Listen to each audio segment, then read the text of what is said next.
Jess, are you at 0? I'm at 0. Chat. You wanna watch, Modern Times? It's actually a good movie, along the same kinda lines of the kinda things we've been talking about, so, you know, it's a good time. So if you wanna see the movie, then what you gotta do is you gotta give me popcorn. It's just I'm sorry. I can't hit play unless you give me the popcorn. I just can't do it. Sorry. I just can't do it. I just can't do it. I just can't do it. You gotta give me all the popcorn. Every ounce of popcorn in the world. I need it all in my gullet. Thank you. There we go. Modern Times, 1936. Charlie Chaplin. 3, 2, 1, go. Grandpa! And we didn't end up watching it on fucking the thing we did last. Be relax. Have a sit. Grab some popcorn. Watch Popcorn! and enjoy. Hey, no! Oh, I it's know about the loud. popcorn. That is quite loud, actually. Which is A British surprising. thought of film censors. Oh yeah, some more movies passed into the public domain. Yeah, well, I mean, they're technically a new batch pass every year. Yeah.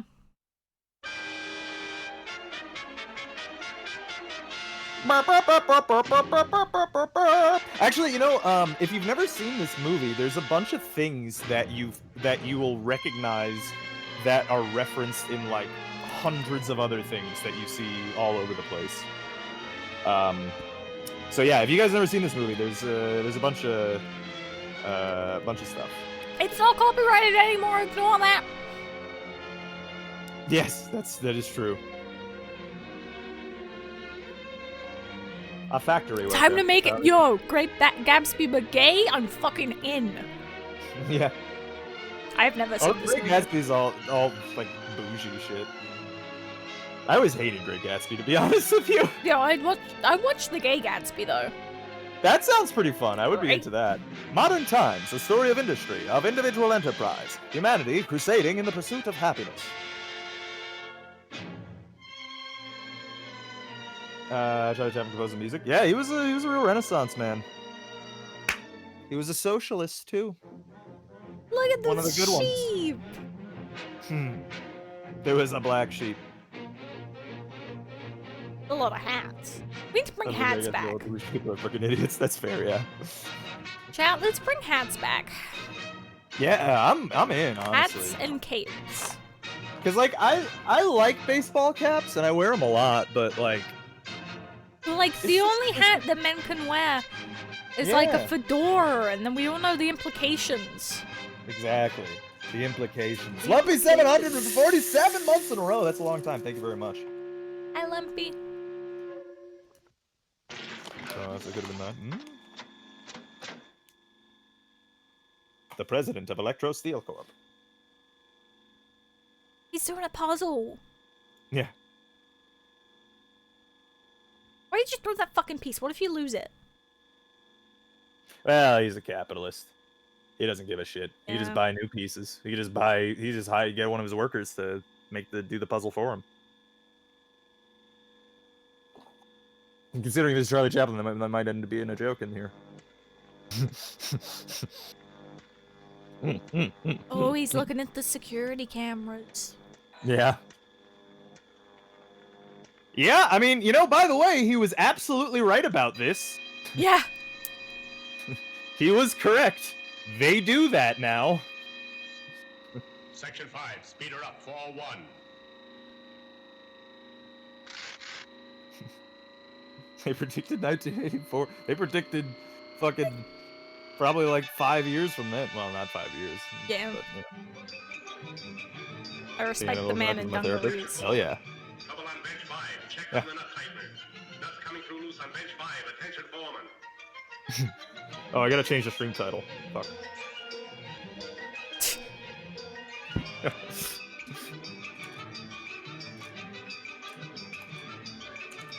Is Charlie Chaplin just like small, or like was everyone else large?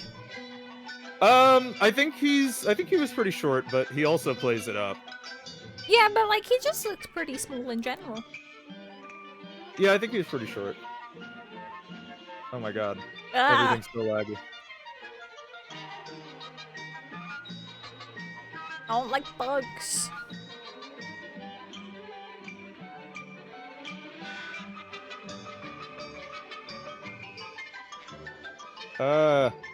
What? Everything's breaking. He was 5'5"?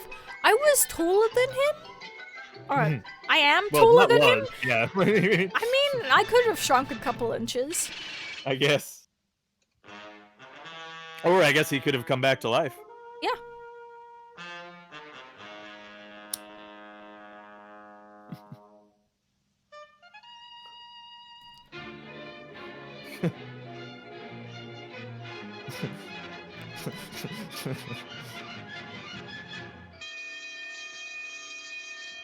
Back.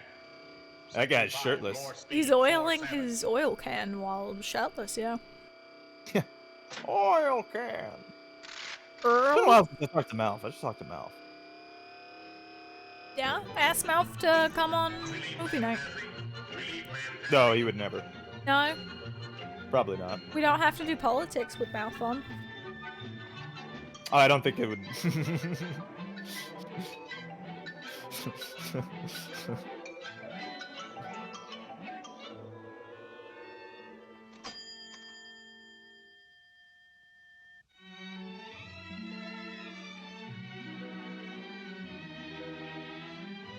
What did he just do to his ass?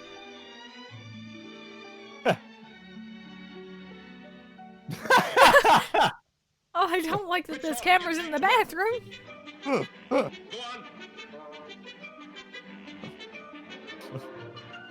Which, by the way, also is true in the Amazon warehouses. People You are fucking pissing in the floors. I was of just the saying, you fucking- think there's cameras in the bathroom? No, no, it's just they pee in bowls. They don't have bathrooms, so they can't go to them. Yeah.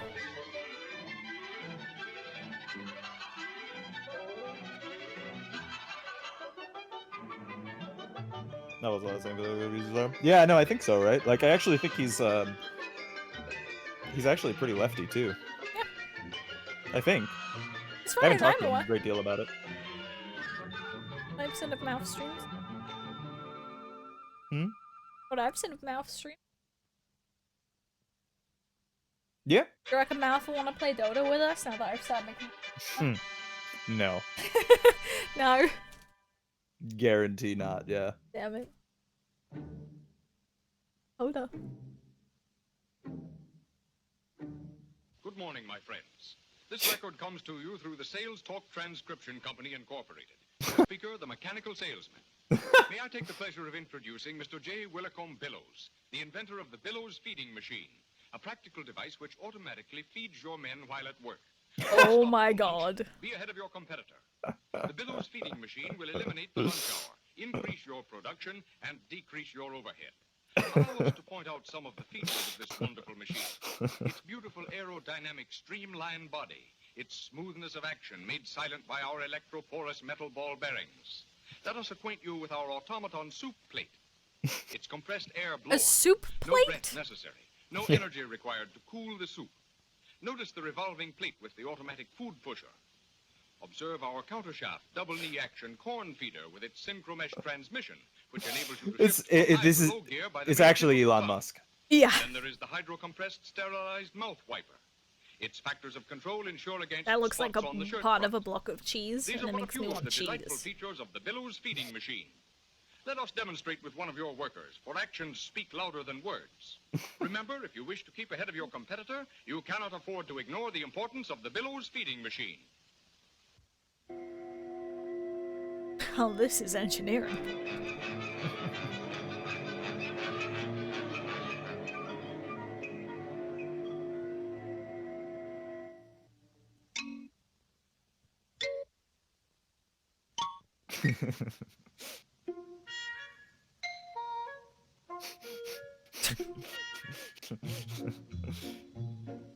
Yeah. No, the movie is great. I mean, all the Charlie Chaplin movies are real good.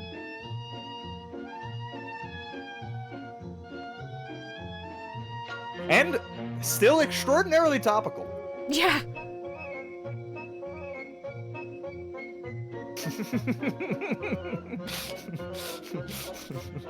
See, this is hilarious because I have had some shit with my bank because of work.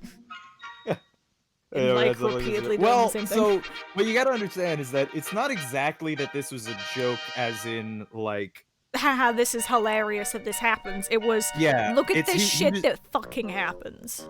yes, exactly. Like these things were already happening, and he's basically just predicting how that would expand, and obviously it did expand exactly as he predicted. Which again, like, it's really obvious to predict things when you come at them from a leftist perspective. It Yeah. turns out.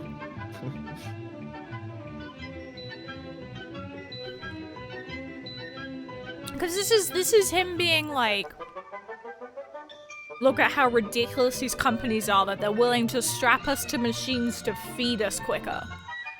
Yeah, right. Yeah, like it's all just like you know, he's making. It's like He a mocks joke the in the sense people. that he's making a joke of things that were happening then. Yeah. And these are just things just extrapolated, you know, now, and it's just true now. Thank you for the Cheer 500, Sergeant Skeletor! Oh. Hey, how's it going? Hey, How's it going? Sergeant Skeletor. It's been a while. Yeah.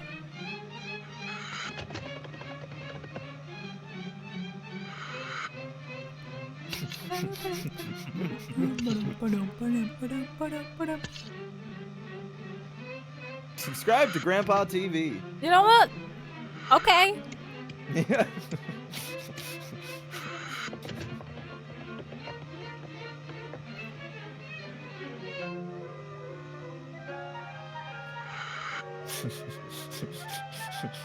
Oh god. As long as this doesn't turn out like the people that tried eating corn off of the drill and getting the hair in it. Oh. Oh, yeah. That is what would happen. Yeah, okay, it is going that direction. Wow, he predicted the vines. Yeah.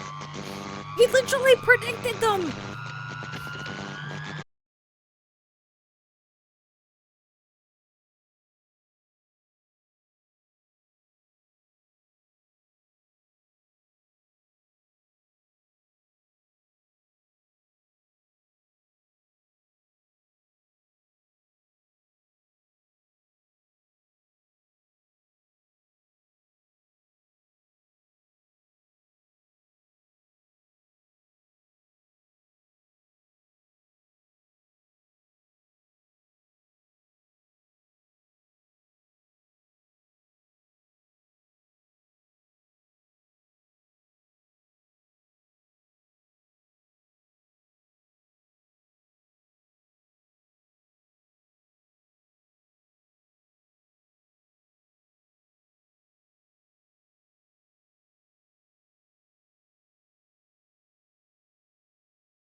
in New York City? I don't think so. I think it was California was where he had his studio. I think. But don't quote me on that. It's just pure chaos. This is a good strategy, by the way. Yeah. Just putting that out there.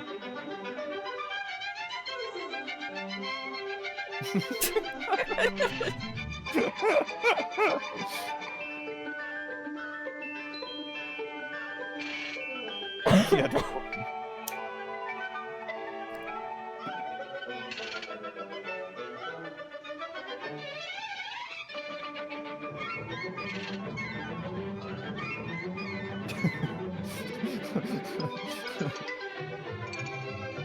Huh.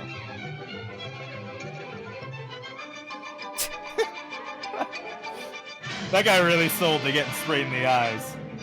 He did a good job. This is definitely practice. It is. Oh, it is.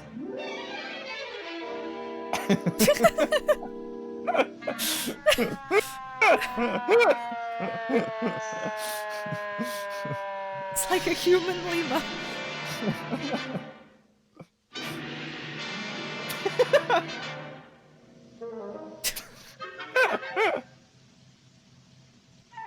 He's got a mini one.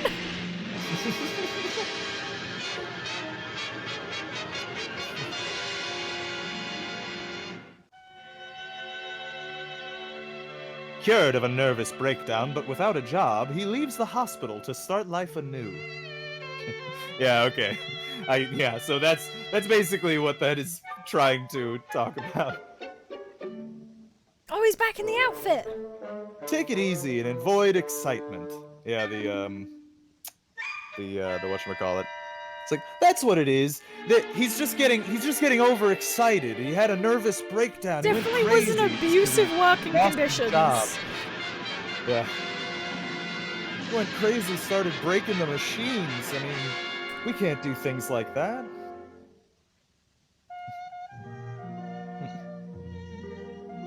But yeah, this is the Tramp character. He plays this in well, like almost all of his movies. Is there any Chaplin movie where the Tramp doesn't show up?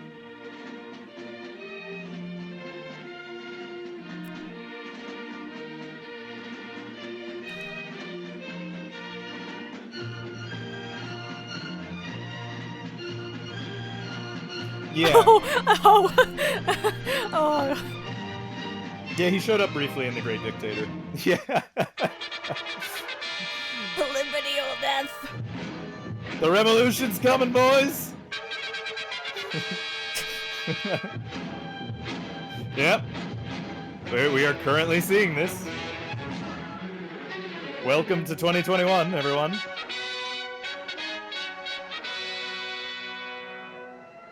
I'm beginning to suspect this Rob is a bit of a leftist.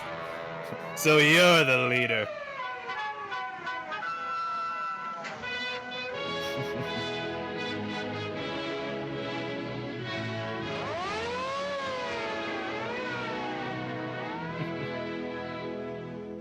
It has always Elizabeth Soldiers capital. Yep. The gamin, a child of the waterfront, who refuses to go hungry.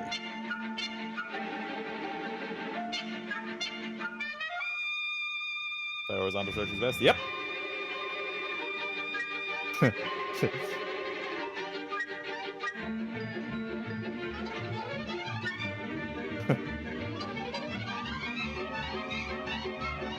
Yeah. Libertad. It's just liberty in Spanish, I think.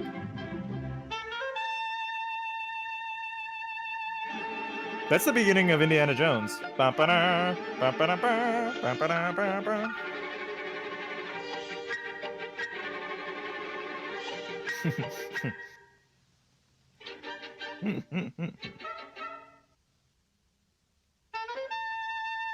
See? Ba-ba-da, ba-ba-da-ba, ba-ba-da-ba-ba.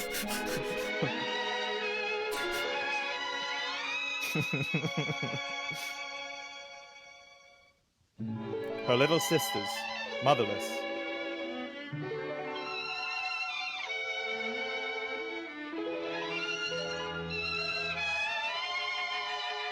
I should make a black and white movie like this that's silent, but just set in 2021. The father, one of the unemployed.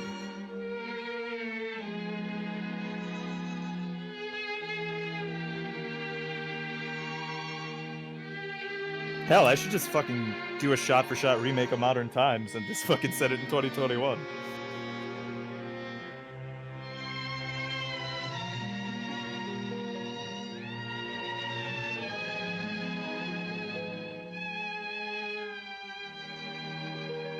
Moderner Times, yeah. I have not seen Mr. Robot's final season. I keep trying, like, I tried to get through it twice, and then I, like, it kept getting stuck after the second season. Because it was kind of boring.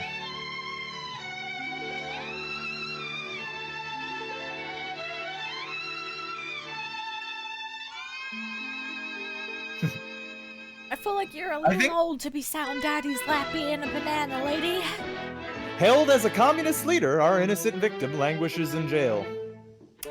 Does that not sound like that mayor that I talked to you about, that I showed you a video of earlier? The radical Antifa anarchists that are threatening our cities.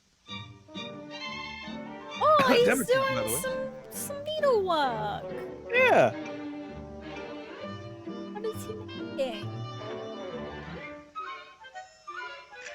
Ah, don't break it when the thing's in the front.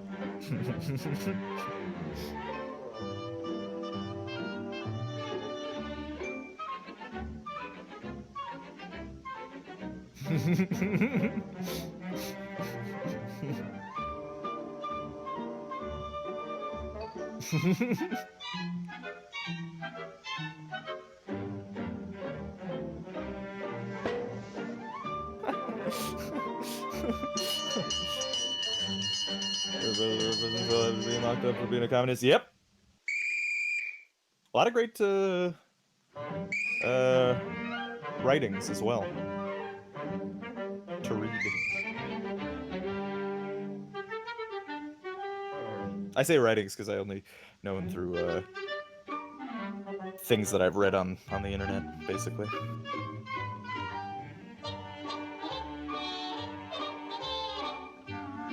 Is the guy from the factory? I don't know. Maybe. There's Tabasco sauce. Yeah, there is. Same bottle too. 1936. Yeah.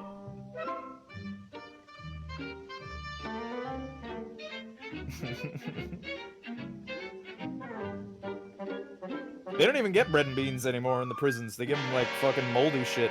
Searching for smuggled nose powder.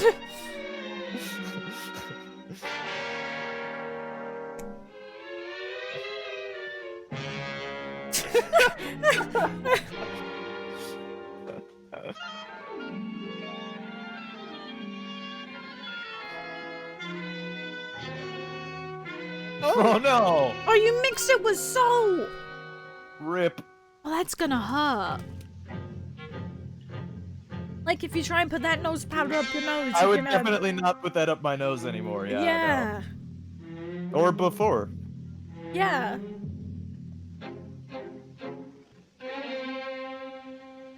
Are they gonna get high? I don't remember. I think so. It's been a while since I watched this. Oh, yeah.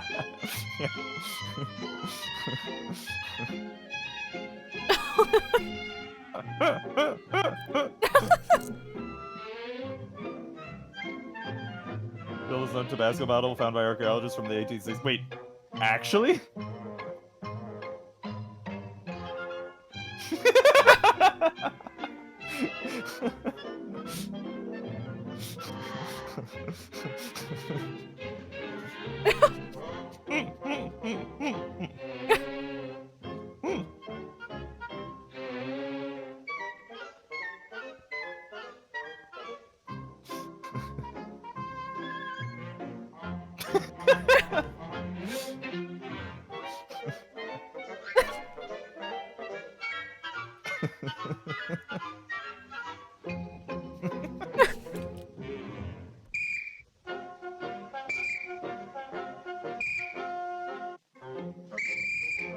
Tabasco only has 200 employees? Really?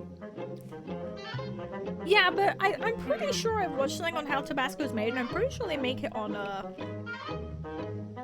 in like one location Really? kind of thing. Like the peppers are grown and picked from several places, but the actual fermentation takes place in one warehouse. I mean, I got a bottle of Tabasco sitting, holding in my hand right now. Keep a bottle of Tabasco on my desk.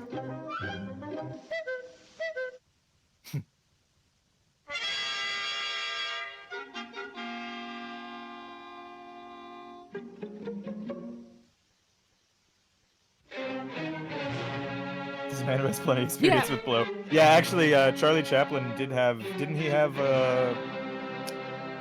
several like he was an addict for a while, wasn't he?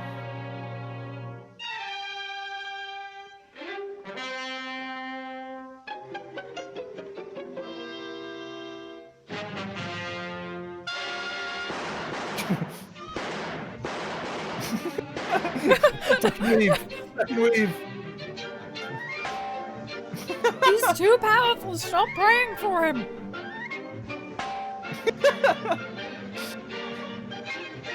But also, stop helping the coppers, motherfucker. Yeah, exactly. What are you doing? No. How could you? That son of a bitch.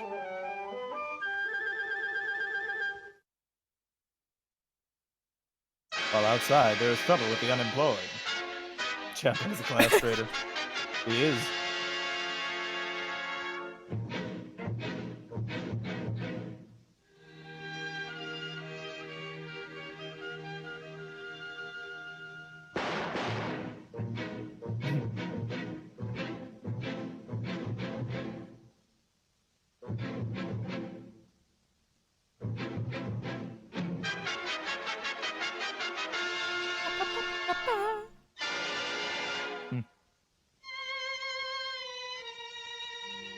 Was her banana father? Yeah.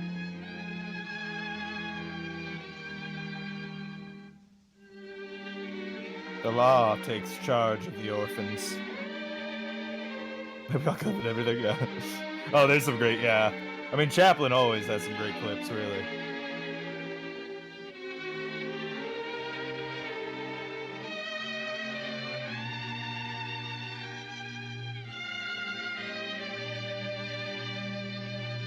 Take them away. Are they taking all of the kids or just the 2 young ones? Cause like, Yeah. she's an adult and then but you know. Yeah, but that's not the point of that system. Yeah. Where's the other girl?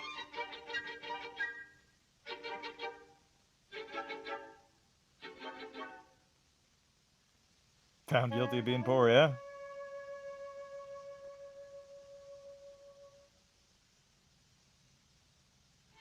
Happy in his comfortable cell.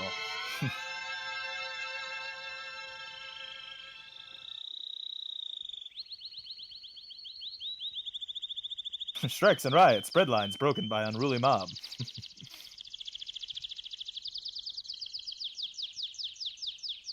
Local news. A pardon was granted to the prisoner who so recently thwarted the attempted city jailbreak. Sheriff Cooler will inform the prisoner of the good news. Ah, thank you, sometime David today. Doom, for the Tier 100 Clash Trader. I think it's gonna get turned around. Bring number 7 here. Abraham Lincoln Fortune in his cell, yeah.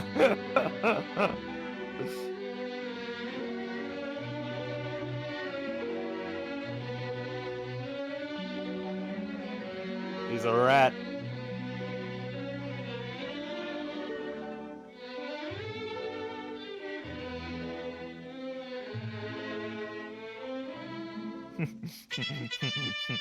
The minister and his wife pay their weekly visit.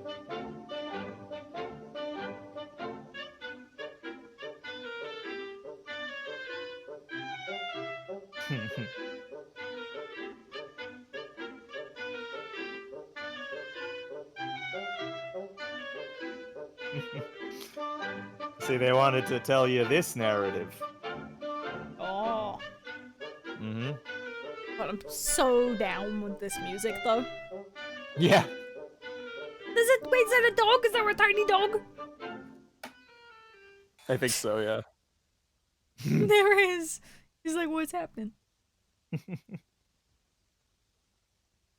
feel like Chaplin also always had dogs in his movies. Good. I don't know if that's true. You reckon I could pull off those eyebrows? Yes.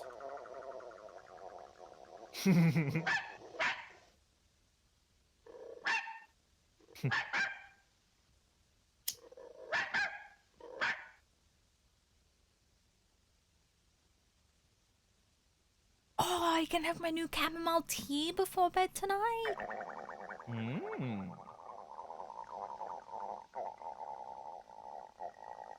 So many new teas. Oh, no, don't put him on the floor. Yeah. It was comfy.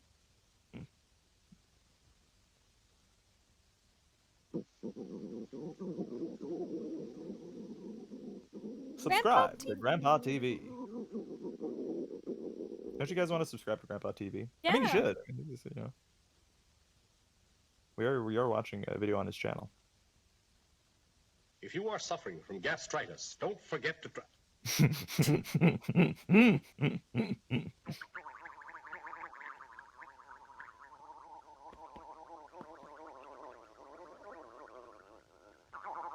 I already said Grandpa TV.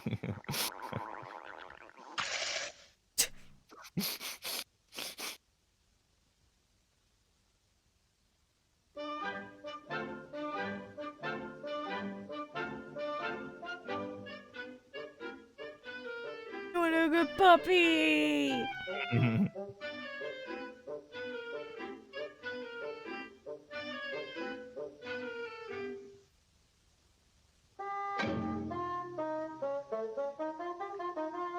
Well, you're a free man.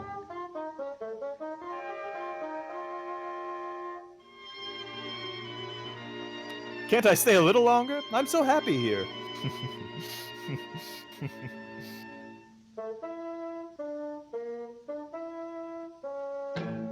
This letter will help you to get work. Now make good.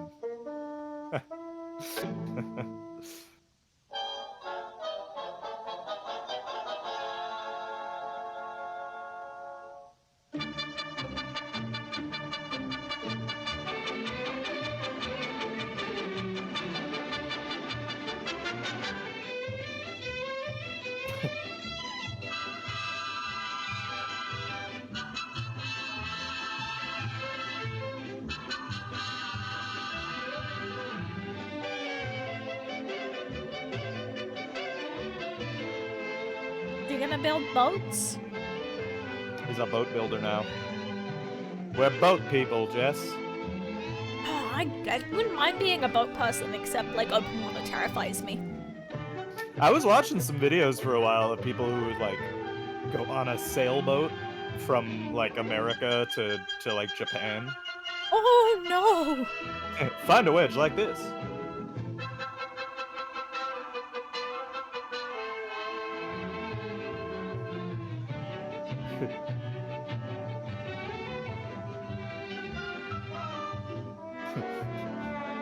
Oh.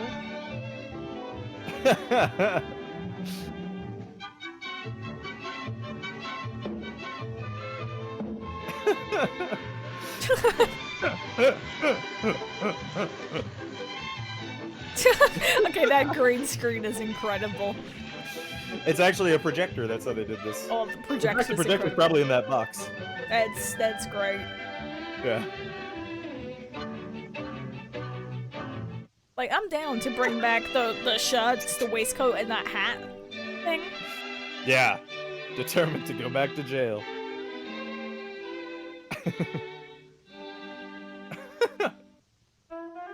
Alone and hungry.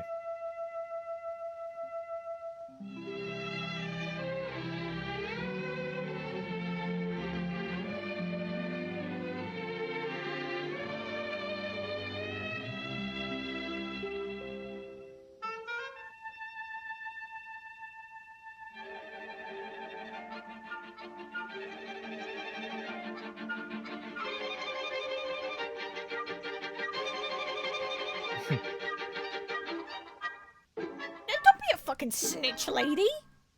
One Well, I loaf mean, of she's- bread. Look how bougie she is. This also still happens. Oh, yeah. I've seen it happen. I live in New York City. She stole a loaf of bread.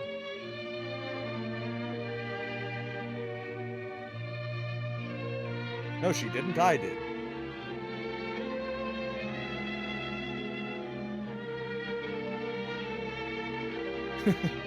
He's like, yeah, I'll go to jail for you, lady.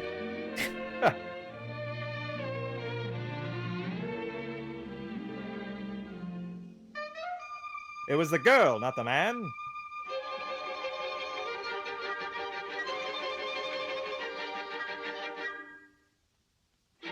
This is fucking lady in Central Park. Oh, yeah. Is chat dead or is it Chad, why do you hate us? broken? I have no idea. Oh yeah, it's like broken. I tried to reload and it's connecting to chat. Oh. Wow, Chad, Uh-oh. I can't believe you would do this. We've lost chat. Well, Rob, it's just you and me. Can you see chat? Nope, I also have connecting to chat. Oh no! I hope Yeah. they're still watching. I mean, it's not guys are saying still I'm enjoying drop. the film. Oh, actually, hang on, my bitrate is dead or offline. It says offline. It says offline. Am I offline too? No, I'm online. No, It's like the look lady- at your bitrate on your thingy bar. on my thingy bar. Oh yeah, bitrate Yeah. says 0. Offline. Yeah. What Yeah. the hell? Should we pause? I guess so. Yeah, I think Twitch is dead. Hang on, I'm gonna ask in like the Discord. I can still watch Is- Jess. Oh, is okay? Don says Don can still watch in my Discord. Oh, okay. Well, I said I have the stream open with my Twitter here, and I was saying is Twitch dead? Apparently, it's not dead. I have welcome to the chat room now. I'm still connecting, and it still says my bitrate's offline. I tried reloading again because there were no messages. Hmm. It's just chat apparently. Is just chat that's dead? Yeah. Chat, if you're. Oh wait, we got some. Yeah, we got some at messages in. Let's see, what do we got? Is working fine. Chat is just dead. We're not dead. Okay. I mean, I guess I'll just keep Discord open then. Yeah. All right, Yeah. hold Chat in the Discords. You can chat in mine. You can chat in Rob's, whichever you like. Yeah. Chat in both. Yeah, Switch between temporarily. them. I don't know what your link is, but mine is discord.gg/alpapatrol. If you're not in my Discord and you want to chat during the movie while the thing is still fucked, then we could chat in alpaca chat. Yeah. Alpaca chat activity through the goddamn roof. Yeah. Hold It on, has let me, been like 3 times this week. Yeah, they're getting fucked somehow. You want temporary text chat? Nah, just keep an alpaca chat. This, Should be fine. it might as well be used. It's not. Yeah, it's not like it's a major problem at getting used. What time are you at? I am at 39:31. Okay, hold on. All right, I'm there. I am ready. All right, 3, 2, 1, go. Okay, now my Twitch is freaking out. Oh no, is it the Twitch channel? Yeah, actually, let me know in here if the Twitch channel goes down at all. Yeah, yeah. Video Video games. game song. Yeah, we have to keep this channel apolitical. Yeah, yeah. Do we? No, it's reading Ken Pistol Sushi's message. Oh right, yeah. You can still see? Okay. Yeah, as long as we're still good, it should be fine, I guess it's just the chat. See, I'm getting hell yeah.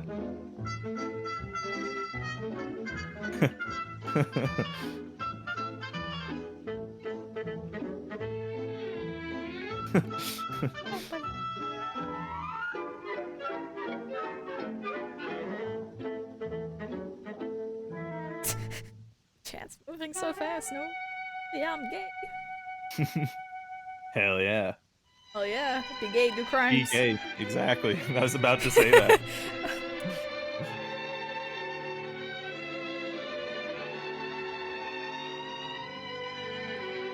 chat back over like 10, 15 minutes. Yeah, it might be. Remember me and the bread? I will always remember the bread. Yeah.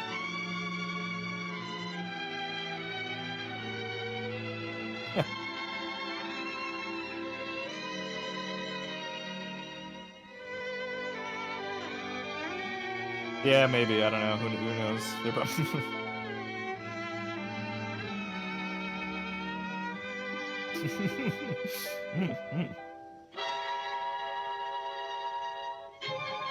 Hell yeah!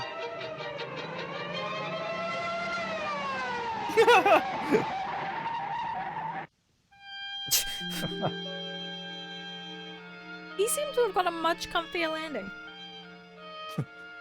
That's true. Oh yeah, look at that. You can make multiple line messages, so you can make easy snakes now. I'm trans. I can still do of course. Yeah, you can definitely still do crimes. Yeah, no. You have my blessing. Yeah, please do crimes. Of course, we're speaking hypothetically and kidding. Yeah, please do crimes on Amazon moderators. Minecraft. Yeah, Minecraft crimes. That's what I Minecraft mean. crimes, yeah. Like, of course, don't do anything that's being expressed in this movie either, because that would be uncivil. Yeah, Crimecraft. Steal the bread, get the girl, you know? Mm-hmm. It's all about conquering that bread.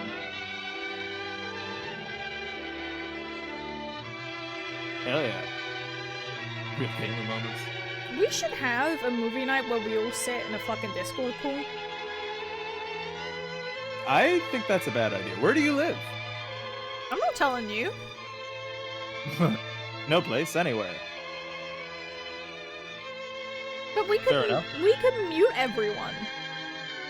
Oh yeah, I mean, I guess that would be alright. But I mean, yeah, I mean, I guess we could do something like that. Or something. We could watch something that's definitely copyright free.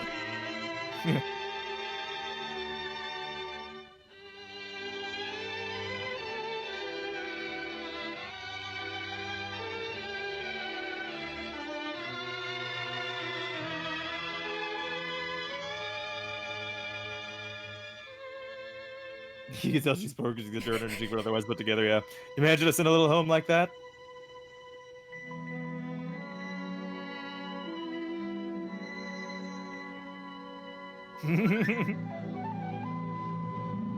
My favorite copyright-free show, The Mandalorian. Oh, that's really... I didn't know that, Tempest. You couldn't totally have a voice channel auto-mute everyone who isn't a mod. Yeah. It would be pretty fun. It could be, yeah.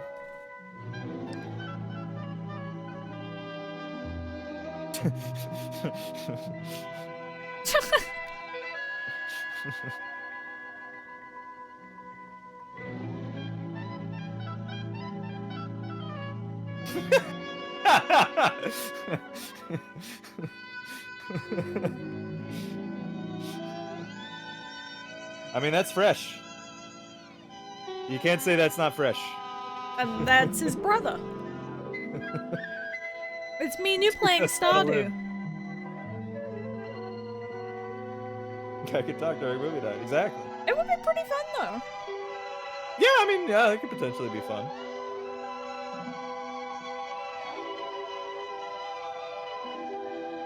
We can make Emmerich do the politics for once.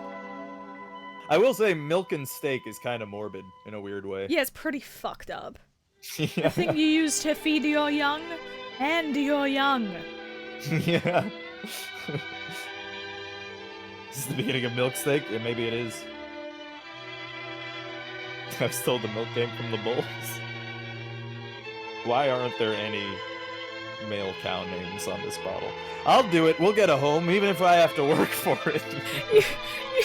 This reminds me of you earlier and the, you know, the male chickens you wanted. Yeah. Look, you can milk a rooster. It's just, you gotta put your mind to it. You could milk a cock. So, you know. You An gotta... accident. Or to the department store. I don't think it should be by accident. Yeah. Unironically, why some religions separate foods, by the way. Really?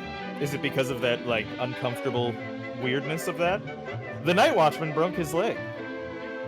Because it is kind of weird. And like, it would make me uncomfortable to conceptualize drinking milk while eating the steak. But then again, I would still eat the steak or drink the milk independently of one another. Yeah, well, at that point when you own both of them, you can't really say shit, you know? Exactly, yeah. Give him the job and show him his duties. More like duties, am I right? Ew.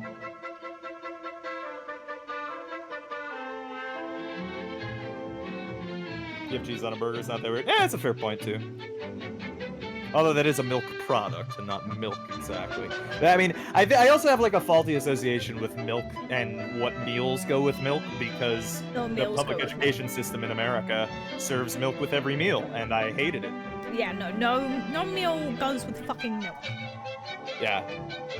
Well, sweet meals do. I like having milk with sweet meals. I mean, you can have some milk and some cookies, but it's not a fucking meal.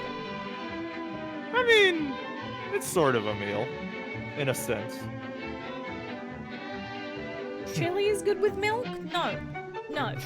That's you can't handle your chili. Ooh, I think that cake has coconut on it. That looks lovely. I love coconut. Fourth floor, toy department. I've got a coconut milk oolong tea that I got.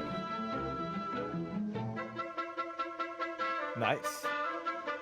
In Japan, there's mother and son rice meal, which has chicken and egg. I mean, I suppose I've had that before, too. Yeah.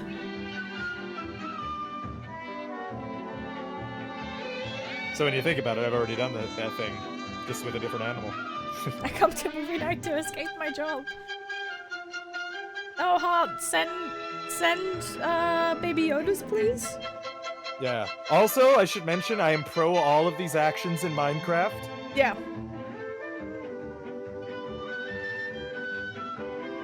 He's very good at roller skating. He really is.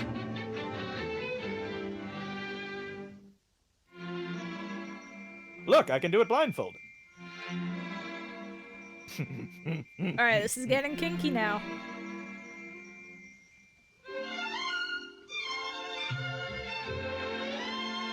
Chocolate cake dipped in... Ooh. That probably has some kind of a name, but it sounds delicious either way. Yo, by the way, chat, you know how easy... Actually, I probably shouldn't tell you this, but it's really easy to make chocolate frosting. No, don't tell them this. They've started their New Year's resolutions. Yeah. Give them a week.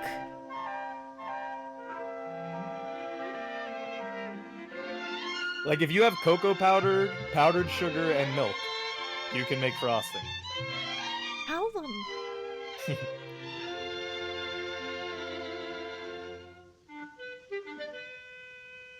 I've also been making, I've been making this chocolate mug cake. I can give you guys the recipe. It's delicious. And chocolate frosting. And it's been great. You get single serving cake. You don't have to make a whole cake. That sounds terrible. It's fantastic. Nah, that sounds awful. If I'm gonna make cake, I'm gonna make a whole fucking cake and I'm gonna eat that whole fucking cake.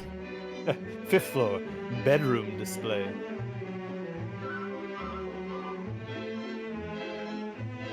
Oh no, you haven't lived until you've had a mug cake. It is cooked in the microwave, which would also make you say, what? But trust me, it's awesome. You only cook it in the microwave for like a minute. And it cooks to like the perfect cake temperature. I must punch the time clocks. That looks like the comfiest dressing gown. Yeah. Oh, I want a bed that fluffy. Yeah, and so do they. That's these feelings you're having are being expressed directly in the narrative right now. Oh, I know I'm the poor woman. Yeah. I am aware.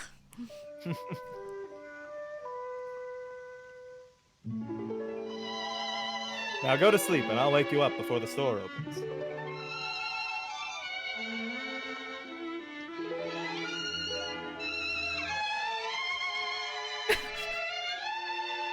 Off he goes. He's too elegant with those on. See, he even predicted Heelys. I fucking did! I was Yeah. terrible at Heelys. I could roll a blade, could not use Heelys to save my fucking life. I think I had a pair once, and I tried them, and then, like, gave up. Yeah, I almost like broke my neck and I was like, nah, I'm gonna stick to the rollerblades. They should make Heelys, but for gloves. Yo! Now, Because then you we're could wear them as a pair and then all of a sudden you just go down on all fours down a hill. You now know? we're talking. You could be like a quad bike, but a person. Stay where you are!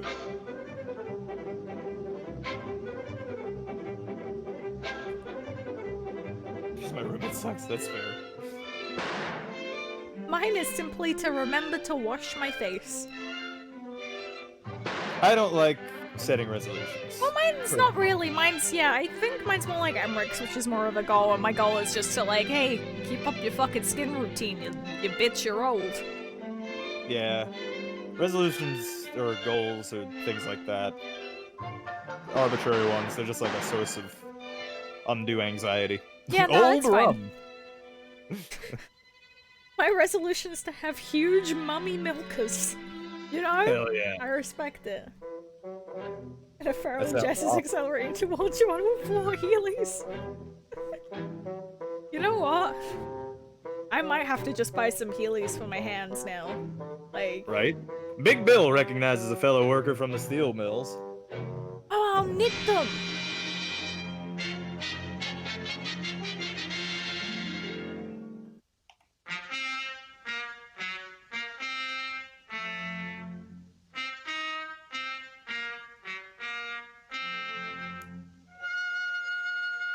Alright, by the way, chat, if you wanted my microwave mug cake recipe, this is the one I use. We ain't burglars, we're hungry. Yup! Yup! By the way, yup! Aww. Oh.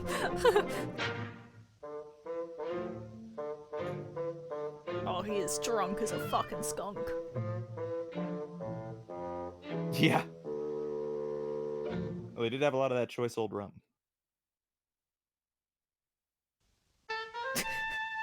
Yup cake. Yeah, but I mean, like just in general, that title card. In fact, I kind of want to just screenshot that title card and just post that on Twitter. Yeah. Yo, Emmerich, how the fuck did you get that gift with me? Yeah. But if the people are hungry and they're taking food, they're not robbing anything.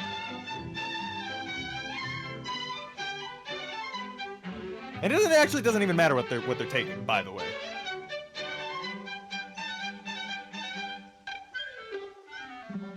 Because again, the hunger has to do with, you know, their financial conditions, their material conditions.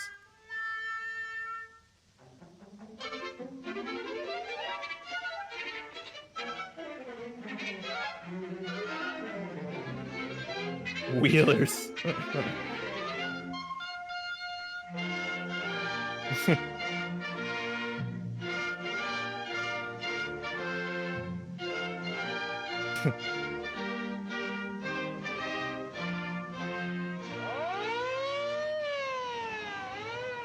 And off into the paddy wagon again. 10 days later. I read somewhere if you see someone shoplifting food, no you didn't. Yeah. That's a good saying. I like that. Especially if you see them anywhere near the baby aisle. Yeah.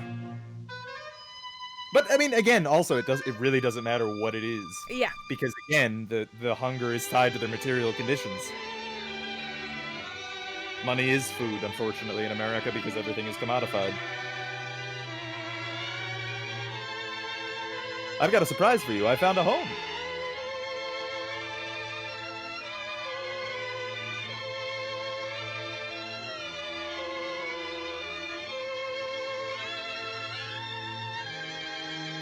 Make a mug cake with cookie butter? That sounds delicious. But also more work than I'm willing to put in. Like a mug cake, part of the reason that you do a mug cake is like, because it's easy. But I guess I could just buy the cookie butter. It's paradise. Yeah, this is us in a couple of years, Jess. Well, you know, maybe by the end of this year. Yeah, hopefully. We'll have our paradise as well. That'll look just. It's Yeah. amazing how topical this is, by the way. Yep. This is literally like the houses we've been looking at. Yes, yeah. Like, legit. Like, the housing market is exactly the same as it was in this era.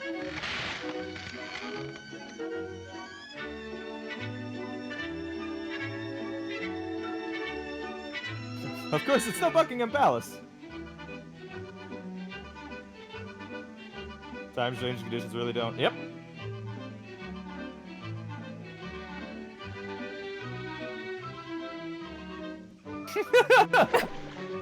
Hey, look, it comes with its own bathroom. That's pretty nice. Yeah. Indoor, outdoor plumbing. Yeah, this Yeah, that's true. This is like, it's like a actually, $50,000 we've house literally now. seen houses worse than this for Yep. like 100 grand. Yeah. Oh yeah. Lakeside view. You know, you joke but like actually, like on Zillow, it would say shit like that for shit like this. Well, like I say, also, I imagine all of you are. You also browse the housing sites to imagine what it would be like to. Oh no, did Have the your stream own- die or was that just... Yeah. Okay, refresh, apparently it's still alive. Oh, okay, good. Just refresh everyone. Although they can hear us when we say it. Fair point, yeah. Yeah, refresh. This is fun having it in the Discord, actually. Yeah, actually, it is nice. You can hear me, hell yeah. I wonder if the viewer count is still updating properly. Probably not. Considering it still says offline, so... Yeah. Oh, wait, no, it shows me as having viewers, at least. It could use ads are back. Oh, I'm glad they got the ads working first. Hmm.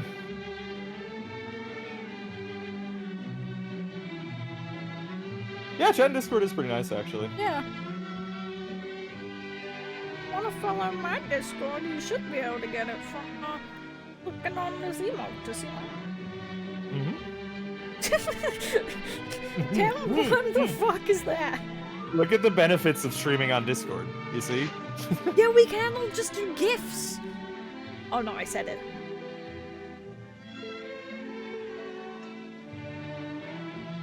Either unavailable? No, it's available. God But damn what it. we were asking is, do you guys also browse Zillow? Hopelessly and desperately? Oh, yeah, I browse it for hours. Yeah. There you go. I feel like that's the reason I ask is just because I feel like that's a normal thing now. For You know people, what? I never especially used to our age. understand why my mum did it. And now Yeah. I get it. Factories reopened, men to be put to work at the Jetson Mills this morning. I look at it and want to die. Yeah. I feel like it's just one of those things where you people doom scroll. They look at the work at last. They Well, look at houses that they'll never Yeah. afford. our favorite thing is, you know, we'll look up the cheapest areas in America to try Yeah. and find No, somewhere we to gotta live. real. Yeah. Could have still said from New Orleans that I could daily emails from. Nice. Is it darker than I was thinking? Yeah. Yeah, I mean, the name of the movie is quite still accurate. Where the cheapest? Well, it depends. Like, Texas, you can actually get a big house for cheap, but the problem with Texas is that the mechanic and his new assistant put to work repairing the long idle machinery. The problem with Texas is that the social programs are horrible there, and if you have like Tornadoes. one, yeah, and tornadoes and yeah, the hurricanes and climate change and all those things, but the houses are cheap and big, and that's again because Texas is dying and the people are dying and suffering. But that's a benefit. We've been seeing like some places in upstate New York, Pennsylvania's pretty cheap. Basically, if you want cheap housing in America, you have to accept that the state is also going to attempt to murder you.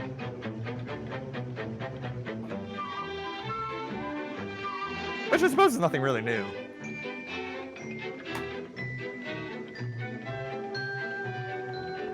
Spies in my Discord now. Yeah. Gonna blow this here by my grandma. You know what? That is literally like how almost all jobs work. Or at least the good paying ones.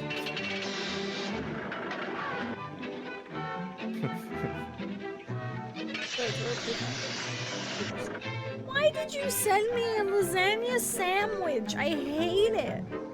Ooh, I want a lasagna sandwich. No, you don't. It looks horrific. Is it stuffed into garlic bread?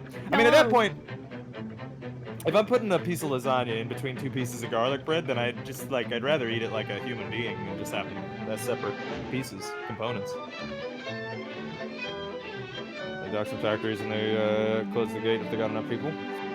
Yeah, well, I mean, you know, that again, that actually still happens. My family heirloom ruined. So you ever go by a Home Depot or something, and you see all the workers waiting outside for pickup trucks to come by with construction work to do?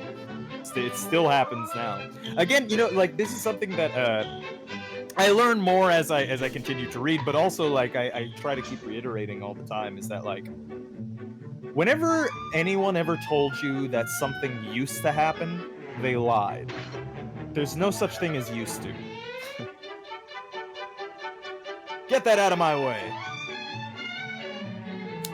It wasn't me that found the sandwich. It was Morgan. Yeah. That's horrific looking. Oh my god. Oh god. So you want that lasagna sandwich, Rob? No. Oh. Oh, that's horrifying. Oh, is the stream dead? Is it? Just chat. Everyone good? Okay. Alright, yeah. Okay, Yeah, good. Twitch is having issues today. Yeah, so we're just all talking in the air. It's a good time. Yeah, we're talking on Discord. Actually, a lot easier to keep up. Yeah, actually. And it's nice because like you guys can like post things and stuff too. Yeah, Rose is currently sending me corgi butts, and I'm very okay with it. Nice.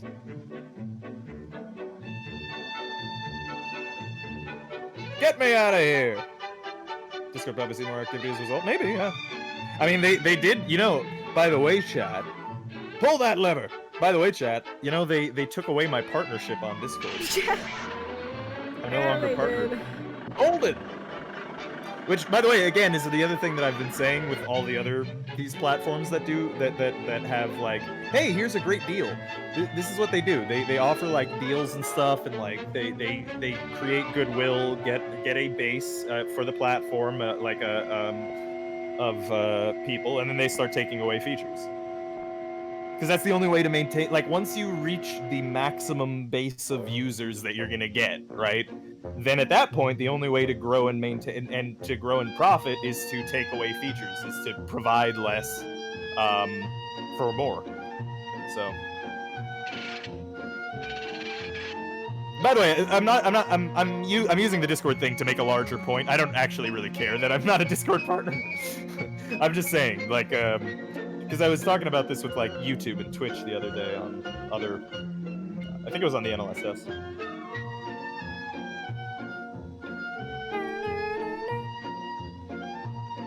You know, it costs non-trivial amounts of bandwidth, now pay up. Yeah, pretty much, yeah. That's what a lot of, I mean, this is what they've been doing for years now, is that seems to be the strategy. It's like build an install base and then cut.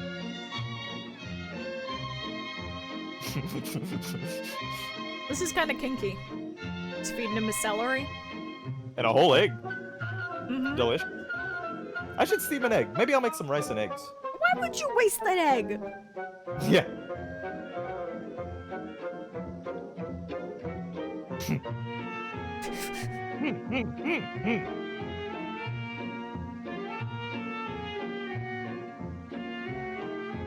Oh, what is that horrific egg and circle jerk? Oh no.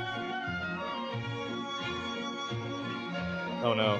What is the egg and circle jerk? Oh, it's horrific.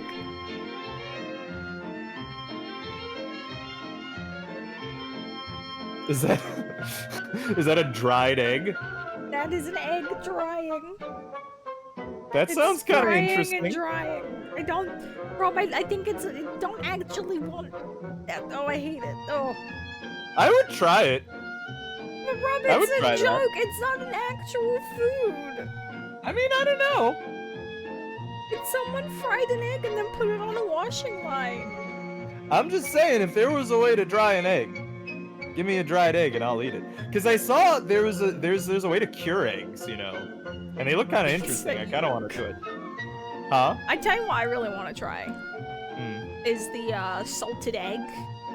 Like get like salted egg fried rice and stuff like that. Like a very prominent. You mean the? flavor? Yeah, that's what I'm talking about. What, salted egg? The cured egg yolk. Oh, is it cured? I don't know if Well, I it's mean, cured or essentially, not, yeah. I mean, it's just. like That's what it does. It's like they salt it and then it, you know, it's like fermented or whatever.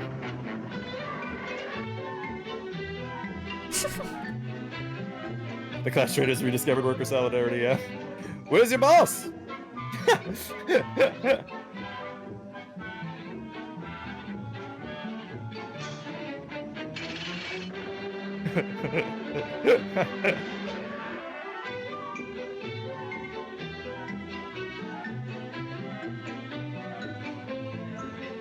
You put the salt yolk in the salt and it dries? Yeah. Get your coat. We're on strike. Hell yeah. let's fucking go.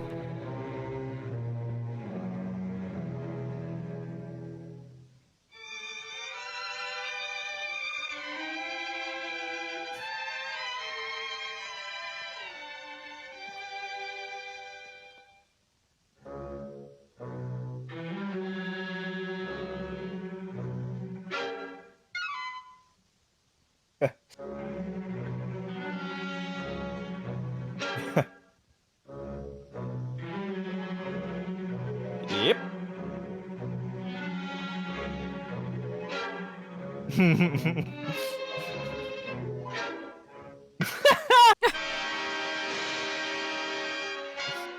Get 'em, boys! By get 'em, boys, I mean protesters. Get the boys. Break them away. 1 week later.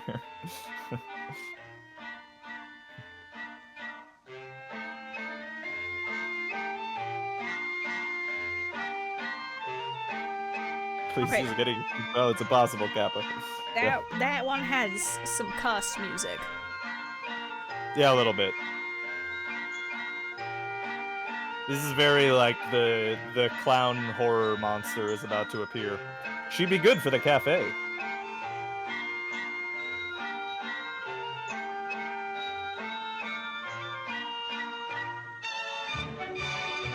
Yep.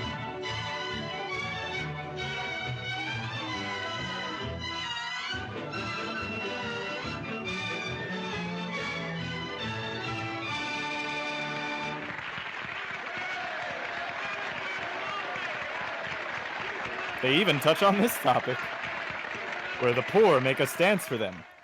The poor Or the- make a stance for them? I fucking wish! The damn dirty poor making us dance. But I think in particular that was going over that in relation to women Hmm. under capitalism.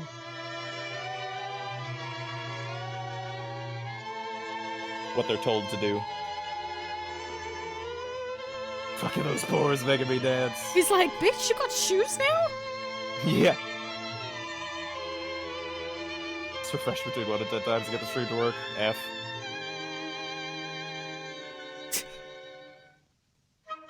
She's gonna fit her iPhone in that purse. I have a job for you.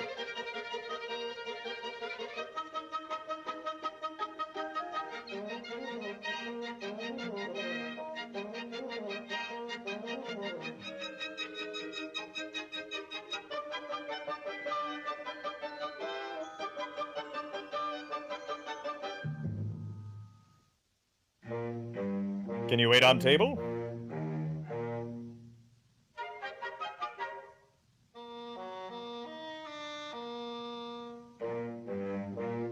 Is it still yeah, that's a lot of y'all. Is it still thank you by the way. Is it still fucking for Funky? people? Thank you by the way, Bluetooth Rocky. Yeah, that's a good idea. Yeah, if you got the stream up so other people can see it. Yeah.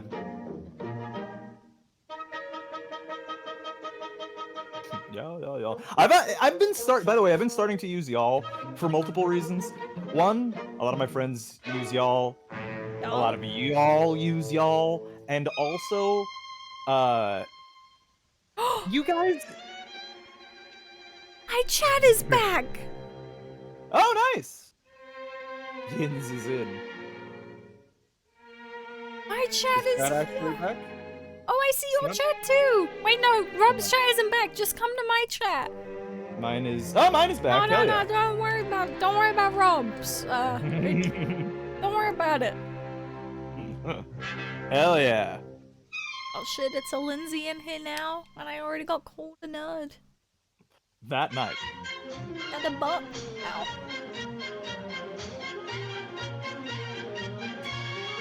Oh, don't mind the dog! Hit him, puppy! We're back. Oh no, did it stop again? Mine's still working. Oh no, we're good. We're good. We're good. But yeah, anyway, y'all. But anyway, my y'all has always been you guys. But like, you guys is like kind of gendered. You Yeah. know? Like guys, I treat guys as a non-gendered term, but I think it is a gendered term, right? Yeah, I treat you guys and guys as non-gendered, but it obviously isn't, Same. you know? Yeah, right, exactly. So like, that's why I think I might just commit to y'all. You know? Y'all. I can't do y'all. It doesn't work with my accent. Also, Rosa, thank you so much for the 40-month resubscription, buds. Oh yeah. I've been waiting a whole hour for this roast duck.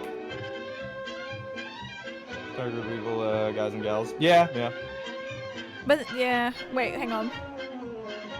Yeah, see, guys and gals is also, you know, pretty True. exclusionary. It doesn't, yeah, it's, you know... Yeah, it's always like a constant shifting, you know. Yeah, like if I'm talking to friends and stuff like that, I know they're all fine with you guys, I'll use you guys, you know? Yeah.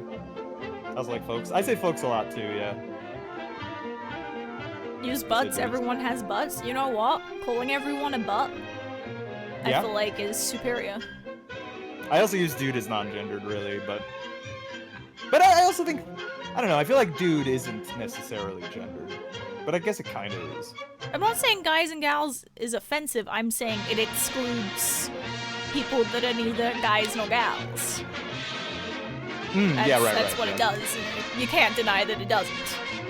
Right, yeah, it's the idea that like you know, it's not necessarily like reinforcing heteronormativity, No. but it is reinforcing like you know, like a two-genderal thing. I mean, again, I started Restream by saying ladies and gentlemen. It's just the kind of thing like I'm you know, just constantly looking at my own language. and But trying yeah, to- it's a good thing that we're sort of aware of our language, you know? yeah. Yeah, cowards is a good one. Buddies. You could call people buddies. I do use coward a lot now too. Yeah, coward is good. Coward is good. Folks, because I'm 53. Comrades. Yeah, I could say just start saying comrades more.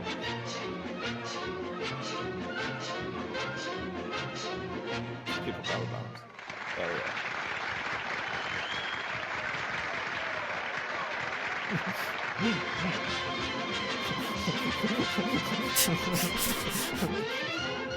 And back in he goes. A couple people should get it too. Yeah, I mean, me too. I'm partial to sentient life forms. That's a good one. Fellow gamers.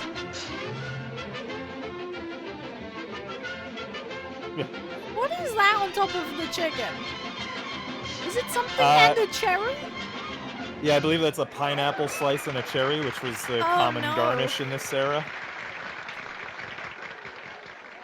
Because remember, I think even now, pineapples were still. I don't think they were as prestigious as they were like 50 years prior, but Oh wait, I Charlie imagine Chaplin. that still has that allure. What? Charlie Chaplin and Paulette Goddard were married. Who's the woman in this? Yeah, yeah, That's adorable. yeah.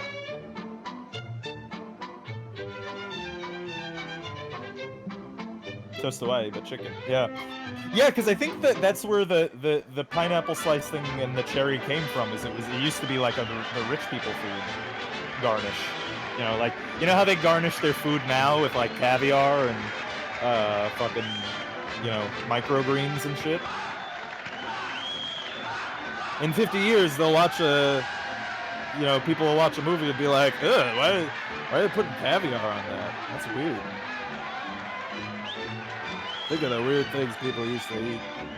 Subscribe to Grandpa TV.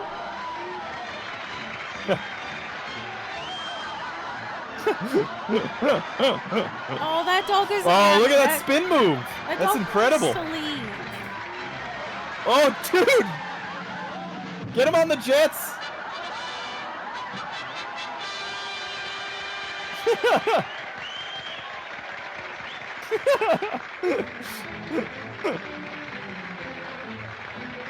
Porcupine apple is good. I can believe that, yeah. Yeah, that's I a hope you can sing.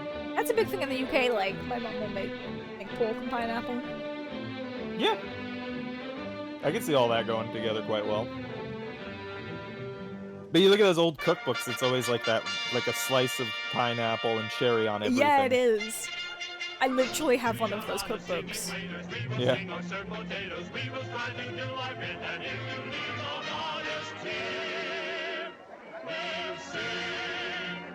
I feel sorry for the people that have to clean this later.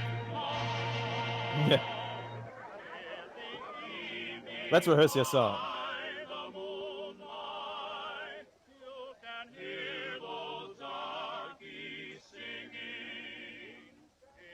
Yeah. Well, the etymology of like them, they, like you, I was reading, used to be like an inclusive it meant all, like it meant you all or something, and like they meant one person. I forget one word. I was reading about that or something like that.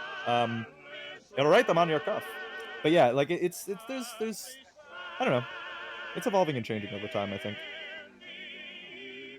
We'll get better at using the language. Yeah. Oh, a fruity girl and a gay old man flirted on the boulevard. Okay.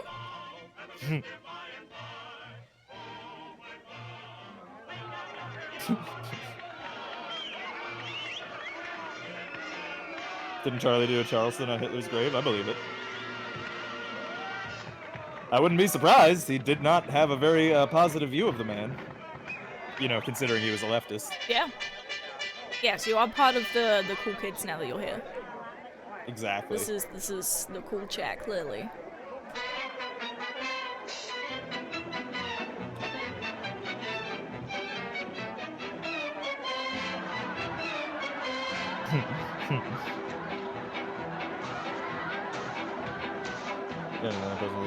Yeah.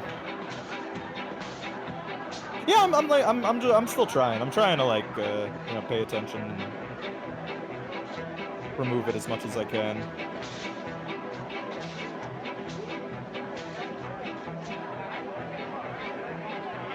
As often as I catch myself doing it anyway. Yeah. Sing, never mind the words.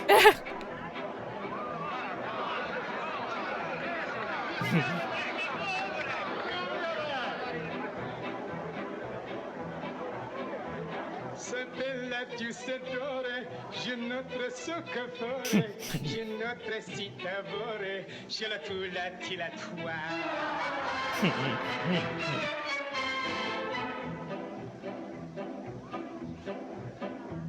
La spinach o la bouchon, si grete toute bello, si rocky spaghetto, giletula tiletua.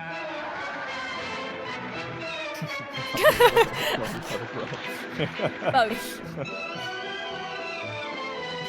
That's fair enough, yeah. I'm a big fan of the public toilets that have her face in the bottom of the bowl. Yeah.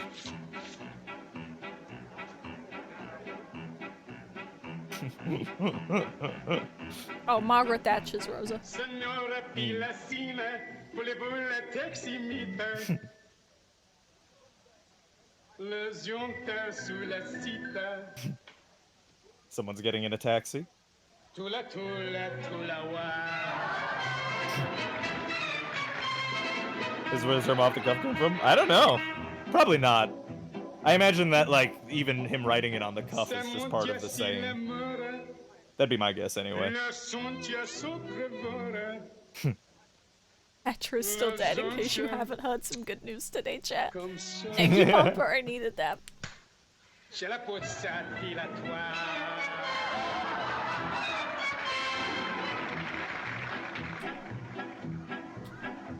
J'ai notre seule mine, j'ai notre seule cantine.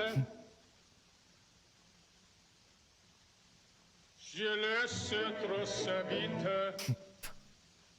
Je la tasse à vilatoire. That was supposed to be burn it, yeah. I saw a good tweet the other day that was like, something along the lines of, I'm not sad when evil people die, and I'm not going to say that, I'm not gonna pretend that I'm not. Something like that. Because it actually owns when evil people die.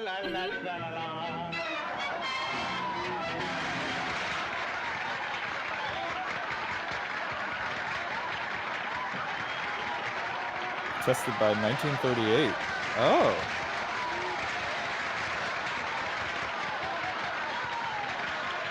Maybe off the cuff was from this thing. If the etymology is back to 1938. You're great, I'll give you the steady job.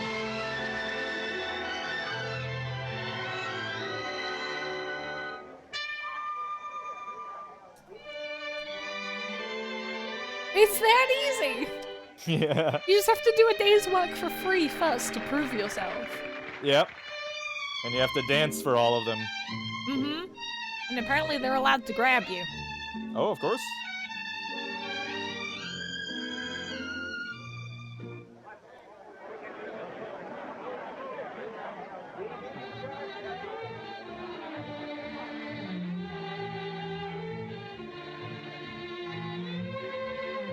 A parody of a popular French film from 1917 called Tati J.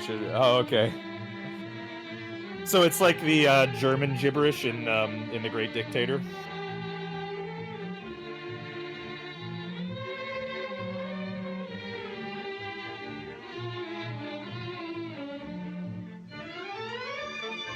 It's Tommy Reagan to kill him again. That does sound pretty funny.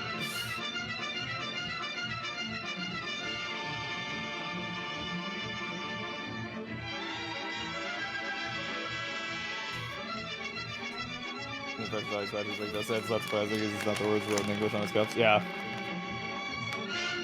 Yeah. The Autumn of Defense!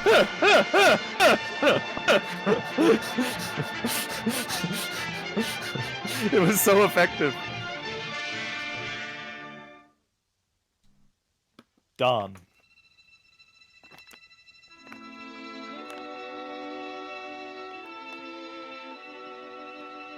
The words for Smash Mouth, exactly.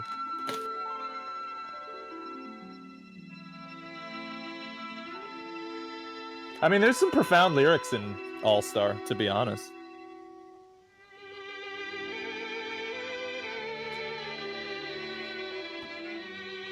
Except, actually, now that I think about it, the one profound lyric that I was thinking of was a man having an existential realization while also denying a unhoused person change, I think. Because he says, can I have some change? And then he goes, you know, we could all use a little change.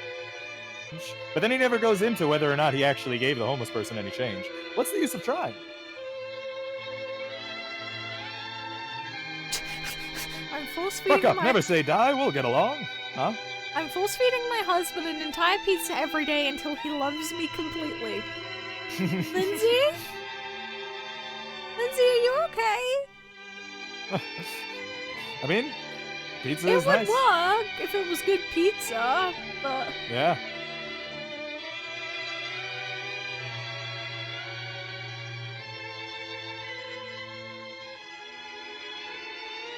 you had me at the first slice. Oh no, stop. Don't make me eat the pizza. No.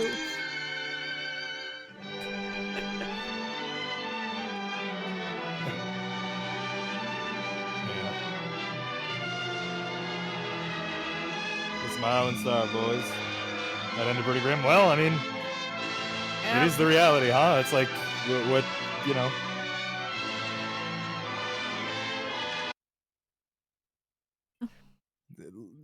Over the course of the movie, he continued plugging on and continued getting fucked, and we have to assume that that will continue to happen to them because that is just the nature of their position in capitalism. Everything's fine. Oh, Yeah. why is my subscriber thing? I'll fix that later. Oh, Unless her husband is lactose intolerant, then it's just straight up torture. That's a good point. Yeah. yeah, that's true. So generally, actually, it could be a romantic relationship, but it's not really that. It's just two people helping each other survive through. Yeah, no, that's true. Yeah, that it's not actually like romantic between them in this story. You get sub to Gaming Circle Jerk? I don't think so. I think the only Circle Jerk I'm sub to is the NLSS Circle Yeah, I Jerk. pretty much unsubbed from anything with the word circle jerking because it's become cesspools. Yeah, in a lot of cases. I actually I've mostly just like I barely even browse Reddit anymore. I pretty much do it for like football news and like a couple of lefty subs that I have on my front page. I find animal pictures. Animal pictures are still always good. Yeah. Yeah. Do people be looking back to the good old days? I mean, honestly, they probably will. Like, I mean, you know, again, like this stuff, it's not going to get any better. Keep in mind, you know, again, it was the Democrats who are about to take power who kneecap this whole endeavor of getting people $2,000. And on top of that, like before that even happened, the $600 check bill, like they were originally going to fight for more, and Biden apparently there's a Politico article about this, New York Times article about this, just in case you find me not credible here. That Biden called it in and was like, no, ask for less. So, you know, this shit's gonna get worse. You know, it's inevitable. Like, you know, they made. I saw actually. Wait, hold on. I have this saved because it was something. It was Bloomberg.com had a article over the weekend that was trending on Twitter, and it was hilarious because it was like the top 1% have gained $6 trillion over the pandemic, while the bottom have lost trillions of dollars. And, well, boy, gee, I don't know how that could have happened. Really? You think maybe it could have been, I don't know, the Federal Reserve making $6 trillion and handing it to them? I don't know. I'm just spitballing here, you know. Just spitballing, you know, I don't know. I'm not sure what could have happened there. I never even got the first 1,200 for no apparent reason. Yeah. Yeah. Yep. The fact that they still haven't even finished paying out the first stimulus. Just kidding, Algus. 2 years ago, I've been tricked. Yeah. Well, that's right. We use kittens and puppies to radicalize this chat, and it works. It fucking works. You animals Federal coming Reserve into Governor, politics. You know what? I never thought I really contributed anything to movie nights before. Like, you know, this is like Rob's show. I don't really do anything. I've never really done anything. Mm-hmm. But now I know. Now I know I've made change. You know. real certifiable change in the Yeah. world. Yeah. Had to walk my dog and miss the ending. Well, it was very dark as well, so It was you know, sad, yeah. it was basically like they're going to continue to suffer, but they'll suffer through it together. Came here for the meme, so not any better. I mean, in fairness, like until a year ago, I mean, you know, like this channel was a some dirty rotten lib channel. I feel like it was well over a year now. Probably. Because you always miscalculate. Mm. Yeah, doesn't feel good that the new COVID is even more effective. Yeah, and on top of that, they're purposefully letting vaccines expire, which again, by the way, continues to validate my theory that again, this seems like it's on purpose. Like this all seems like slaughter on purpose They're at this killing as point. many people on purpose. Like that's Yeah. undeniable at this point, considering they're not doing what they can to actually save people. Yeah. They're doing what? Yeah, hold on. Let me see. I think I still have just like loads of fucking tweets open. Let me see if I do. Oh god damn yes. A lot of them are mostly AOC right now because I was just reading this horrible discourse that's been going on. Is it on this one? No. Do I have Oh yeah. Oh right, wait, no, hold on. I still have the Bloomberg thing open. Hold on. Wait, I'll show you this one real quick before I find the other one. Here, like check this out. Wealth inequality is out of control, and the Fed can't stop it. Really? Because I don't know. I was looking at the situation during the pandemic, and it seems as though the Fed created it. The problem that you're talking about. I don't know. Oh. I don't know. I'm literally only here for politics. I need to know what's going on in the world, and I want to be angry. Hell yeah. I mean, yeah, it's good. Like, it's good to be apprised of what's going on. But yeah, no. Here, let me see. I think I probably have it saved under COVID, but I've also FBI agent, wealth inequality. What do we got? I'm trying to find. Oh yeah, well actually, this is what the UK is doing. By the way, oh, was I on the wrong? Yeah, I'm on the wrong one. Oops. So what the UK is doing, or trying to do anyway, I don't think they've achieved it yet. Is Yay! yeah, is they're trying to deny people the second dose of the Pfizer vaccine. Yep. Which, hey, by the way, big evil China. Oh, evil China, who created the virus and killed the world, right? Their cases are down to like near zero. They're vaccinating almost their entire population. Their vaccine is shelf stable, by the way, a single shot. But no, we got to go with the Pfizer one. We can only do the Pfizer one. We can't get all the vaccines, right? We can't do it. And then and so that's Britain. Britain is doing the thing where you can't get the multiple shots where you're supposed to in order for the vaccine to be effective, so killing people that way. The other thing is in America, what's happening is they're just letting the vaccine expire. I'm trying to find my despite saved the fact, thing. yeah, shelf stable one exists. Yeah.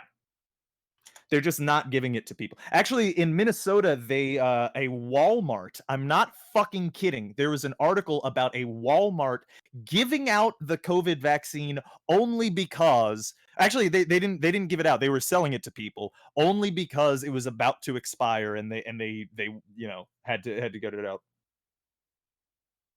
A fucking Walmart. You fucked up big with vaccine distribution? Yeah, and see, again, this is why I'm saying, like, it seems more and more to me like it's on purpose. Because, Well, like, we already know it's on purpose in the UK and in the US, because, let's Yeah. be honest, they have done fucking nothing to stop the spread. Nothing. yeah. Yeah, no, nothing at all. In fact, the opposite of nothing. They've made it worse. Yeah.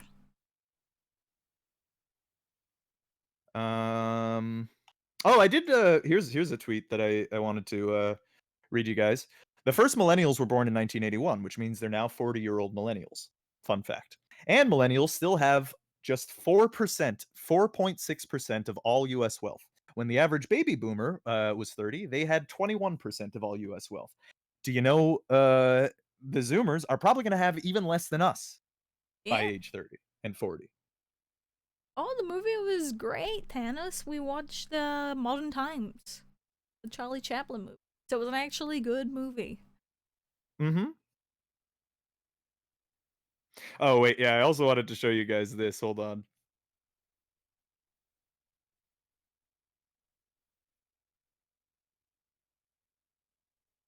I'm trying to find I can't find my bookmark of there's a lot. If you look up like COVID vaccine expiration, it's happening all over the place. It's literally all across the country right now. But of course the news isn't going to tell you about it very much because that's not their prerogative.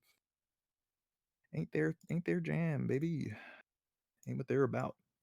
Yeah, so here's a fun if you want to know what liberal propaganda is about and whether or not the Democrats, the liberals, whether or not they, like we were having that argument earlier with the the liberals, they want these things, but they it's just they're not going to do silly things about it. They don't want to do silly things like filibustering to make sure it happens. So this is the Washington Post editorial board. This is an entire thread, by the way. These are just articles because I know people are like, oh, it's opinion article. Is literally just by the editorial board. Okay, this whole thread. Why increasing the stimulus checks from $600 to $2,000 is a bad idea. Single payer healthcare would have an astonishingly high price tag.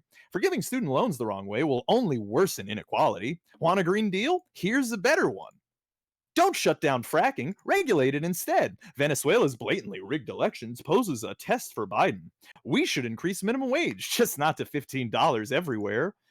The antitrust onslaught against Google gives Joe Biden a tough job. A wealth tax isn't a best way to tax the rich.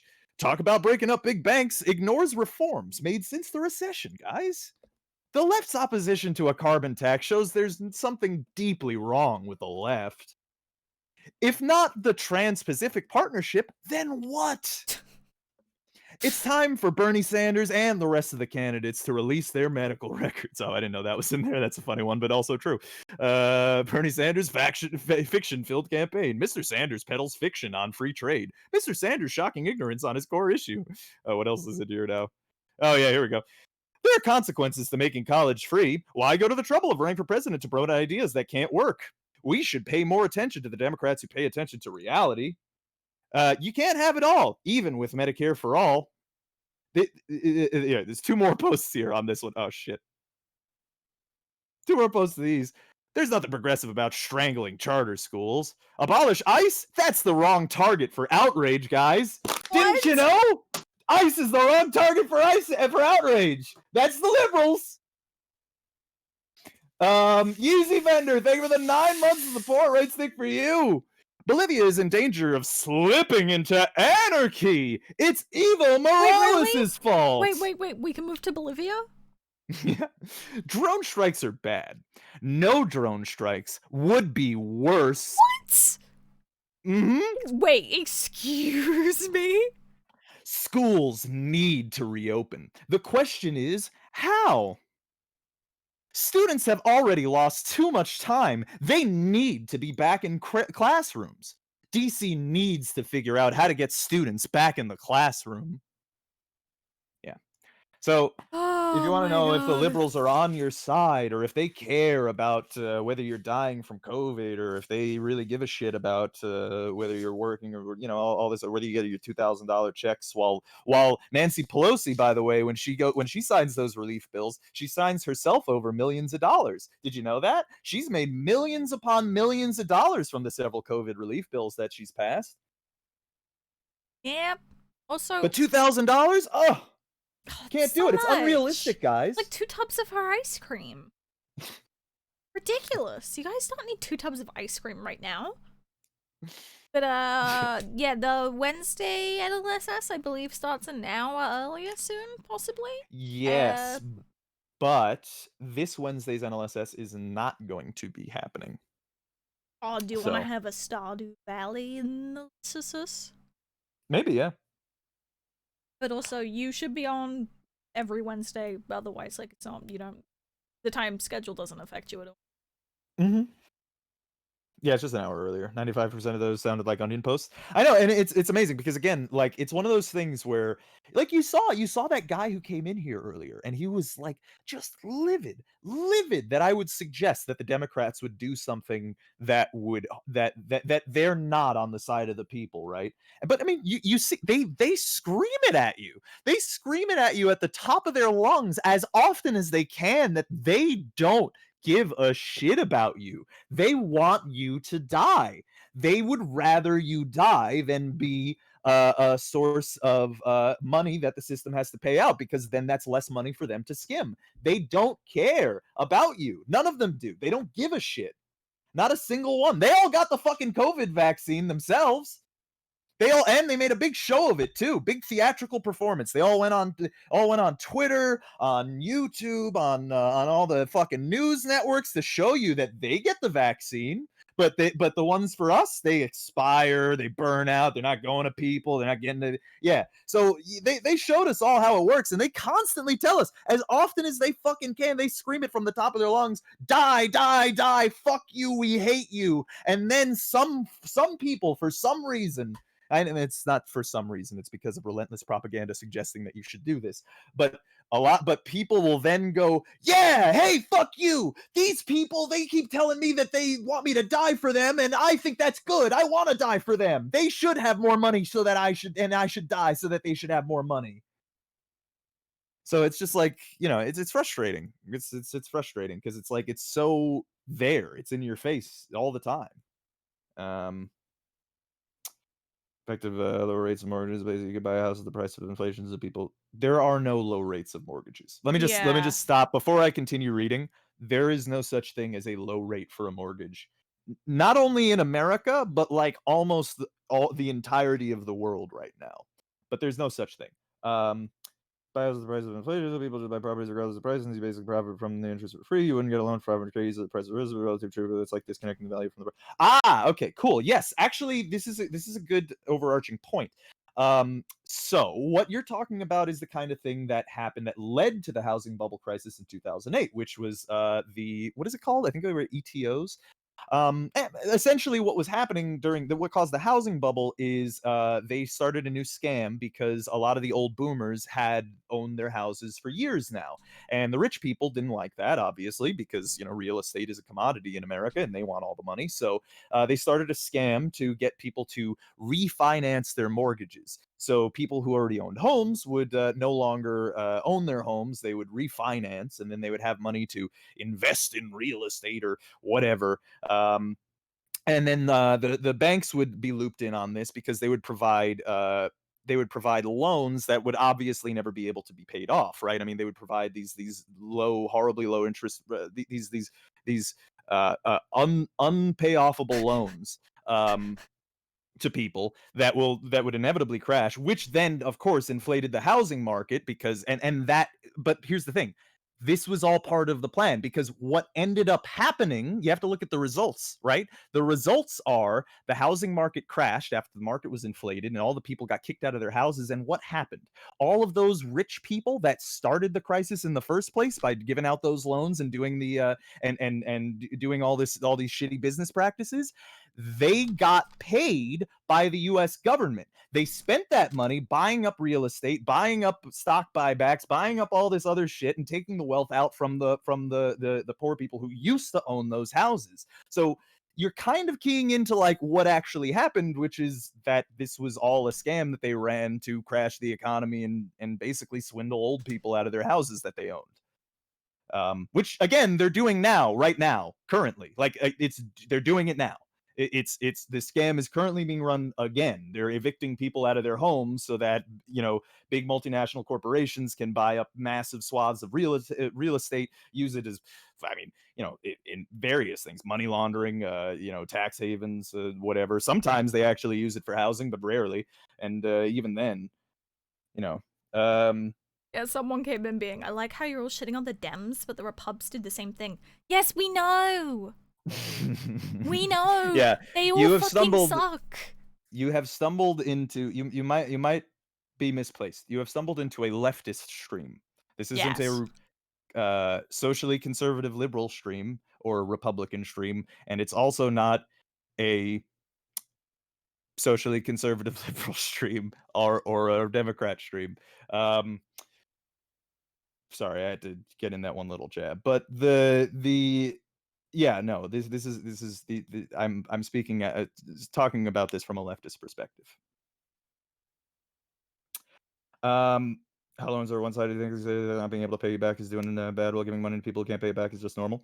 Yeah, well, actually, so there's a really great book that I actually bought my mom for Christmas called Debt: The First 5,000 Years by David Graeber, where he goes into the origins of debt in human society. It's pretty actually important when it comes down to it, historically speaking. Revolutions actually tend to be tied up in debt. They tend, usually before a revolution is a debt crisis. So welcome. The the and actually largely what's happening right now is because of something that I talked about on the NLSS years ago. Um, which is we've moved our gold standard currency based economy to a fiat currency, which has effectively turned us into a credit based society, which is more or less how other things used to work, but we have infected it with capitalism, of course, as a ways to exploit workers and laborers and whatever. And we're now reaching the same problems that having these exploitative credit based systems uh, uh, were facing before capitalism, and they're facing it now, which is that when everyone's in debt, no one can buy anything, obviously, so the economy is obviously in a bad place. You obviously want your slaves to buy your products. That's the whole purpose of the state. So if you put them into such massive debt that they can't consume, then you've kind of shot yourself in your own foot, which is, the way that ancient societies used to deal with this would be like a tax jubilee in many cases, which would be, or a debt jubilee, which would be just striking all the debt away, which is a good idea. Oh yeah. So there you go. Yes. Digitally, he keyed into that. Is it's the Jubilee? Yes.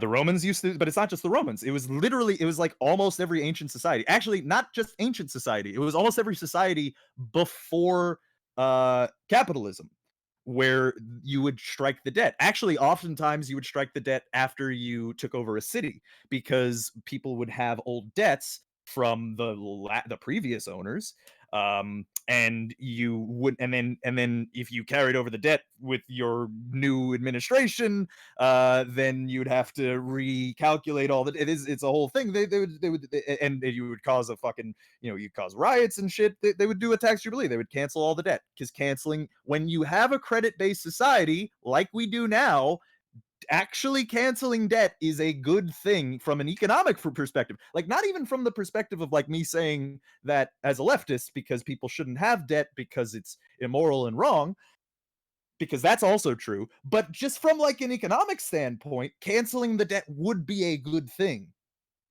China's been wiping debt at every corner for its people, and here we are still paying our past due phone bills. Yeah, right. Yeah, no, China does that. China does that all the time. In fact, they actually wipe the debt. I've been reading for foreign countries too. I need to learn more about how Chinese imperialism works, because I know that apparently for the African countries that it's been building infrastructure in, they have been routinely wiping debt, which is a good thing. I mean, then again, it is also a positive thing for them. I mean, it's not like it's a purely altruistic move, which is again actually why I kind of bring it up, because even if the Chinese state is doing it, it doesn't even necessarily mean that it's an altruistic move, because it makes logical sense. It's a good thing to do, because if people have, again, it's the same reason why we should give people $2,000, so that they have money to buy things. That's like the whole thing in capitalism. You require the slaves to buy things. If the slaves aren't buying things, then it just stops working. Then it's just feudalism, which, again, I've been predicting we're achieving that. They paused my student loan payments without asking, and then told me afterwards that they were going to charge me interest for the privilege of not being allowed to pay them. I'm lucky enough to have low debts now, but it's real scummy. Yeah, no, exactly. Yeah, that's the thing, is that they just keep doubling down on increasing debts on people, and that's only leading to fucking over society more and more, of course. But I mean, and this is nothing new. I mean, look, they fucking Shakespeare wrote about it. Fucking the Bible has the fucking money lenders in there. Jesus whipping the money lenders and throwing them out. Like debt Throw on the has, table was great. yeah, like debt is a very integral part of human history. Learning about it is pretty important, I think, and it's especially considering our current state of things and how debt is really the thing that is destroying, well, everyone right now. You should look at the thing I put in chat. Okay. You will love it, and so will everyone else.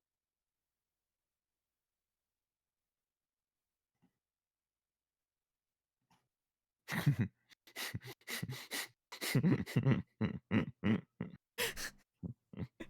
love it so much.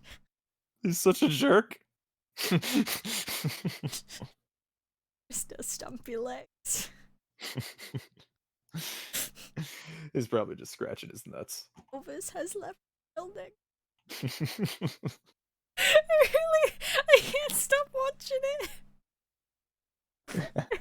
Time to joy. outlaw usury. We should actually.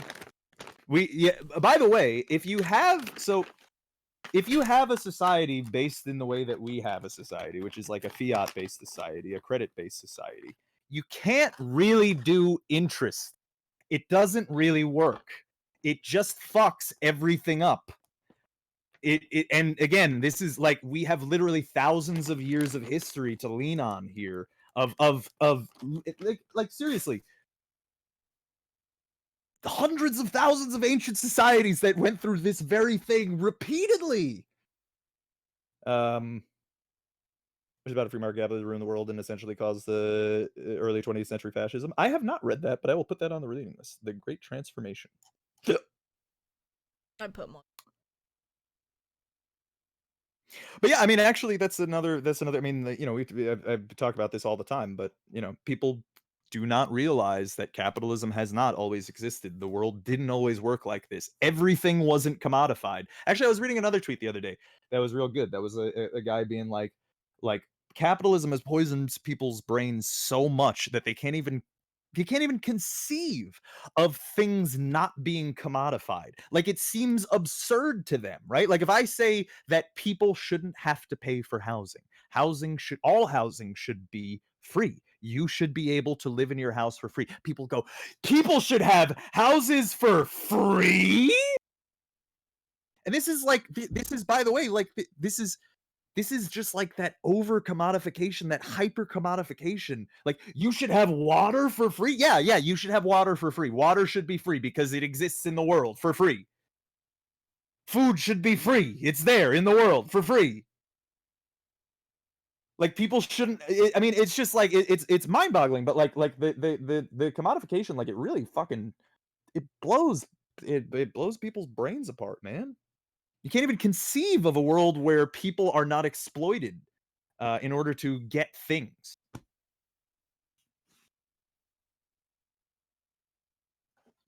But I pay for it. Yeah, no, well, I mean, that one also is like, that's like the boomer mentality, right? Of like, you know, things were bad for me, so other people should also have to go through those same bad things. Air is free, at least for now, and out water, food, shelter. Yeah, well, I mean, they're already trading water futures on the stock market, so yep, we're already there. And again, yes, air, I'm certain, will be part of it, especially considering climate change is right around the corner, and the rich people will be fine. We're polluting it as much as possible. Under the Biden administration, all of those oil companies have, there was leaked internal documents that said they're planning on doubling, and they're gonna. It's the first time watching you not on the LSS, and holy shit, I love you. Welcome. Yeah, when we do my outside of NLSS content is a little bit more openly political, just a little bit. Yeah, it's just an inch. People our age have the same mentality. No, that's true. Yeah, that's what I was saying. But that's why I called it a boomer mentality, not boomers. Because yeah, you're right. It is just a mentality that people have. It's like it's the crabs in a bucket thing, basically, right? It's like I suffered, so everyone else should suffer, rather than the logical conclusion that a person should make, which is that I suffered, no one else should have to suffer like me. Mhm. Which I honestly think that's like kind of the main distinction between the right and the left. It really kind of feels like it a lot of the time, anyway. See you later, Don. Thank you for coming by. It was good to see you in my first stream of the year. Yeah. Unless you want to play Dota later, Jess. Oh god. I want a Stardew kick right now. About how much what they make and earn, how much time they put in. And one of my coworkers at the time basically said, "But all this stuff is going to be expensive if we get a raise." Yeah, I mean, see, yeah, that's what I mean. It's like it really poisons people's fucking brains where they they tell you that you deserve the chicken bone, and people say, "I do deserve the chicken bone. I should I should only get the grease from his fingers. I do only deserve the crumbs. He's better than me. He's superior to me." Like earlier, actually, that guy that was making the arguments earlier. You don't know what you're talking about, right? Like you don't know anything about politics. The Yeah, people with the he money who have gone to school at Harvard and Yale and stuff and ended up in Congress with all that money and got all those deals. They're the ones who understand politics, you see. People like you, pores, you can't understand it. You can't have any political Mhm. awareness. And even if you think you do, ho ho ho, sweetie. I'm sorry, but guys like the fella from earlier is here to show up and tell you that you don't know what you're talking about. They know. You're being silly. So, and then this kind of this sort of political like gaslighting has been going on for since the inception of America. Literally since the revolution. Like when Crispus Attucks was murdered by British soldiers, the people started burning down all the fucking factories and plantations and shit, and then the liberals came in and were like, we should be a bit more civil. Start making deals with the French government and shit. we Voted should sales in like 2 weeks after that, yeah. eat the rich in Minecraft. I agree we should eat the rich in Minecraft. That Trump was no more qualified to run our country than him, and he was pretty much adamant that he was an inferior human being than Trump. Yeah, right, exactly. Like people really, really internalize this like self-loathing under capitalism because I mean capitalism spends all its propaganda suggesting that that's the case. Are you not producing like by the way, have you guys ever had anxiety when you weren't working? Because I mean I have that like literally all the time. Mhm.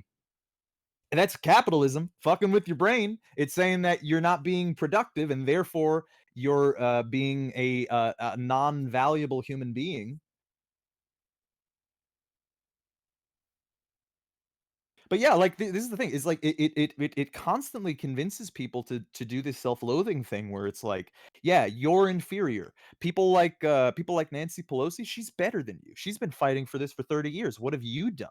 You know? I'm seeing a lot of that with AOC too. It's like you're gonna critique the only politician fighting for you? What have you done, mister? AOC has been doing blah blah blah blah blah blah, but you have been blah blah blah. So, it's the same fucking thing. This super superiority, inferiority, like politicians are above all. Even rich people. I mean, I was seeing on MSNBC, they brought on I talked about this last week, where they brought on fucking Bill Gates to talk about whether or not he believes in the efficacy of the COVID vaccine. This motherfucker's just a rich guy who exploited other people and made computers and made Yeah. billions of dollars making computers. What the fuck does he have to do with knowing about the efficacy of a COVID vaccine? But that's the thing, right? Is that that's what they presented as. That's the argument, is that he's rich and therefore better. Not just at being rich, better at everything. He's superior at having intellect, at knowing things, at learning things, at exploring other ideas. You're an unskilled worker, you see, right? That's what they call you. You're unskilled labor. Your labor requires no skill. But Bill Gates, it requires a lot of skill moving all that money around and Mhm. sitting on your ass all day. Um, he's superior to you, and therefore you should listen to his opinion about everything, all the things, anything that's under the sun. You should listen to him. You should listen to what they have to say. That's why Elon Musk goes on Twitter all the time to give his 2 cents. All the rich people go on TV and Twitter all the time. We constantly hear, I mean, hell, fuck, I just showed you the fucking Washington Post.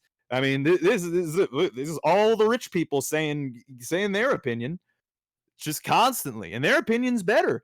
And it's always this little condescending, right? It's part of the condescending. It's not that this idea is bad. It's just our ideas are better. Don't shut down fracking. Regulate it instead. We should increase minimum wage. It's not $15 anywhere. That's crazy, guys. Wealth tax isn't the best way to tax the rich, guys. I mean, like it's just this is what the game has been for forever, man.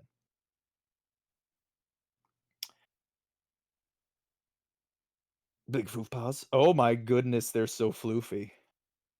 Did you see that, Jess? What? Where's the floof? Rocky linked it. Oh, it's because he's so little and his balls are too big for him. What does the US actually even do? Is it their job to socialize with other people? Yeah, no, like literally, like their job is to sit on their ass and do nothing. They earn what's called unearned income, one of 3 sources under capitalism. Jeff Bezos actually works. I think there was an article about how much he works, and I think it was like he reads some emails early in the morning, and then his accountant handles the rest, and then he spends the rest of the day like having dinners and brunches and stuff. So yeah, that's his work. That's work for him. But we can't think about like increasing taxes on the rich or expropriating their wealth or hell, maybe giving Amazon workers less than slave wages and maybe not subsidizing the wealthiest person on planet Earth. But no. Look, those things are not pragmatic. You understand? It isn't the best way to tax the rich. These things, really, it's just that people just don't understand politics. You gotta go to one of those politics understander schools like Yale or Harvard. They know about the politics. I mean, what'd you do? Where'd you go? High school? Huh. Huh. Huh. When he gets it, yeah. You are all as qualified as any other fucking member in Congress, by the way. If you really does lose money that you get with that Amazon now, it's too big to fail, yeah. I don't think it's all what I think, but it's gonna be great to watch. Yeah. I mean, the reality is this: there just shouldn't be billionaires. That's just the reality. That's it. There shouldn't be billionaires. There shouldn't be a group of people that have outstretched wealth over everybody else, that control all the means of production and control the lives of everyone else. Because we see what happens, right? When our lives are in the hands of our oligarchic republic, and what have they done? Slaughtered us in droves. Massive genocide on a scale like just across the entire United States, and continuing to happen. Not only continuing to happen, but continuing to go on TV and whining about having to talk about having to make it happen. We have fucking politicians going about, oh, people are being too rude. Oh, saying fuck you is violence now. Like all this other bullshit while people are starving and dying. But yeah, we gotta worry about,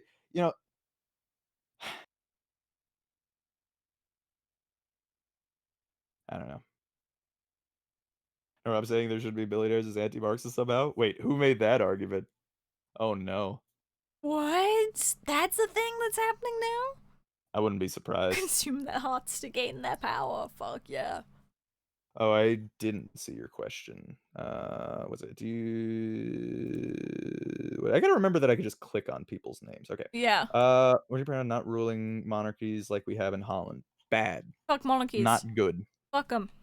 Should not have monarchies.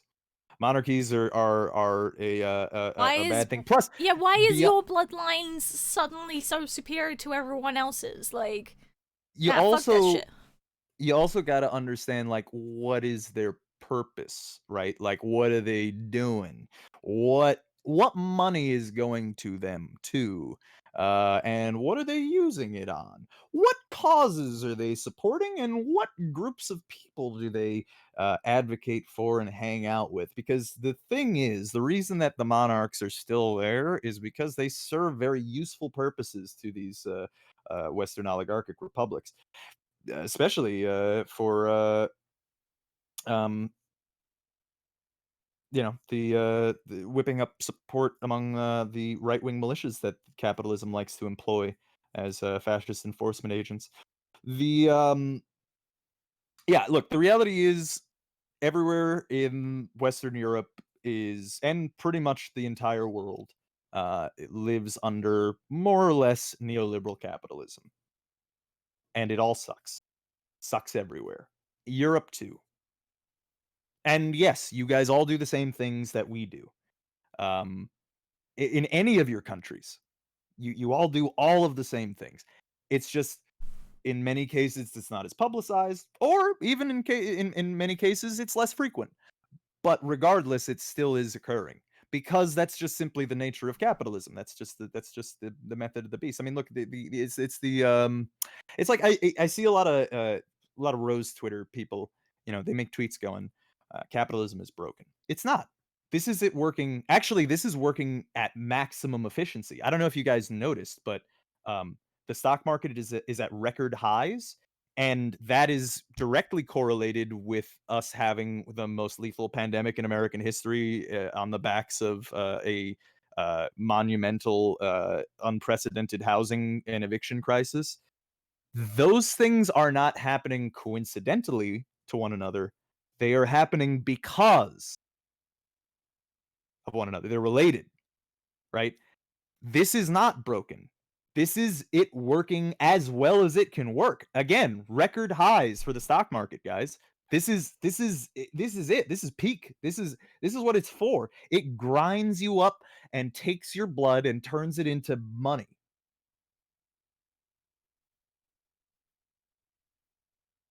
The police should be like, crime isn't good actually. It's not one of anything. Hell yeah. I like that. Our country tries to account foreign companies because there are no unions. Oh, that's rough. Grind me up to fertilize the stock market, fam. Yeah. Grind to check out my link to see the ultimate socialism. Okay, hold on. Oh yeah, no, I did see Thought Slime's tweet. Thought Slime, friend of the channel. Thought Slime's tweet. His tweet is, fellows, is it socialist to do capitalism? It's this fucking guy, Caleb Maupin. He's actually Thought Slime's done a couple of videos on this dude, and they are funny.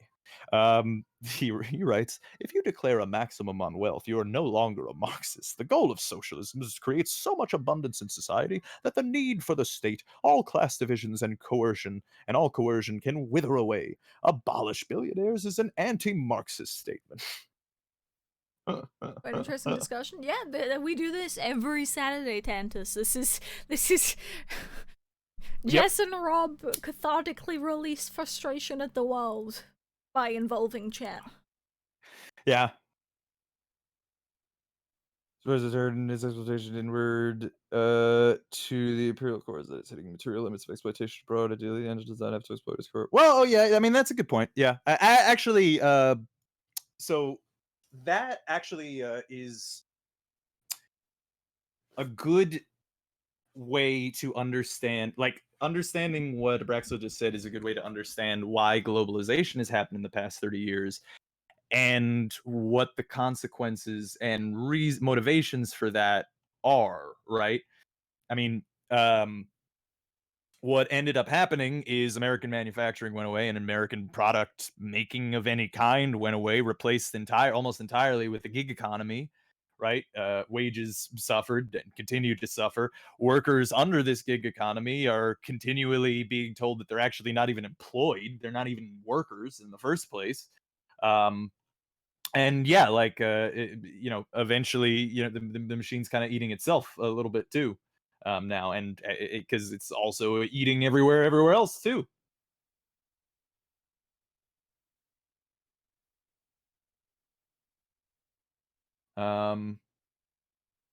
Here in Greece, a MP of a socialist party just got their political asylum revoked just because she made the generalized statement that some police dress in civilian clothes and turn protest violence and disperse them. The whole world is trending on fascism. Yeah, no, exactly. Because here's the thing. Here's the thing that people don't realize, and that people really got to realize about liberalism, fascism, and these things as ideologies and how they relate to one another. Okay, liberalism exists to justify capitalism. That is Mhm. it. That is the only purpose for it. It exists to say that the free market is actually the best way to organize society. And that is a good and that is the best way to achieve good things that we like, like equality and stuff, right? That's what liberalism does. Obviously, that is a lie. We've lived that lie for forever. You've seen that lie. It's around you all the time. You see this America crumbling. You see this empire decaying. People dying in the streets right now. Tent cities. You see all this. It's not true, right? Um, so, what is fascism? Fascism is simply the enforcement arm of capitalism. Fascism is there. They're the gang. They're the force, right? They're the people to keep you in line. They're used as a useful tool by capitalist interests to keep you in line. You mad that you're starving and getting evicted? Too bad. We're going to send the fascists after you now. Because that's the whole point. Again, if especially if you look into and understand fascist economic policy too, it is defined by extreme privatization, which is something that has been occurring in America for fucking forever, and especially so for the past 30 years. Oh, Fascism, yeah. the political mastermind earlier said that America is fine. Right, America's fine. America's Y'all are just fine. edgy. We're just Right? edgy. You know, I've never been called edgy before. I think that's the first time I've ever been called edgy, and it's kind of like an achievement. Roger is maintaining his reaching his natural conclusion, modern spirit. Yeah, no, well, see, I mean, that's the thing, right? Is that's why guys like Marx said that socialism is just the natural evolution, and why he suggested, and again, all of these things are, and why a lot of leftists also suggest that it's all the natural evolution. Remember, Marx wrote in the tradition of Adam Smith. In fact, a lot of the stuff that's in Das Kapital was expanded ideas from Adam Smith, the liberal economist who was very influential, lived about the same time, in American, well, not really, but very influential in the American political mindset, especially from the economic perspective. But he suggested, as many leftists do, that capitalism will eventually eat itself, because if you understand how the system works, it will always inevitably trend here. That's why I keep telling, the Europeans who come in here and say, like, but my country's not as bad. It is, because of capitalism. It will even if it's not as bad as America is right now, it's still bad in its own ways, and those ways will get worse because of capitalism. Because it always does, because that is the nature of the system. That's what it does. That's the purpose of I don't know what you mean, Rob. The UK's going fine right now. it. Yeah. Everything's fine. Yeah. Also, funny thing, I got the Brexit game made by I think it's by the Papers, Please developers in the Humble Bundle today, chat. So pick that up if you have the Humble Monthly. Yeah. There you go. I filled One of the parties out with cats. One of the parties here in Denmark has a rotation system in their party so that their leader's ego can't reach maximum level before replaced, and I actually think it's a great idea. I mean, it's sure fine, I guess. Again, it's like reforms under an oligarchic republic. Who cares? It's just participating in bourgeois electoral politics that don't actually have don't affect any real meaningful change. I mean, I think actually, especially with the stuff that's been happening with AOC and the Squad and the quote unquote progressives and stuff, I think we've fully.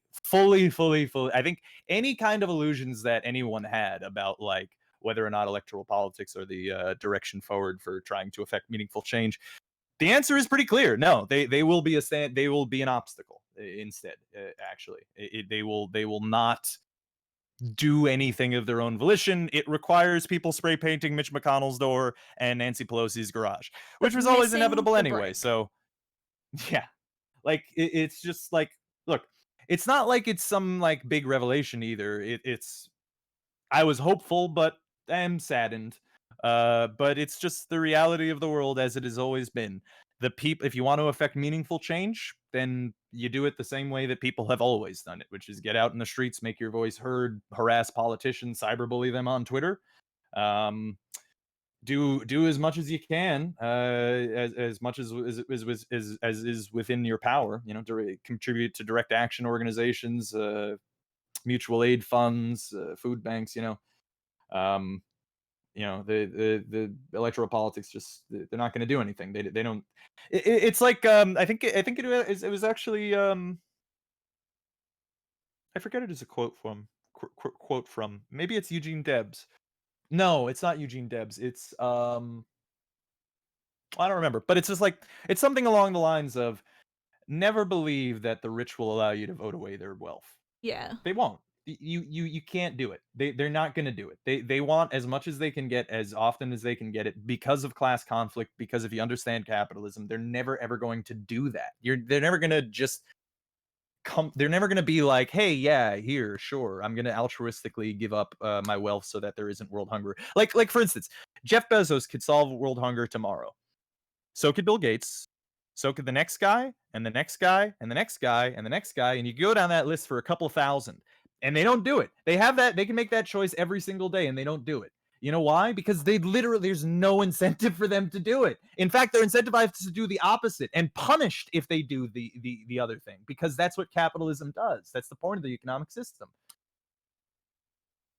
Chair Minister of Commerce runs as Minister of Defense, change seats as to make. Oh yeah, no, I get what you're saying. Yeah. Yeah, that seems I can see why that's bad as well. Yeah, again, it's just like reform of these electoral systems. The electoral systems themselves are the cause of the problems, Yeah, right? the thing So is, they're working perfectly. This is how they're supposed to work. exactly. It's not that they're Yeah. being exploited or that they're twisting the rules. This isn't how it's supposed to work. No, this is exactly how it is supposed to work. Mm-hmm. Yeah. For the Master's tools will never dismantle the Master's house. They may allow us temporarily to beat him at his own game, but they will never enable us to bring about genuine change. Yeah, exactly. Yeah, like you can't. I mean, that's actually not the one that I was thinking of. I was thinking of there's another one that's along the same lines. But surprise, surprise, a lot of socialists say the same things, and they're always right. Well, I shouldn't say always. I think that is the flaw that the government see, but it's not a flaw. That is how it's supposed to work. It's not a flaw. That's how the whole system is meant to work. The whole system is meant to benefit the rich and only the rich, and continuously do that. Yes, That's it working at 100%.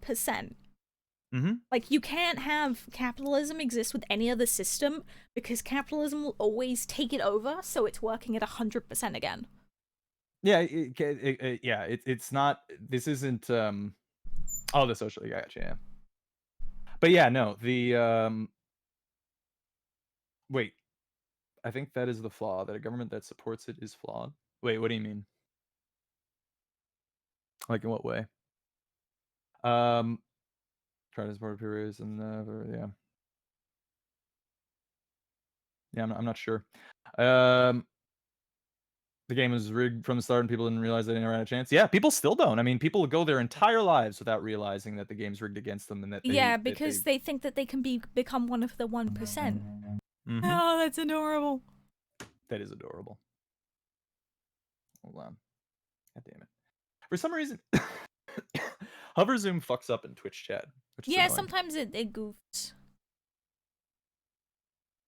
Socialism never legally lead for creates class distinction. Socialist government is all society. Yeah. I mean, there's I guess there could be a confusion of terms if we're talking about like socialism as it pertains to states like the Soviet Union or the Communist Party of China. Those are different, right? I mean, again, like, I'm not a socialist, technically speaking. I mean, I am a socialist because technically you can describe me as a libertarian socialist. But I'm more specifically, I'm an anarchist, and that is to Yeah. say that I don't believe that these vertical power structures are a good idea because they inevitably lead to this. You need a government to support a capitalist No, exercise. you don't actually. So Yeah. here's the thing: you don't actually need a state to, because you're probably thinking of the, again, you're thinking of the socialist governments of, like the Soviet Union or the Communist Party of China, where they have a one-party state, that's supposed that, or they, in theory, they were supposed to have a one-party state, which is supposed to be a dictatorship of the proletariat that's supposed to usher in communism. Um, if you're looking at their economic policies under the lens of how they reacted in a world that exists under capitalism, then that's where the flaw is, right? The way that they used state power is by nationalizing industries, basically making state control of different things. This isn't what I'm suggesting, and also not the suggestion of socialism. The suggestion of socialism is that workers control the means of production. That's it. It's just that you and me run things, not bosses, not managers, not CEOs. Just you and me, the people who actually make the things. That's socialism. That's the idea. So, yes, you don't need a state in order to enforce a socialist economy. If you wanted to enforce like the kind of one that they had in like China, or they have in China, and the ones that they used to have in the Soviet Union, then yeah, sure. Then those nationalized industries systems, that would, the central planning systems. Yes, you do require a state to do that. And now it's interesting. Yeah, it's confusing because again, the The Chinese terms party. are purposely conflated Yes. because it makes it more confusing to learn. Yes, It puts people off. It makes people afraid. That's that was their propaganda job, was to And yeah, fuck it all and up. we don't learn about any of the actual distinctions, right? Like, for instance, China calls itself the Communist Party, right? But they don't believe that they are a communist country, right? Like they don't believe they've achieved communism. The idea is that they are, or at least that was the original thought, was that they were going towards communism. The same with the Soviet Union. They wanted to go towards communism, and they described their economic policies as socialist policies. And the reason they described those policies as socialist policies were because they were policies that basically enriched the lower classes of society. They made the poor have a livable and comfortable lives.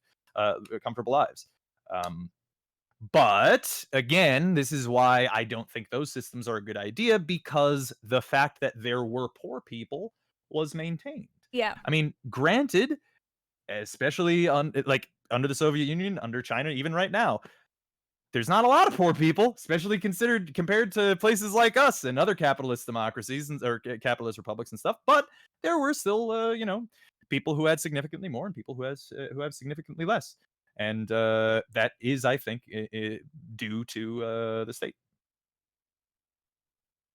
State-controlled capitalism, like the rest of us. Yeah, it's state capitalist. It's a state capitalist society.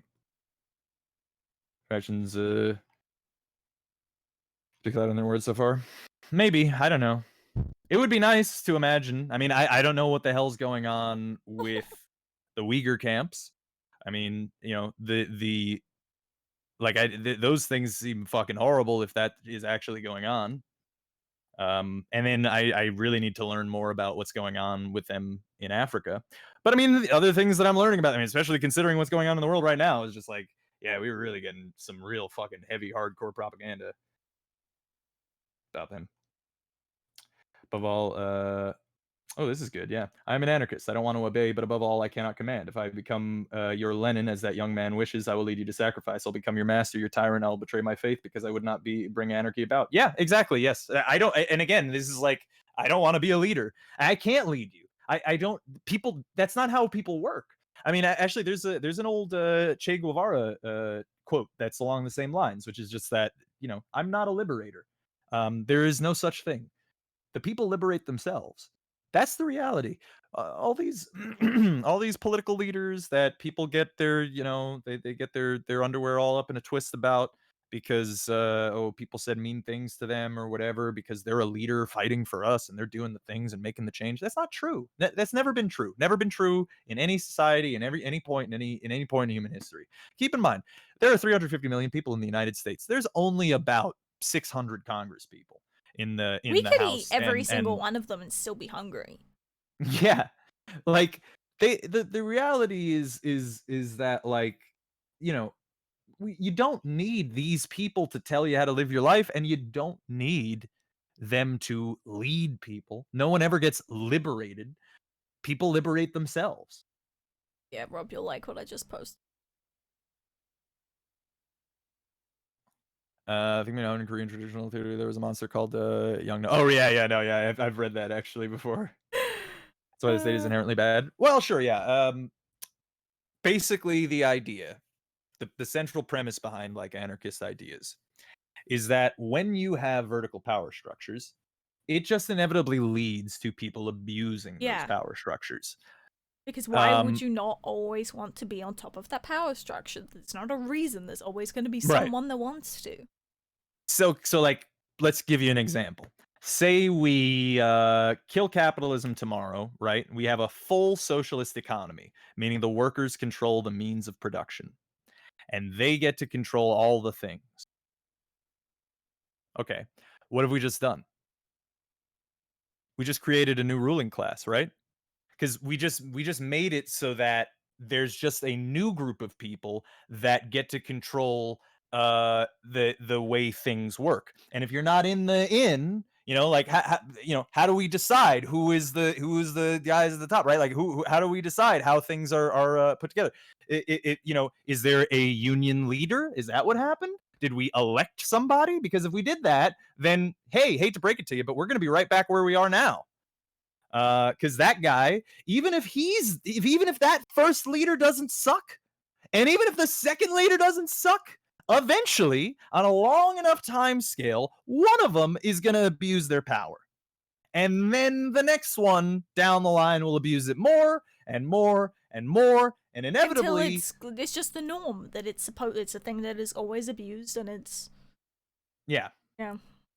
Exactly. So the idea with anarchism is if we eliminate vertical power structures so that power structures are instead horizontal, they're flat, where people have rotational responsibilities, where people don't necessarily, like, you don't have a boss of a thing unless it's absolutely necessary, right? Like the idea is, removal of unjust hierarchies. So a hierarchy that cannot be justified shouldn't exist, right? If there's no reason for someone to lord over someone else, then it shouldn't exist. If there is a good reason for someone to like stand in like a managerial or administrative role, then sure, yeah, then maybe we could have that position in place. But I mean, also, like, the other thing is that like positions of power are not held, right? Like, they're rotated. Yeah. Like, for instance, in Chiapas, Mexico, there's the Zapatistas. And they're not anarchists, but they have a lot of things about their society that are anarchist. One of them is consensus voting on all issues. The other is that, again, there's no leadership among the Zapatistas. They have someone who is called Subcomandante Marcos, and he is sort of like a figurehead for the Zapatistas, but like literally, like he's more of a machine reading a piece of paper because that guy literally just goes on as PR in a balaclava and reads off a piece of paper that all of them agreed to read, to read to people. So, like, they're, if you have a flatter society, then the idea is that you are more resistant to exploitation. You're more resistant to falling back into the situation that we're in right now. It keeps it in my refiner. Hell yeah. Recordings as expect to pay returns. including you. Right? Yep. Yep, that's a good way to describe it, Pomper. Yeah, it's an anarchist society is built on mutual self-interest, which is what our society is built on too, right? Like, when I'm walking down the street, I don't just punch a guy in the throat because, well, if I punched a guy in the throat, then maybe somebody else would take issue with that, and then they punch me in the throat, and then I'm in. Things aren't going so well for me. I mean, I had a lot of fun punching that guy in the throat, but now I got punched in the throat. I'm not having so much fun. That's my analogy for mutual self-interest. Well, honestly, you should look at the thing I just posted. I think it explains it perfectly. Yeah. What is this?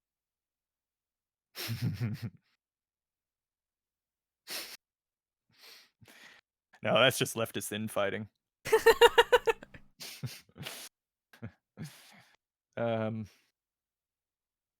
Well, is non-representative democracy implementable at a large scale? Yes, why not? Make those representative recallable, or in time, corruption will influence the culture. Well, no, hold on. There's no representatives. That's the thing. This is the thing that you're missing here. We wouldn't have Nancy Pelosi's or Chuck Schumer's doing the fighting for us thing. That's not what those people wouldn't exist. They don't have a job anymore. We would unfortunately, those jobs would be going away. So yeah, no, they wouldn't. That's not how things would work. Here, hold on. Here's a video that I how would an anarchist society work? This is a video I link often to people because it gives you a just the hypothetical idea of what an anarchist society might look like.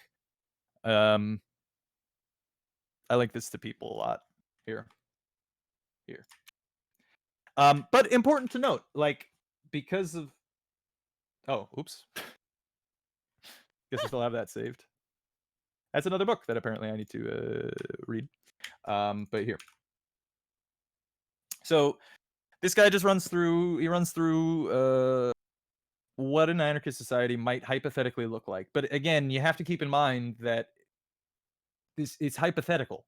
And it has to be entirely hypothetical. And I'm not saying that to say that like an anarchist society is impossible. What I'm saying is that the point of it doesn't society, matter. yeah, it's made by everyone, so we can't just be the only two that have the say on. Exactly. Yeah. It's an ever developing and evolving thing. It's never just one set thing. Yes. Okay, sorry, I took over. Mm-hmm. Look, that's the one thing I can explain pretty well. No, I mean that's right. I mean that's exactly true. Yeah. But that's the thing, Play the video, might be cool if not to us. I can, but I mean it's multi-part, so it would take a while. But yeah, I should do it one of these days too. I also want to they're gonna work. Can you explain how it would work on a big spectrum? Because deep down, I really believe a lot of people are because hypothetically, I think it would work. Well, yeah, okay. So, but here's the thing, right? So you're right. Some people are assholes, and those people don't have to be involved in those communities. They will get told to get fucked and get out. That too, but not even just that. But here's the thing, right? Just at the basis of anarchist society is this concept of mutual self-interest, right? So you're right. You've correctly pointed out that there are assholes, right? And look, I'm gonna be honest with you. If we get an anarchist society tomorrow where we have perfect equality, there's still gonna be assholes, and those assholes are gonna want to do asshole things, right? Oh yeah, I didn't read that first sentence. Rob, did you really read that first sentence of that? Yes. What? Yes. I know, but I mean, again, like, I don't think you're supposed to openly admit you're that. I expect that this person is a liberal. Yeah. Who I hope. Here's also what I expect. Do you browse Political Compass memes? I knew that you were gonna say that. I knew it. Yeah. Well, because again, when people make an argument like that nonchalantly without realizing what that is and how that actually sounds and implies, they tend to be Political Compass memes. But anyway, I want to explain this concept here. which is that society is built on mutual self-interest, right? So even if there are assholes, so like for instance, the Zapatistas in Mexico, in Chiapas, how their society works is it's based on consensus. This is in my ideal anarchist society, in my anarchist commune, that's how I would like it to run, which is consensus, meaning that big decisions that affect everybody, everyone has to agree. That doesn't mean 99% even. That doesn't mean 60%. That doesn't mean 50%. That doesn't mean 99.99999%. That means 100%. Like everybody has to consent, and then the thing is done. Okay? And the reason that that's good is because of mutual self-interest, right? So say you have an asshole who says, I think that I should get all the money. Well, that asshole has just as much power as anybody else. So the next guy is just like, no. So unless you can convince people that you should have all the money, then it's not going to happen in this hypothetical anarchist society, right? Now this idea, this mutual self-interest is expanded into every layer of the concepts, right? Everything in the society is structured around this concept of mutual self-interest. People don't want to be an asshole because you're incentivized not to be an asshole.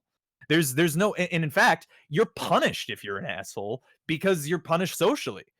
Trying to a lot of the forward horrible pieces playing. Yes. Yeah. No, right. Yeah. Yeah, but it's not the problem again, like I of said, just calling yourself far right. It's the problem of openly calling yourself a fascist. Like, do you truly know what a fascist is? And I don't mean that to be condescending. I mean genuinely, because it's super worrying that you would come out and call yourself one publicly. You've named yourself as a fascist. Yeah, like, would you but come out and again, openly say in chat, being like, look, I want to be 100% honest with you guys. I'm a Nazi, and I think we should kill this certain group of people. Like, would you say that? Mm-hmm. But aren't they punished socially now too? They are. That's true. Yes. People are punished socially now too, which is another reason why I very much understand, especially if you continue to explore anarchism, I very much understand why anarchism is not only possible, but we do it every day. In fact, think about it. The vast majority of the rules that you follow, the rules of society that you follow, were they handed down by the state? Or were they handed down by all the rest of us?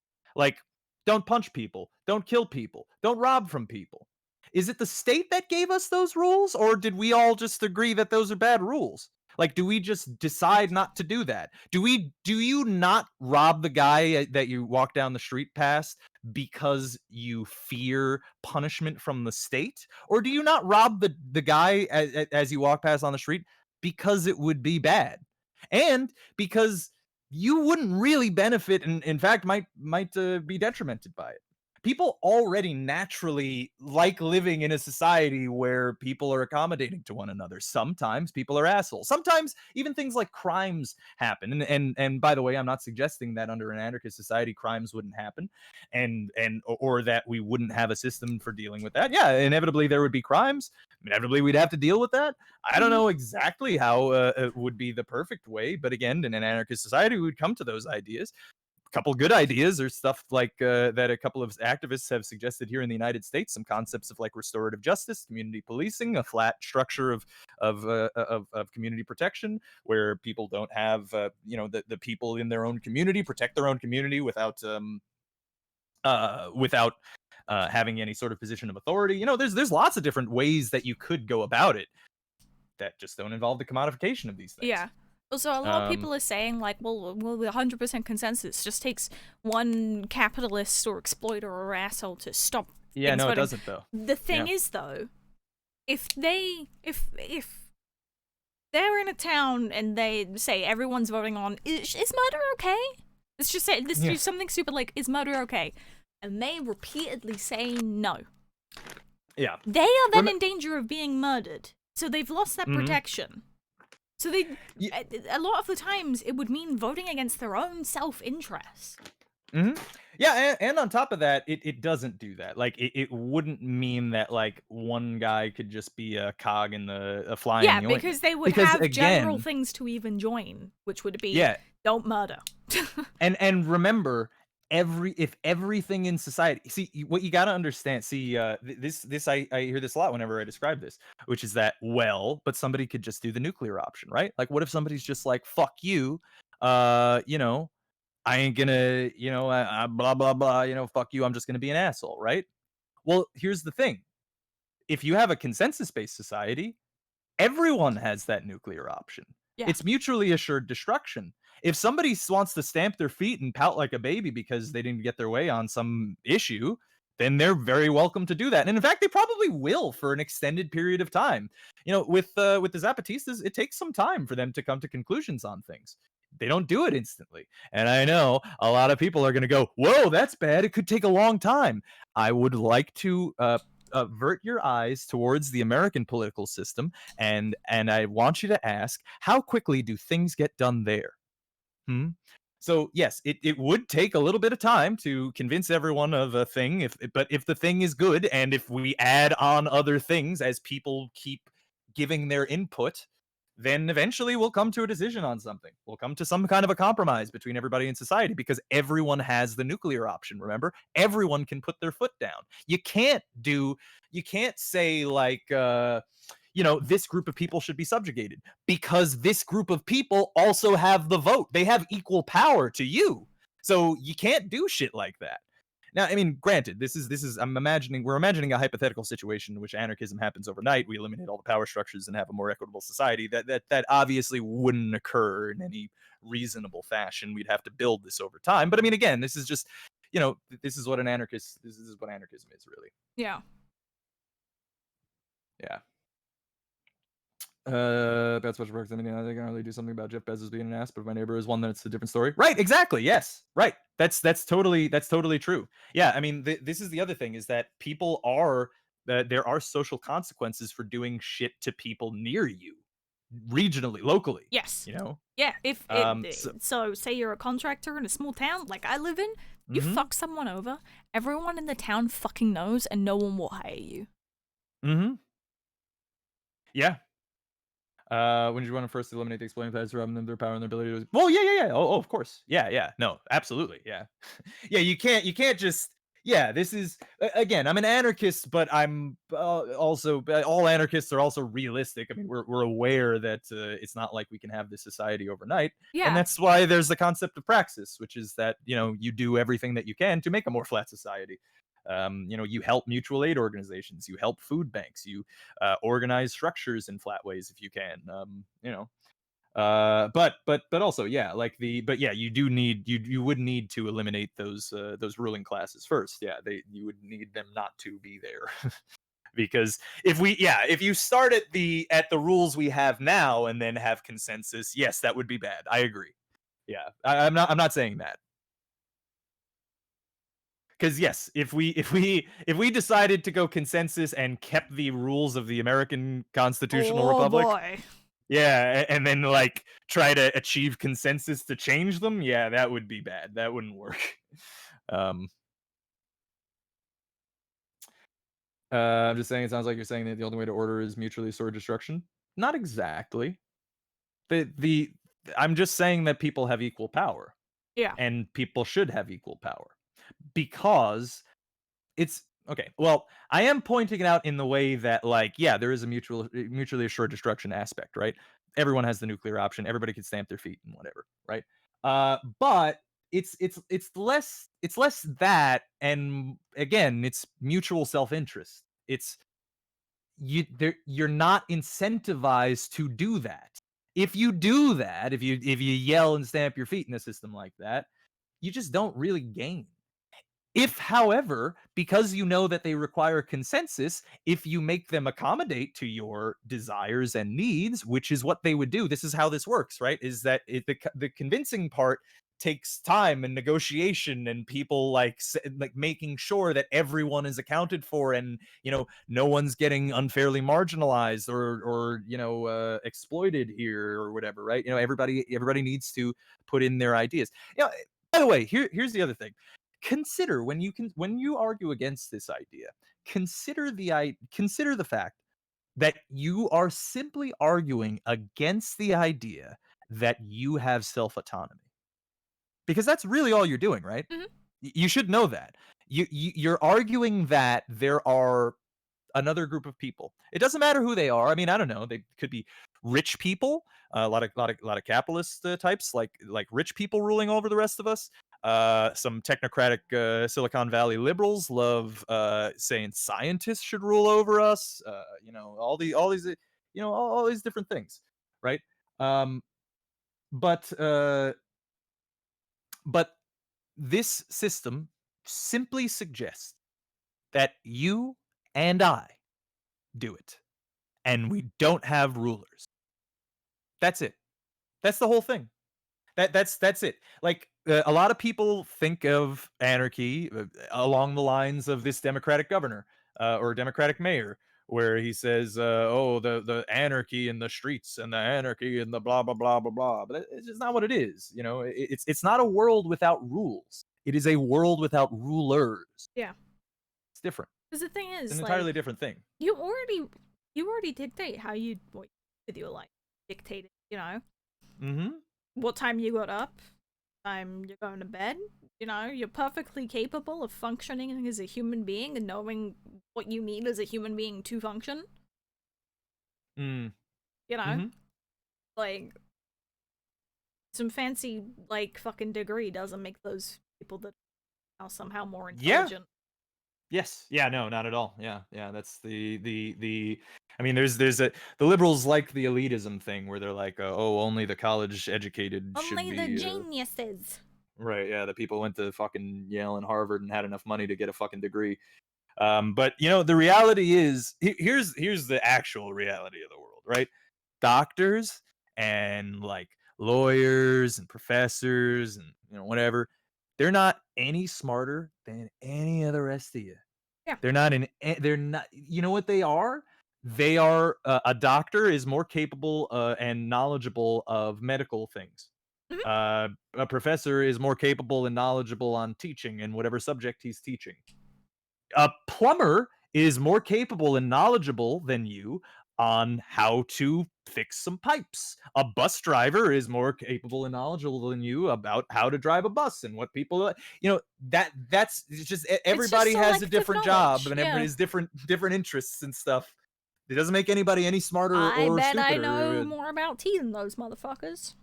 Yeah. Because this, we see this a lot. Like, a couple weeks ago, right? Somebody was talking about, this scientist said this thing, right? And then we started Googling him, and it turned out he was a eugenicist. Because again, it doesn't matter that it doesn't matter what their title is, what they've achieved, what what pieces of paper have their names on it. Matters what their fucking opinions are. That's it. That's like it. The whole fucking thing. And this is another thing. I say this all the time. The fucking they told you this bullshit in school where they went, all opinions are valid. All opinions are equal, and blah blah blah Do blah we blah. want to hear some bullshit? Bullshit from school is, I believe people are bad and they need enforcement to behave. I won't go into any depth. Jess don't scream at me. I agree with Rob a lot of points, but I can't imagine his world. Motherfucker, I want to scream at you so fucking much. I don't need enforcement to behave like a fucking child. People aren't all children. People know how to function in society without threat of fucking death. Also because true. That's what we have right now. We have a fucking police force that will threaten your goddamn life if you misbehave. And it is disgusting that you think that people need that. It is disgusting. Well, here's the I no thing, longer give right? a shit. Call yourself a fucking fascist. I fucking see it now. Yeah, I mean, here's the thing, right? Consider, what I was just saying earlier.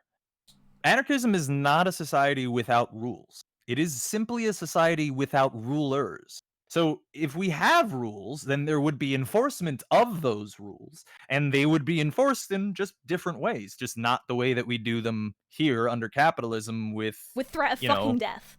Because that's what this with is. the slave patrols. You know, that's because that's what Yeah, the police are. negative reinforcement has been literally disproved in people and in fucking animals. Mm. Well, punishment, not negative reinforcement. Different things, actually. Oh, But yes, okay, yeah. This, negative reinforcement actually does work.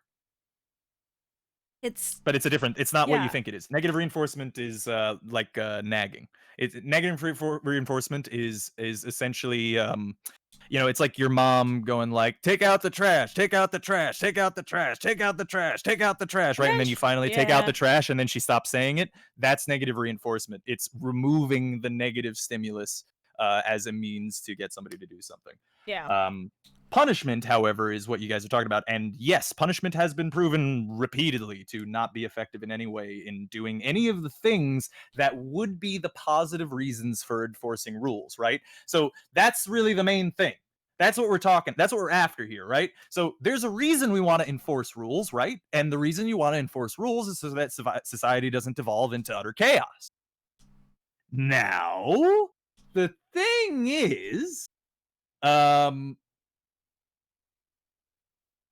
shit, what was I just talking about? I lost my train of thought. Devolving into chaos, so you need someone to fucking punish everyone. Keep you under control. Yes. Because right. apparently human beings need to be kept on fucking leashes by other human beings that somehow are superior some way or another.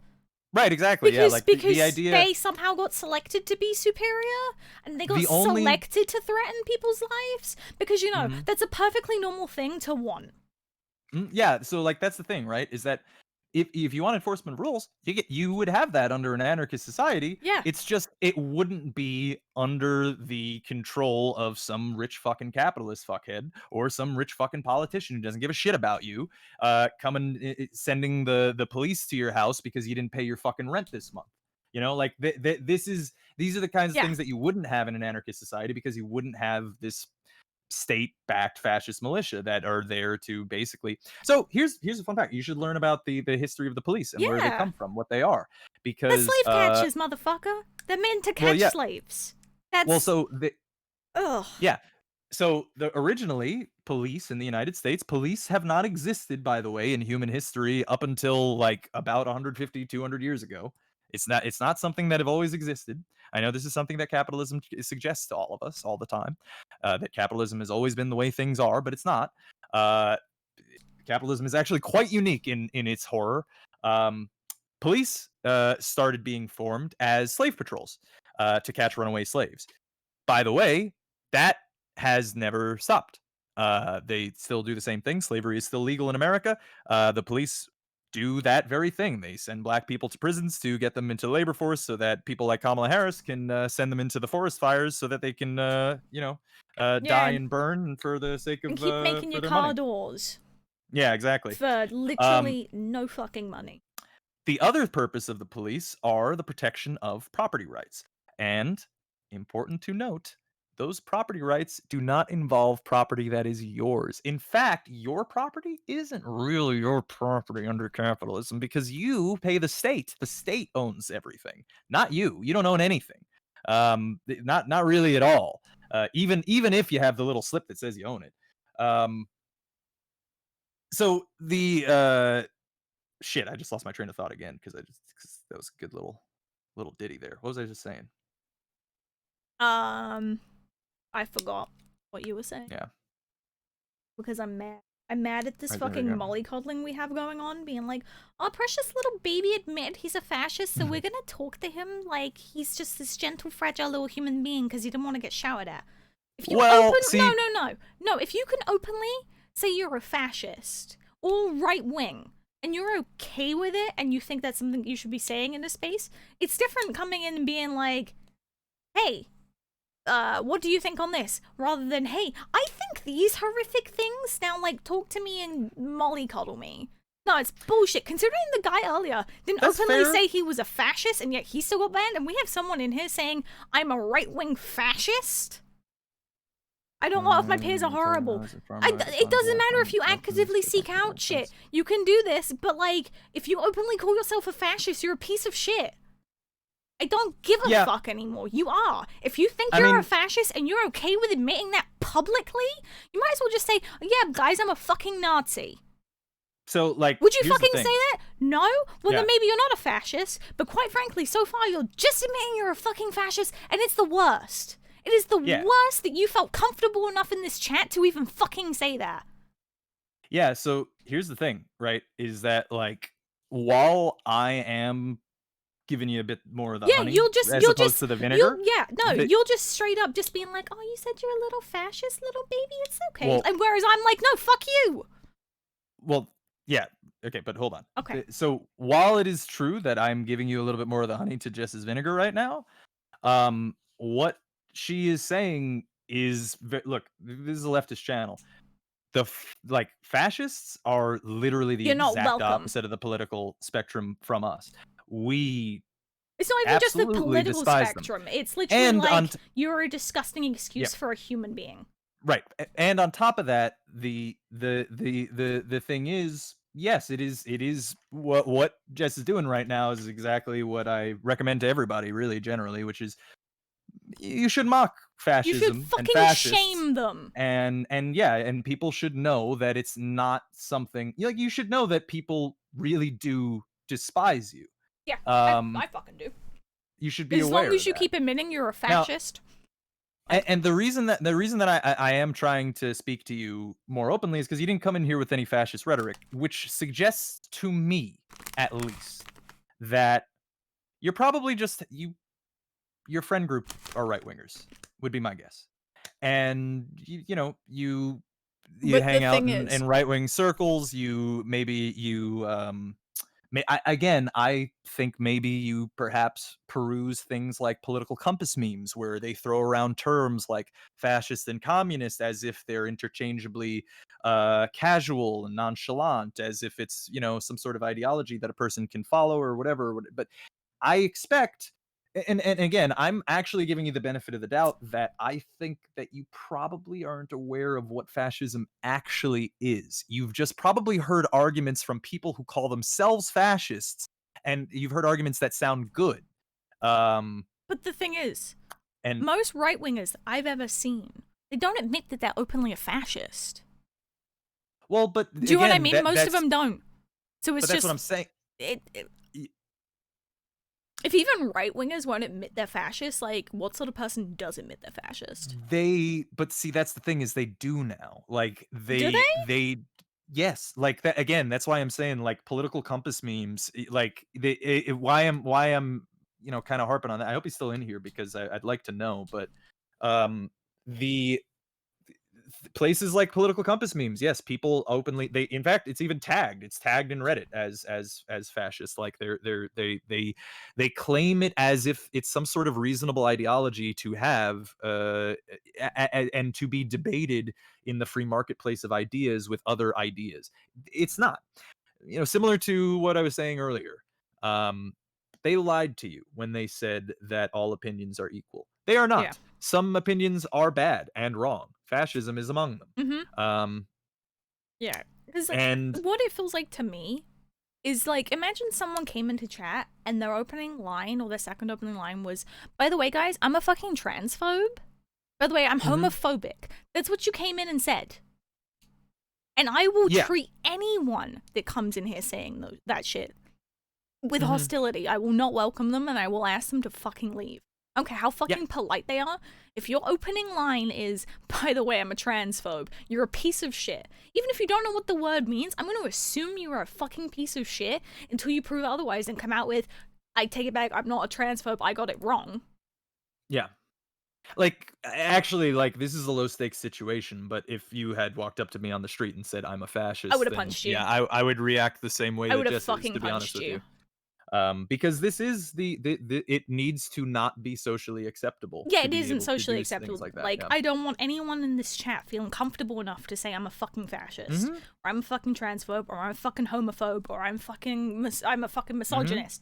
I don't want any of that anywhere near any part of my life, whether it's internet or real life.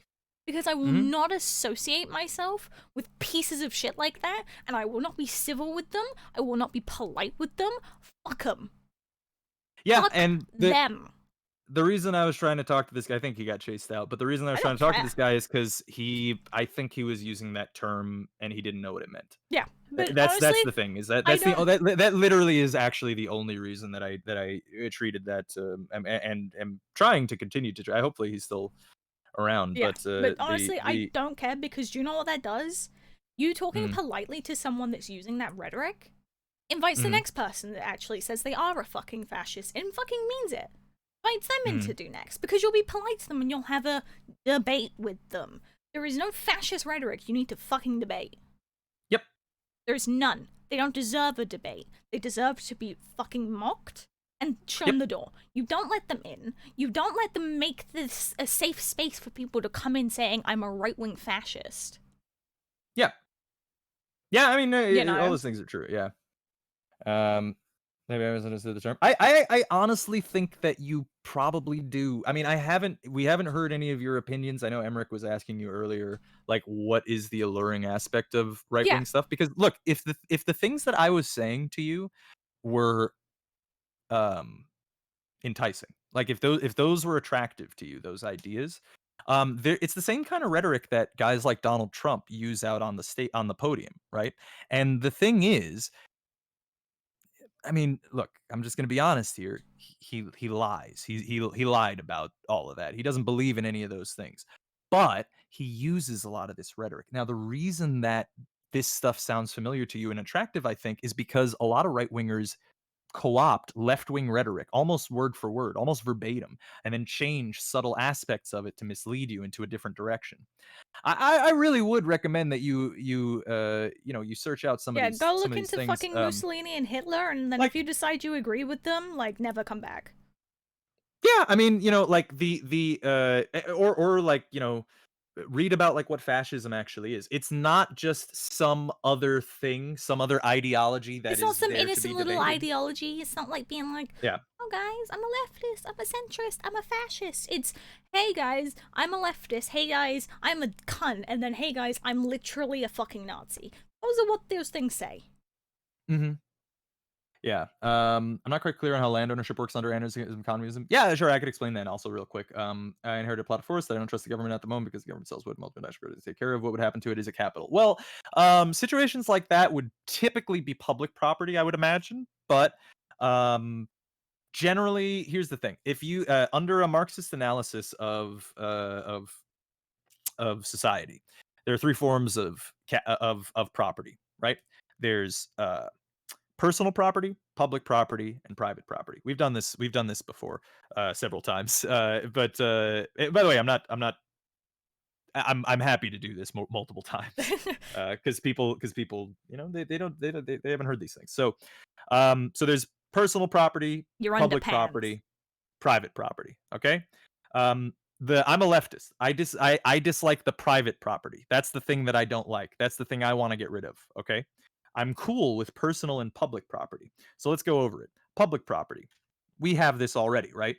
This is stuff that's publicly owned, publicly run, publicly funded, publicly maintained, right? It could be a park, community center, stuff like that, or just stuff in your town or whatever.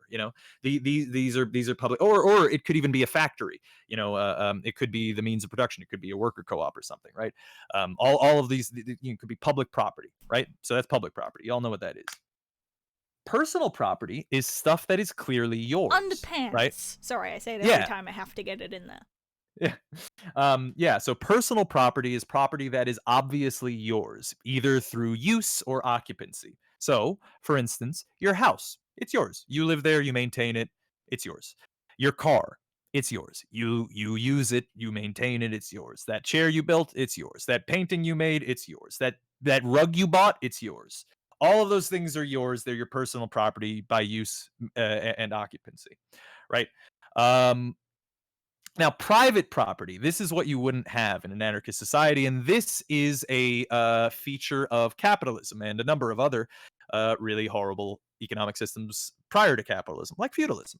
Private property says that a person who lives way over there can take all the income from this factory over here, even though he's never stepped foot in it, never worked a day in his life in there, never made a single product that came out of it, never sold a single one of those products, never shipped a single one of those products, never talked to any of the workers, and yet he, through the magic of state, gets to get gets to take the lion's share of wealth and profit and surplus value from the production, right? And he gets to keep it. He gets to sit in his fucking ivory tower in his penthouse in New York City somewhere and get all the income from all those factories and stuff, while all the workers get pittance, nothing out of their labor.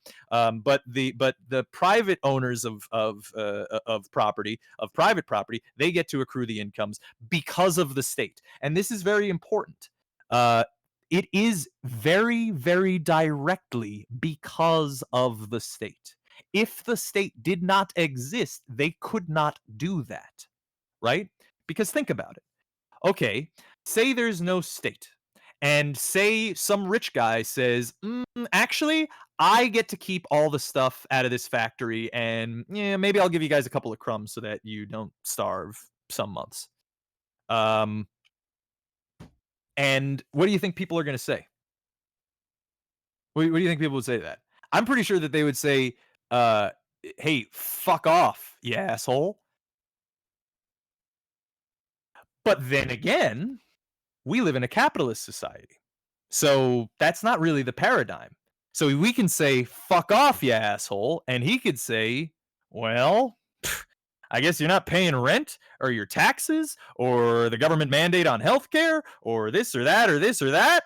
Well, looks like the police are going to be bashing down your door, dragging you out of your homes, and throwing you into the prison system so that you can be forced to labor. Because if you weren't productive before, we're going to make sure you're productive now. So this is just sort of the nature of capitalism, and this is how different property systems would work, right? Is that you would have personal, you would have public property. Your house and stuff, all those things, your toothbrush, your pants, all those things, those are yours. What you wouldn't be able to do is you wouldn't be able to accrue income from a factory that you've never set foot in. You wouldn't be able to take the surplus value from the labor of others. You wouldn't be able to buy up 30 houses and extort people into paying you money to live in that house. You couldn't do any of those things. Private property would be abolished. Personal and public property are fine. Mm-hmm. And again, actually, this is another, people who are pro-capitalist oftentimes come in here and they say things like, well, under capitalism, I get to work hard and get benefits for it. No, you don't. You don't do that in capitalism. I mean, all the people that work in 60, 80-hour work week, they're not working hard. Yeah. Or you're forced to, or you're locked in a cell. Yeah. Whereas under anarchism, that is how it would work. If you work hard, you would have more stuff because it would literally just be by the virtue of you gaining more things, because that's how you get things. Yeah. Like, because all your basic just needs are already taken care of. Yeah, all basic necessities are met. The only thing that you are getting is wants. Crucifying his labels, there's a rebrand as the throat punch party. No, we should do that anyway, because let's be honest, they're still doing that other thing. They're still trying to label Antifa as fucking terrorists. Like, no, fucking punch them in the throats. Yeah. Working hard is barely a 300-year-old concept, thanks capitalism. Right, yeah, exactly, yeah. Again, capitalism, you really got to understand, it hasn't been around that long. It really hasn't. I'd be screwed with. What do you mean? With what? You would literally have a house, food, water, medical care, education, all for free. Yeah, and then all your needs would be met. You could just choose to work if you wanted to. Yeah, and so here's another thing: capitalist society derives human value from their productive capability. Under an anarchist society, you don't have to. You have no need to. There's no need to assign human value based on productive capability. I'm gonna disable that. Right, exactly. Yeah. All of your needs. More. Yeah, all of your needs would all be taken care of 100%. Mm-hmm. And then no doubt, because of how a anarchist society worked, you wouldn't be left without any luxury items. Yeah, you would also have luxuries as well. I mean, I'm not saying that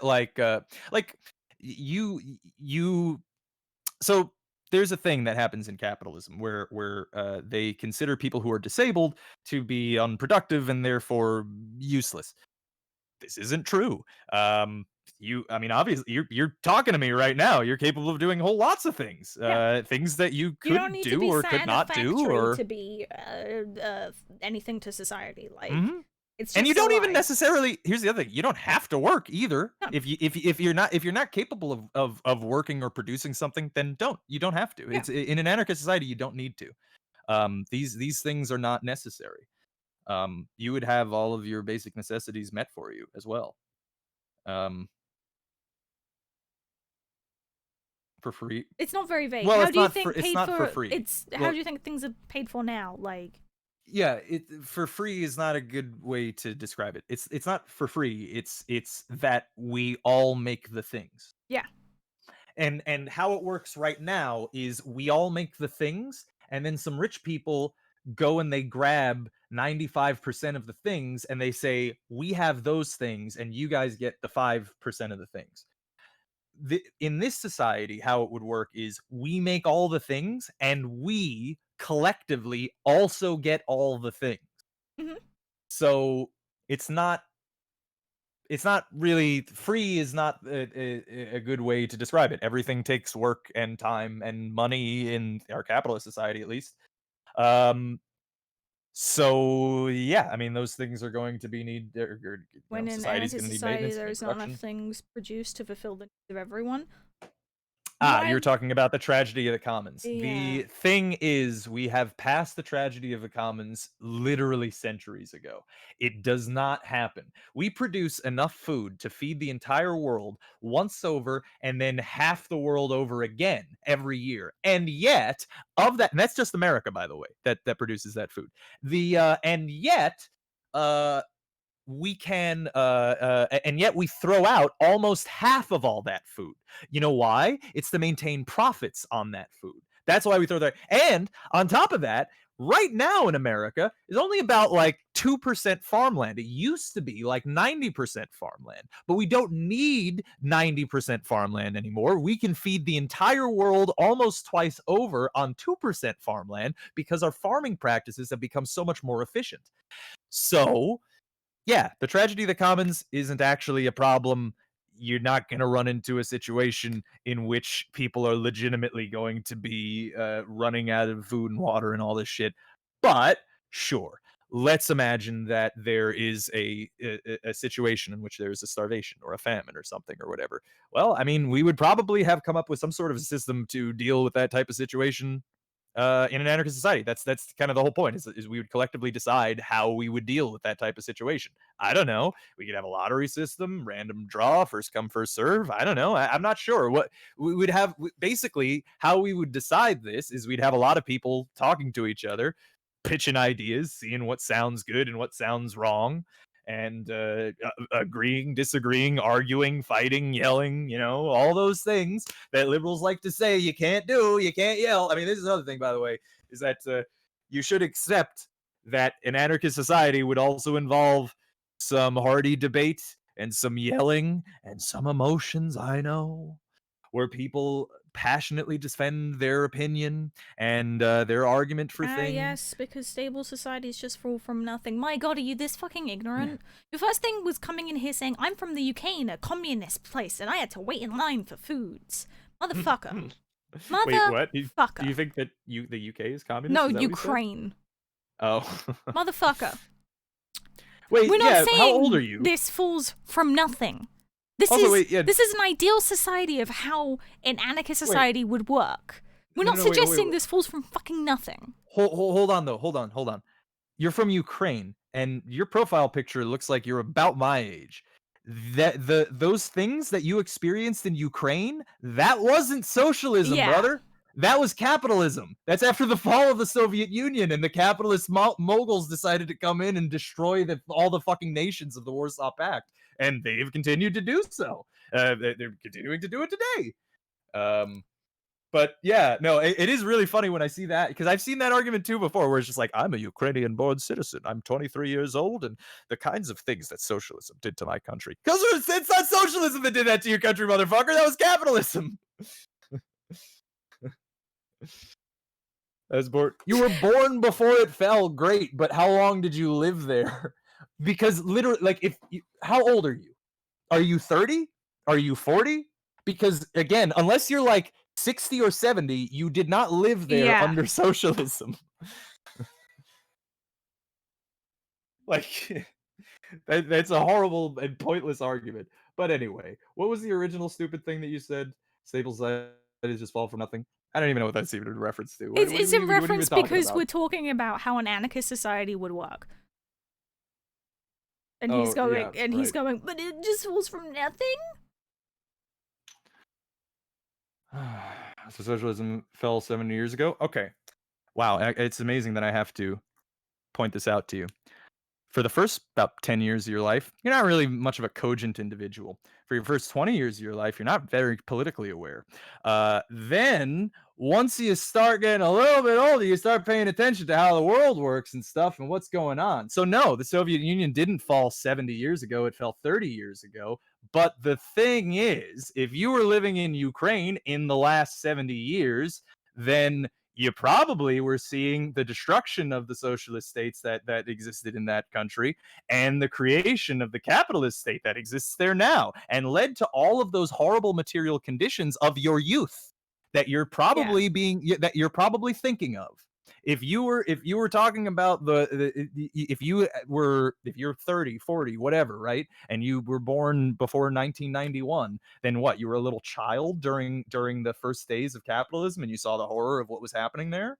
Also, just because something's called a communist party doesn't mean they're communist. Also true.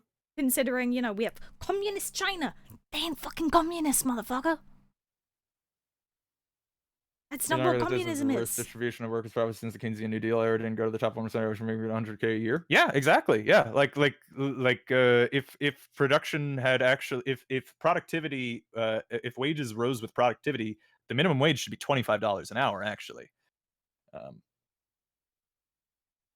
20th century socialist states are much better than capitalist states today. Exactly. Yeah.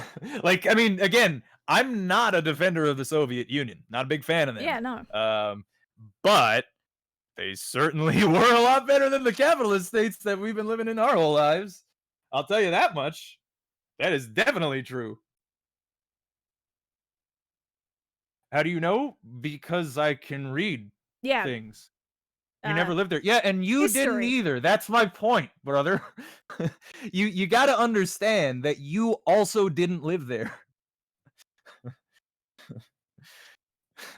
And if they were better, why did they fall? So why I don't know. Maybe 100 years of imperialist wars, that constant attack by capitalist societies. If medical aid for all, if Medicare for all was better, why hasn't it passed? It's because they don't want it to. Yeah, exactly. Most comedy. Yeah, actually, if you want to know, here, hold on. What is it called? It was Project Operation Condor. Okay, here we go. Why do oh wait, no, hold on. Let me find this map. U.S. intervention in Latin America. Okay, so your question is, why do all those socialist states fail? Good question. This is a map of U.S. states involvement, United States involvement in regime change in Latin America. You notice anything? The whole map's filled. Isn't that weird?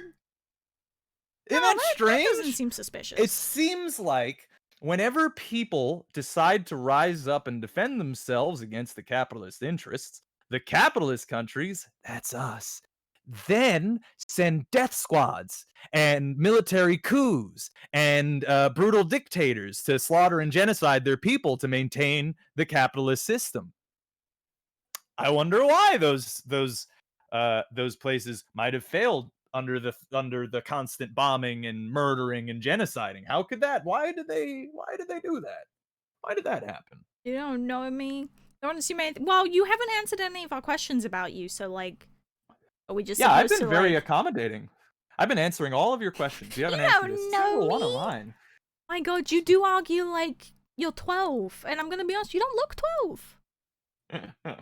This is probably like a 30-year-old guy. You look like you're about my age. And again, you know, you really should pay attention to like what those capitalist countries have been doing for the past 100 years, and what they did to those countries that called themselves socialists, that were all so evil and bad and did all those awful, horrible things.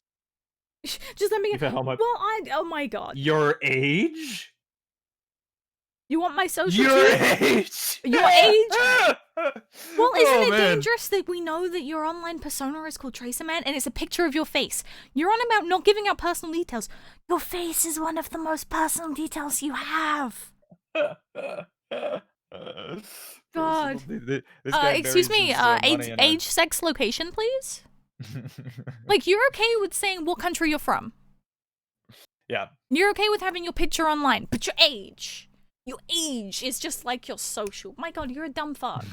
You're a dumb fuck, and you don't know what socialism is or communism is, and you need to admit that instead of coming into a chat full of people that actually fucking know what it is and saying that the Ukraine is communist.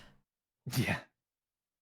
But you're calling me names as Frege. I don't give a shit if you think I'm being uncivil with you right now. You are just a dumb fuck. You are. You are Yeah. just a dumb fuck to me. Well I done. will Congratulations, this random person online. I don't care if you think I'm being immature. You're one of the civility fighters. You are dumb. You don't live in the real world. Congratulations on the internet. People can call you dumb. 10 out of 10. Civility fight. Yeah, that's you. You're one of those people that when I say, oh, fuck Nazis, you're like, you can't say fuck Nazis. You're not being civil. You're being immature. I don't You're care. being really. immature. Oh my god. But don't you ask for my age online. As I'm claiming to have lived in a certain country during a certain time and claim it's communist when it fucking isn't.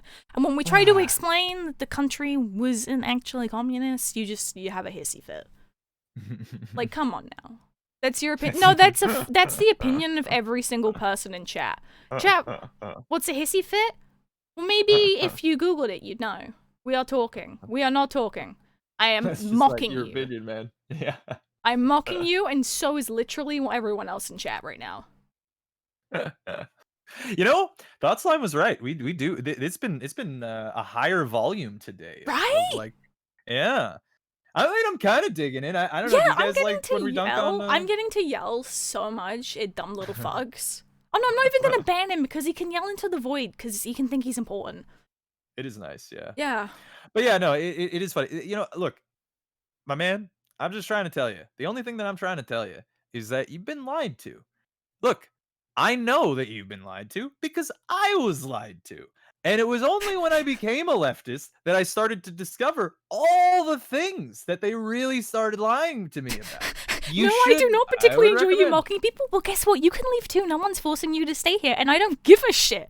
It's called the tyranny of the microphone, and I fucking have it. And you fucking don't. So good fucking luck, and have fun. Have a good day. I don't give a I shit. mean- You say this like I should give a shit about who you are and what you have to say, but I don't. I Mhm. don't. Yeah, I mean, like it is sort of the thing, right? It's like, is do you that, think like, you're so it's the- important that I should give a shit that I should have to be polite to you just because you turn up into a chat that I happen to be on a stream of? Like, Rob asked, it was rhetorical. No one gives a shit, my dude. Shut the fuck up. Stop thinking you're important. Like, I'm done with people and this civility shit. Fuck you. Yeah. Fuck them all. I don't give a fuck. I mean, this is a bit of a mixed fire. Braxill's all right, but yeah. No. If he wants to come in here saying I do not not. particularly enjoy you mocking people, no, I don't give a shit. I don't give a shit. I don't. Yeah, I mean, I agree though. Like, it is the thing. Like, I do agree with the sentiment. Like, the reality is this. Like, chuds are gonna come in here and they're gonna say some random bullshit. I'm not gonna let it. Yeah, happen. no, I'm Like, just that's the gonna thing, call is, them like- dumb fucks. That's what I'm gonna do. Because that's what they are. And if they can't accept Yeah. that lot in life, that's fine. I think everyone should shut the fuck up. Yeah, it's the way of the world, baby. But yeah, no, no. Look, here's the thing. I mean, similar to the point that Jess was making earlier. Like, if somebody has a shitty argument, not all opinions are equal. Some are bad, and if somebody makes a shitty opinion, if we just let it sit, then it just Yeah. allows shitty opinions to maintain and stay in the channel. I don't want that. I used to have that in this channel. Yeah. I don't anymore. Same as I'm not gonna So- allow people to police my language. Yeah, You yeah, know? exactly. I think, and I should mention for anybody in general,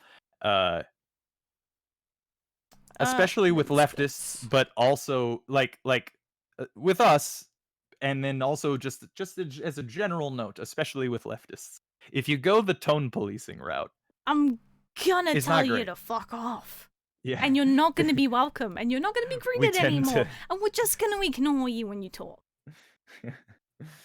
Yeah, it does. Oh, we like, should the not tone get policing thing. AOC up in here for a hard lip debate.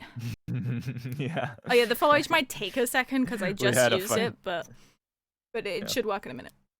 Yeah, there's a bit of cooldown on it. And seems to be less conformist. Tell them to go fuck themselves. You know, the thing is, like, you pay it, like, well, I would say, like, learning a lot of the central, like, Marxist ideas, like class conflict and, you know, historical materialism, you know, stuff like that. But the and you should learn those things too. I think. But Right, the wait, what was your question exactly? Oh, how to be less conformist. Is, you know, I find that what I tend to do is I find uncomfortable or unconscious biases, and when I find them, like when it crosses through my head, I try to think about it and try to, you know, is there like, why am I thinking this? Why am I, you know, whatever, try to work it out. I don't know. That's what I try to do.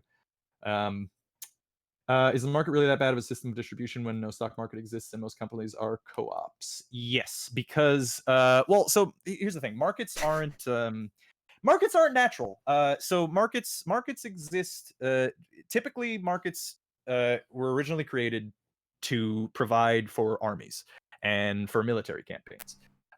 That's what markets. That's why markets originally cropped up. If you look at ancient markets, ancient coinage, it all pops up in the same time frame as the local military campaigns, and because when you start paying people in currency, then you create a commodified market, and then everything starts getting traded as commodities.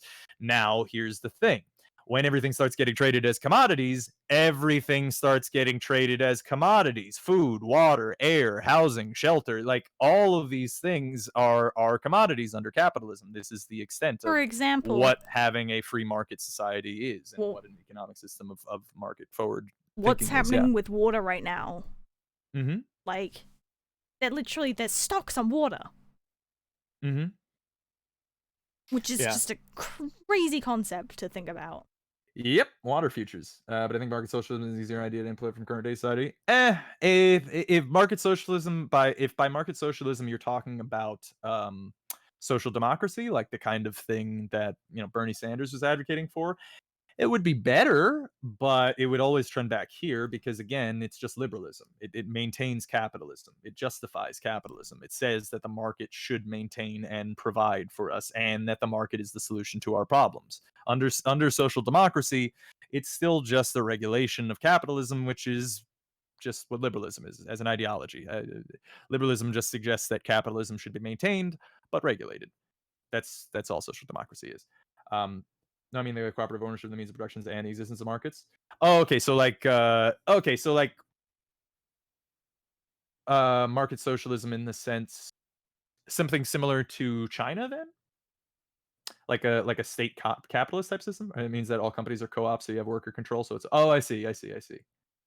Yeah, I mean, look, I went over this earlier. I do think that would be better. I mean, look, I do. If we have market socialism, if that's what that is, then yeah, that sounds good. But I mean, I did talk about it earlier and why I'm an anarchist, right? Because you can very, very, very easily create a new ruling class that way. And I think you inevitably probably would, but it would still be better. So yeah, I think it's a good idea.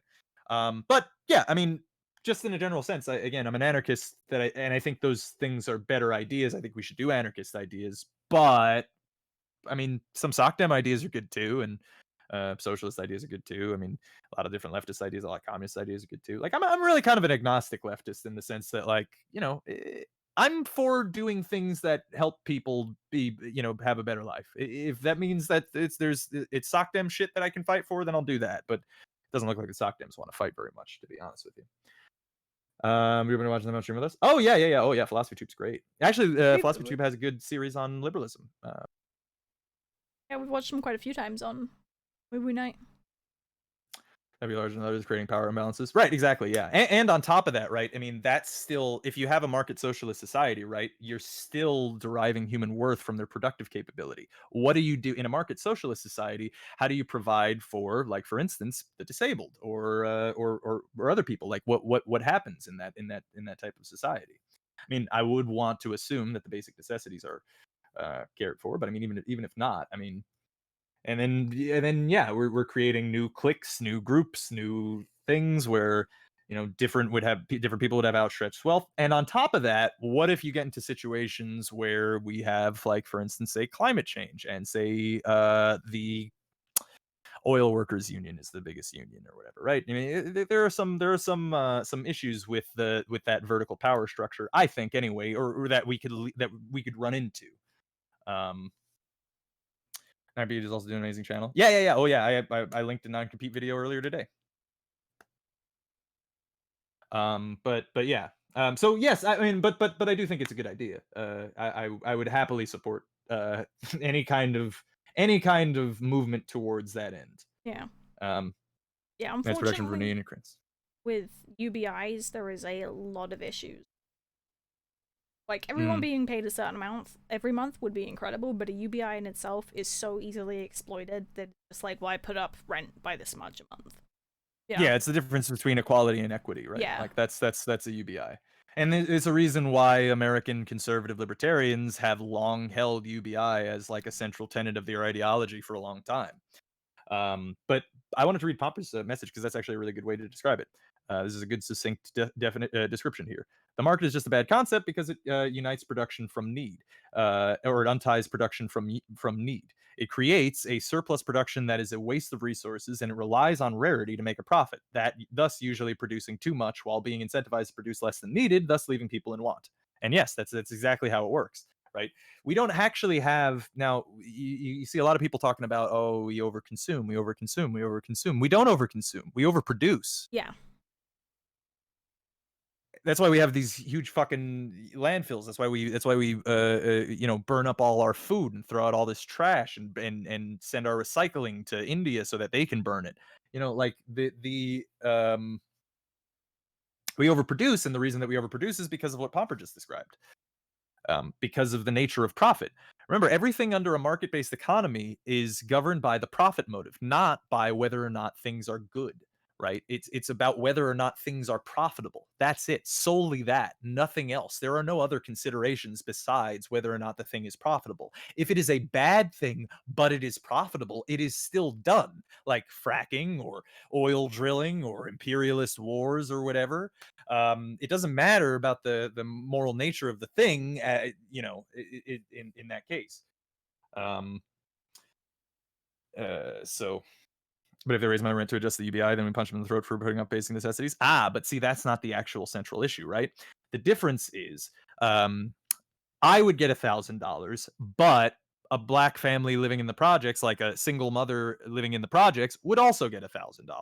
Do I need an equivalent amount of money as a person in an affordable housing facility in that is struggling to get by? Do I need it the same way that they do, or do they need more? See, because the thing is, they do need more. And if you have this system, which is just which is a UBI, right? A universal basic income. While it would be good, it would be good. I mean, it would give people spending cash, and that's a good thing.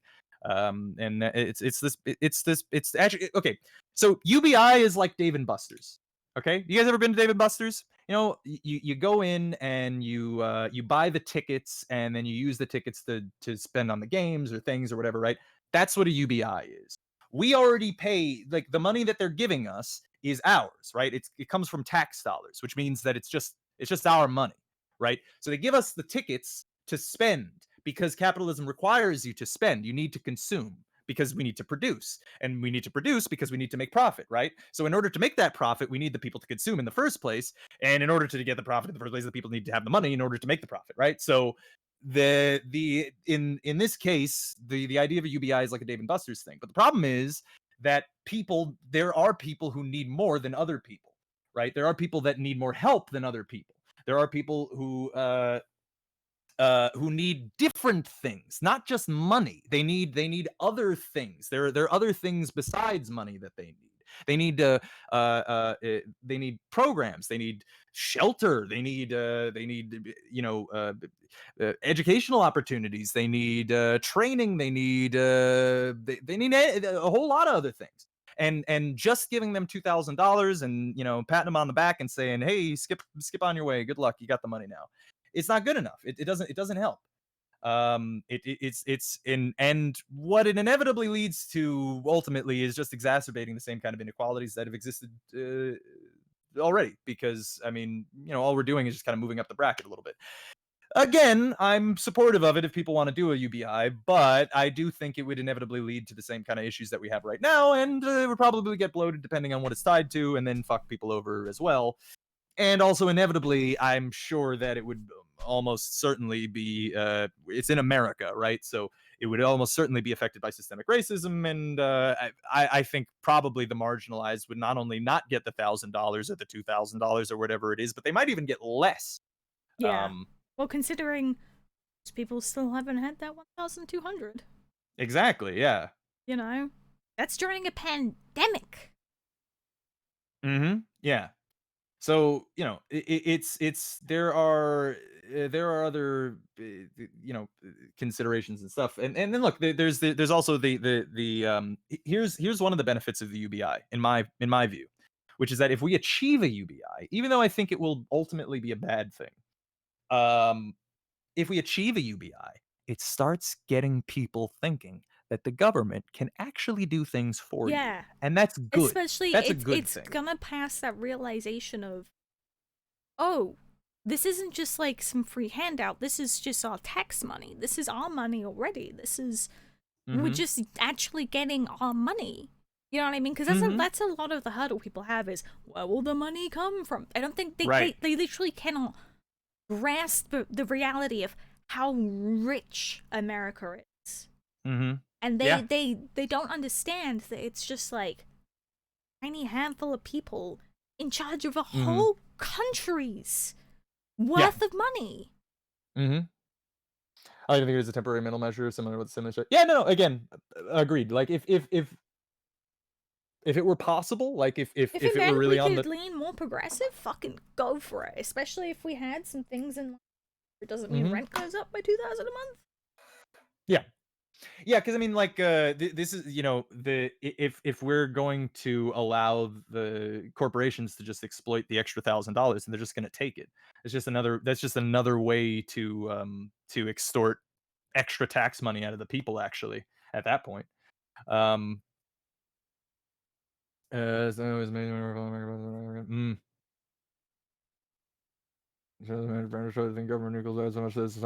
I mean, the thing is, like, yeah, it's like, on the one hand, I, as an anarchist, I'm not, like, when Republicans say shit like, what, you want the government to run healthcare?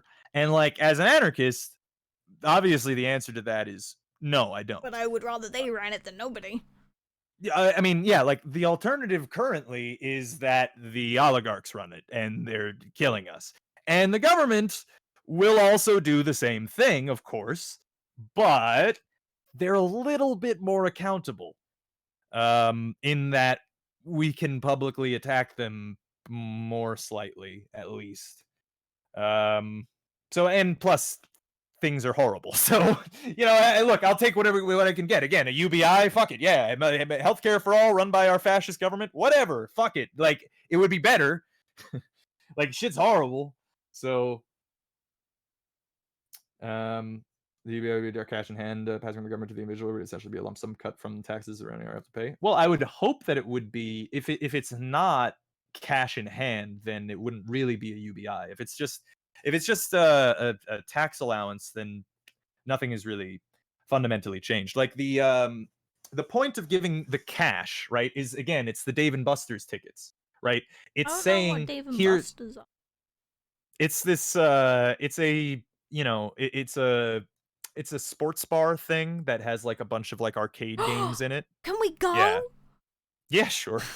And they have their own currency. You buy the currency and you use that currency inside of the Dave and Buster's. it's Busters. like little gaming ticket. Right. This is Okay. how this is Adult how Chuck E. all Cheese. I don't really know what a Chuck E. Cheese is either. I just know they have Yeah. pizza. microtransaction. Well, so again, so Dave and Buster's is actually a pretty good a pretty good small form simulation of how the capitalist economic system works in that way, and how how a UBI would work, right? Is they pay you with your money so that you can pay them with your money. You know, like it's the idea is you get cash in hand so that people consume. Um that's the whole idea. It really it's again, the reason that it's a libertarian idea is because it's good for markets. Like it's a good idea for markets for the people to have spending money so that they spend, because then that goes to the rich people, right? Because remember, the rich people own the means of production, so they get all the money anyway. You know, whether you know this money that we're talking about, this UBI money, comes from our tax dollars and goes to the rich people anyway, right? Um, but having a spending cash would be it doesn't work unless people have the cash on hand, really. Um, But anyway, me and Rob are gonna go to a Dave and Buster's when the pandemic ends. Yeah. Future like that will get run out at any moment if we're not careful. Yeah, right, exactly. Like look at what happened in the pandemic. If you still think money is real, look at what just happened in the pandemic. When the rich people were losing money, what did they do? They just created new money. 6 trillion of it. Not just like a little bit, $6 trillion they just made out of thin air. It's not real. Where do you think that $6 trillion comes from, right? Like where do you think that 6 trillion? Because you know all the economists, the politics understanders, they like to come into the chat here and stuff. To they like to go on Twitter and they go, oh, that money actually gets paid back off, and they do the this and the that and the blah blah blah blah blah blah blah blah blah blah blah blah and all this other fucking nonsense bullshit. Like it literally is it's just our tax money. As it's just our tax money. There's a finite amount of things in the United States. Money is just an abstract concept to denominate those things in America. So when they print $6 trillion for the rich people, capitalism is a zero-sum game. It comes from somewhere, and that's you, your wealth, your opportunity, your ability to advance yourself, your ability to buy a house or get a job or do any of the purchase things, whatever. It doesn't matter. The $6 trillion comes from you. It's you. It's your life, your livelihood, your labor. That's what that money is. So if we get $2,000, again, it's just us paying ourselves to pay the rich, which again is overall a bad thing, but would be a good temporarily good thing, I think.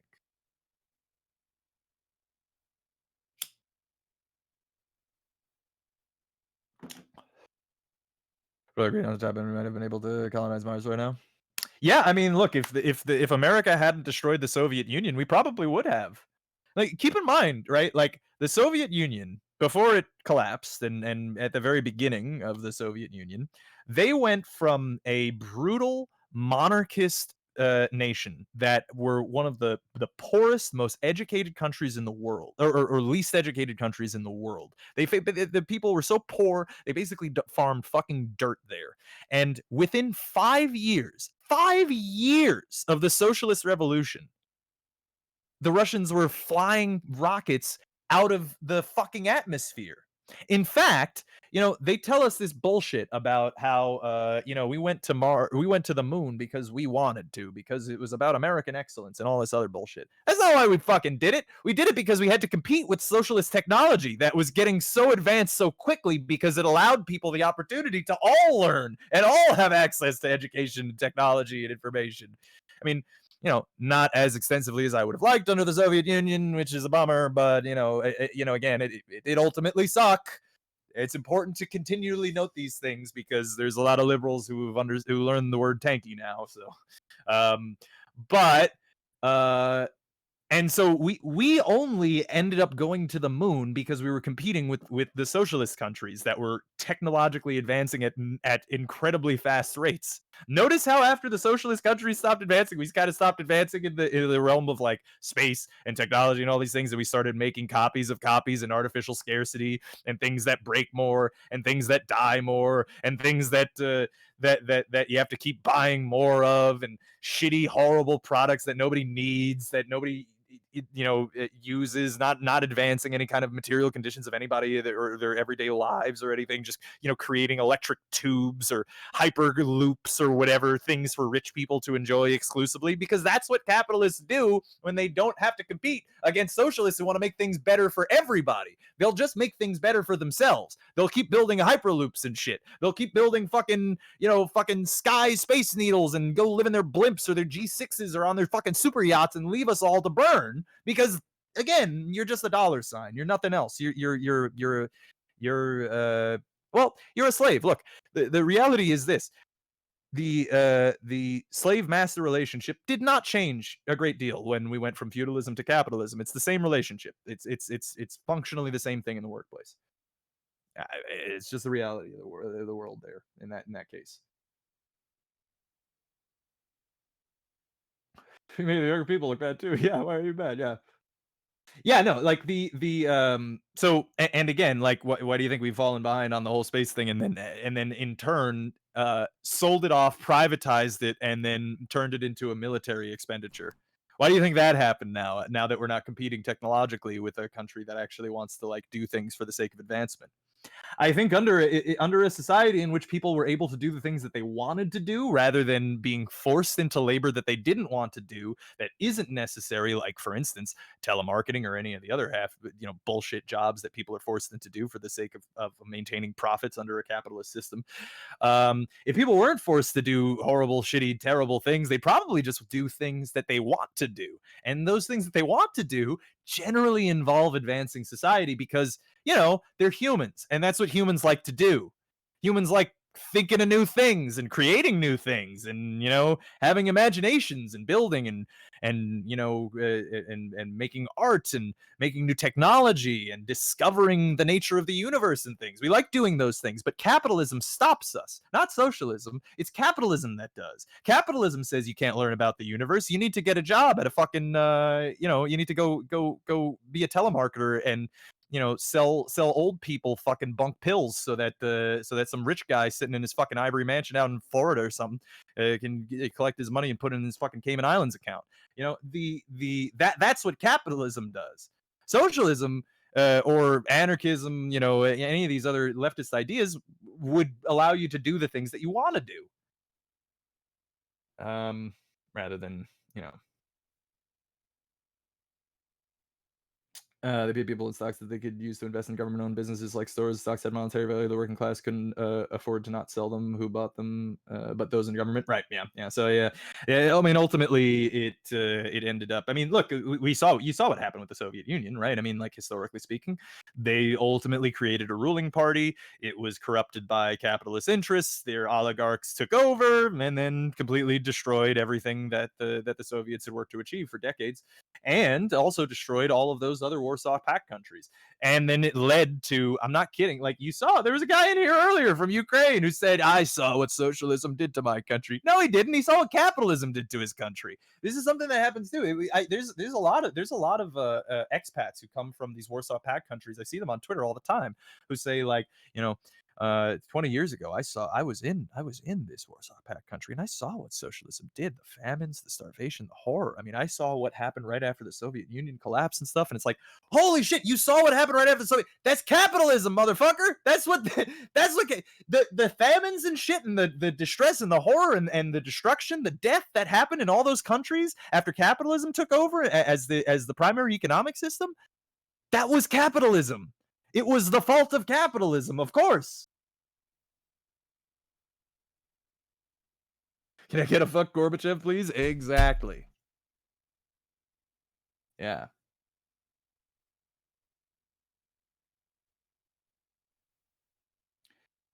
Yeah. A lot of people did die for it. Well, I mean, a lot of people died in the revolution, and then a lot of people died in the ensuing famine shortly thereafter.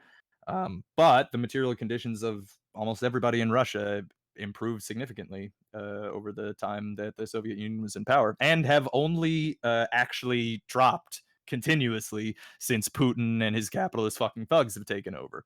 So, you know, yeah, it's similar, by the way. Like, if you look at any of those other socialist experiment countries, right? Cuba, China, Russia, all of their lower classes, all of the poor people, they were just suddenly not poor within a decade. In fact, like China right now has, I mean, the quality of life is only improving for the people of China, and it has been perpetually improving since the revolution. Um, Continuing to do so, as far as I'm aware, anyway. Again, it's really hard to get credible information about what's going on in China here in America, but then again, there's a lot of information that we have that's public, that we know, we see, we know that the incredible creation of prosperity for the people of China after the revolution, the incredible creation of prosperity for the people of Cuba, people of Russia. Um, so it's just the real, like this is what, like, when you start learning the history and you start reading into these countries and you start reading into like the things that actually happened, and like the actual events that occurred, like you start to see that socialism, for all its flaws, even the ones that I'm talking about, it still improved the material conditions of all these people considerably. Now, of course, the problems that I have with them ultimately led to their undoing, right? And I think it will ultimately lead to China's undoing, even though it hasn't happened yet, because they have an oligarchic society too. There are a bunch of billionaires in China, and they're getting more. Their state party is getting ever increasing power as their middle class is continuing to be formed and people continue to get more wealth. Then opportunistic, powerful people might use that as a way to create a new boomer generation, like here in America. Remember, the socialists fought for all these things, like a minimum wage and a lower work week and worker protections and stuff. And then what happened? Their kids, the boomers, they lived in a world without all of the kind of struggles that their parents had to live through. And what did they do? They took all the wealth, kept it for themselves, and pulled the ladder up behind them. And now we're living in that world. So, I mean, I could totally see that happening in China in the next 10, 20 years, especially as they continue to grow as a global superpower. I mean, they're going to eclipse the United States. They pretty much already have. I mean, we're now in the period where the empire is declining. Like, I think there's no way around that now. There's no stopping that. China is going to supersede us as the world superpower. And who knows what's going to happen when that happens? It's going to be strange for sure. I expect probably they'll end up, capitalist like the Soviet Union. Yeah, China's just state capitalism, unfortunately. But I mean, again, like it's the same kind of thing as like it's like Denmark and Norway and stuff. Like, I bring up Denmark and Norway. Denmark? Yeah, Denway and Normark. But no, I bring them up because they're not socialist nations. They're social democracies. But things are a little bit better there than the hard laissez-faire capitalism that we have here in America. Look, I don't like Denmark or Norway and their political systems. I think they're bad. I think they're neoliberal generally, and they also do bad things a lot of the time. But some of the things they do are better than some of the things that we do here. Mhm. And it's important to point out when those things are good and, when other things are bad. Yeah. Can there be another Cold War as China eclipses the US? Yeah, I think we're already there. I think we're in But the Rob, I've they been said it's global warming. It's supposed to get warmer, not cold. Yeah. Yeah, so the I think we're in it. Like, if you've been following this channel for a while, you'll know that I have been predicting this for like the whole past year.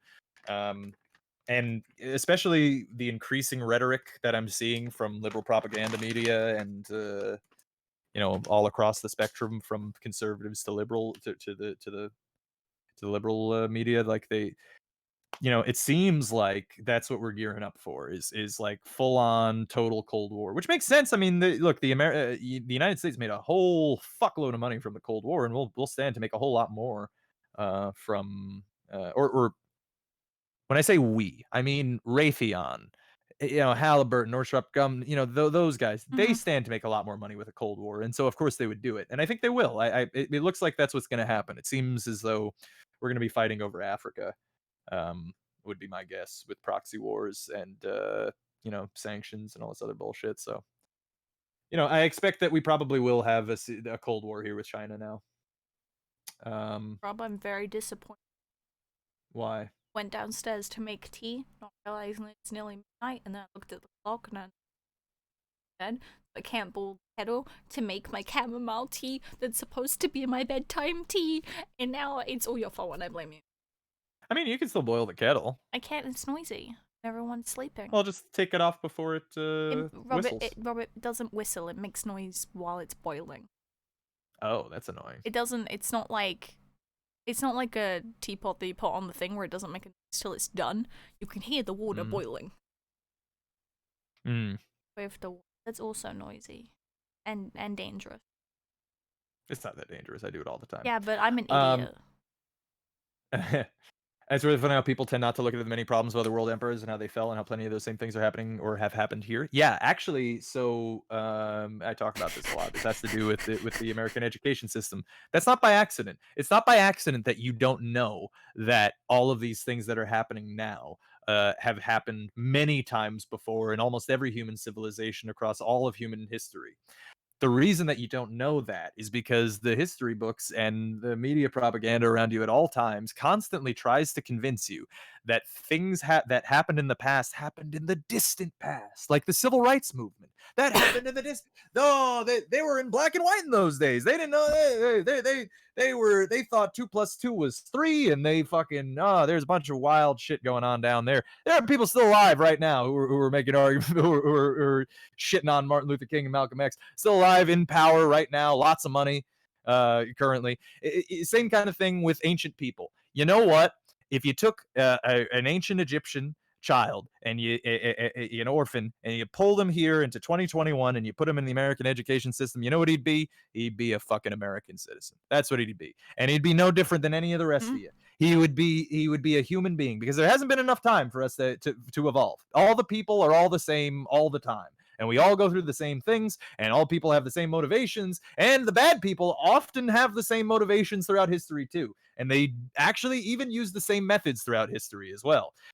But if you know about those things, then you can start picking them out and seeing when they're doing them. So of course they don't want to tell you about all that stuff, so instead they tell you about how the American forefathers built America on ideals of liberty and justice and stuff. Not that they were wealthy merchant class people who were not making as much money through because of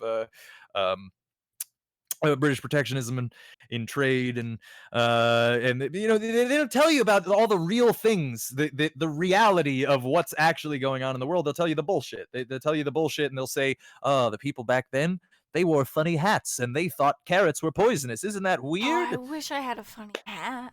Yeah. People are no different now than they ever were. People are the same. People are the same now as they were in the Middle Ages, as they were in ancient Egypt, as they were 200,000 years ago when they were hunting and gathering. Like, we're the same human beings. Same ones. We have the same feelings. We have the same fears. We have the same hatreds and loves. We are reverent for the same images and the same vistas and things. We're just the same. We're all the same. We're all the same people. And actually, that expands. That's not just people throughout time, but that's people with different skin colors. That's people with different sexual orientations. That's people with different genders or sexes. Different languages. Yeah, we're all the same. We're all always the same. We all have the same basic wants and needs. We all basically are the same at the fundamental level. And there is far more that I have in common with a random person walking the streets of China or Russia or Ancient Cuba or ancient Egypt than I do with Michael Bloomberg or Bill Gates or Jeff Bezos. Okay? I have far more in common with any of those other people than any of them. And I always have. Always. I'm surprised you don't have a funny hat. I kind of do. I mean, I considering don't. my rhetoric, the hat that my alpaca is wearing is kind of funny. Yeah. What should we do about that channel art? Like, what are you thinking? I don't know. I was thinking a raccoon riding alpaca, holding a Molotov and waving a black and red flag, but I'm not sure. Yeah. Because we Yeah. should start doing that. It's 2021. Might as I fucking should, well. No? Hell yeah, so yeah. See, that seems pretty good, right? I've been thinking about changing the Bubblegum Viking name. Mm. And Yeah. look, I'm trying to combine something with goblins and witches, and I only thing I came up with was the Gob Witch, because Gob, I don't know about, I know the places, but in the UK, it means I got a big mouth. Yeah. Goblin bitches? I wish I could be goblin bitches, but they won't let me put bitches. Mm-hmm. Were you not an anarchist when you made the alpaca cop avatar? I was not. I've only become an anarchist in the past, like, 6 to 8 months. I was say no, it's been like a year at least. Well, no, at the beginning of the year, I was still, like, working on the Bernie campaign. I became an anarchist, Yeah. like, after Bernie even dropped out, so. Chewing gum Anglo-Saxon. Gob Witch might be misconstructed in 20. I find, yo, I'm 100% in there. Fucking sign up for the OnlyFans, motherfuckers. There's discount on less than 20 more whatever. I don't know. Some Yeah. shit. Follow my Twitters. But yeah, no, I was a filthy lib up until very recently, honestly. But I mean, then again, I did have cop art, but I was never. I've never actually been pro cop on this channel. In fact, even before I was like a leftist, I mean, I remember on the NLSS a couple of years ago when I was trying to give people advice on cops, and I was like, do not talk to the cops. Which, by the way, is good advice. Don't talk to the cops. That's one of the few actual rights you have in America. Well, I guess if you're white. So I told her. I guess the prerequisite here is that if you have an interaction with cops and you're white, then I guess this is a fucking, because it goes very differently if you're not white in America, and I have to remember that constantly whenever I'm giving advice about cops. But in general, white advice. yes. We can't speak for anything else. Other experience. Anything else but being. Well, I will white say though, cops. in general, like even no matter what your identity is, this is good advice anyway. If you can manage it, like if you're not being brutally attacked or anything, you should never talk to the cops. Never. The only thing, if the cops get you, the only thing you should ever say to them, the only word that you should ever mention, the only word that you should ever utter is lawyer. That's it. Solely that. Because you fortunately in America have the right to not incriminate yourself. So don't. Because the thing is, when they read that little part of the Miranda where they say, your words can and will be used against you in a court of law. They mean Those it. words are chosen very specifically. It means those words can and will be used against you in a court of law. It does not mention that they can be used for you, and the reason for that is they literally can't. Mhm. By our legal procedures, you cannot use the words of someone to like not to unincriminate them, but you can use them to incriminate them. So your words will be used against you. And They will only never be against you. used for you. So there is literally no incentive whatsoever to say anything to the police other than lawyer. This is all of America. Everywhere. This yes. is Don't everywhere. Don't talk to cops in the UK either. believe me, they do not. You are, if they get you in a bind, if they get you in a situation where they have you under their thumb, they're looking for quota, brother. They're looking for a raise. They're looking for a pat on the back from the chief. They'll throw you in the cell with no ifs, ands, or buts. They don't give a shit how they got to do it. They'll throw some fucking throw some garbage on you. They'll fucking say you said something or pretend you said something or lie about you saying something, or even say you said something and that makes it mean something else.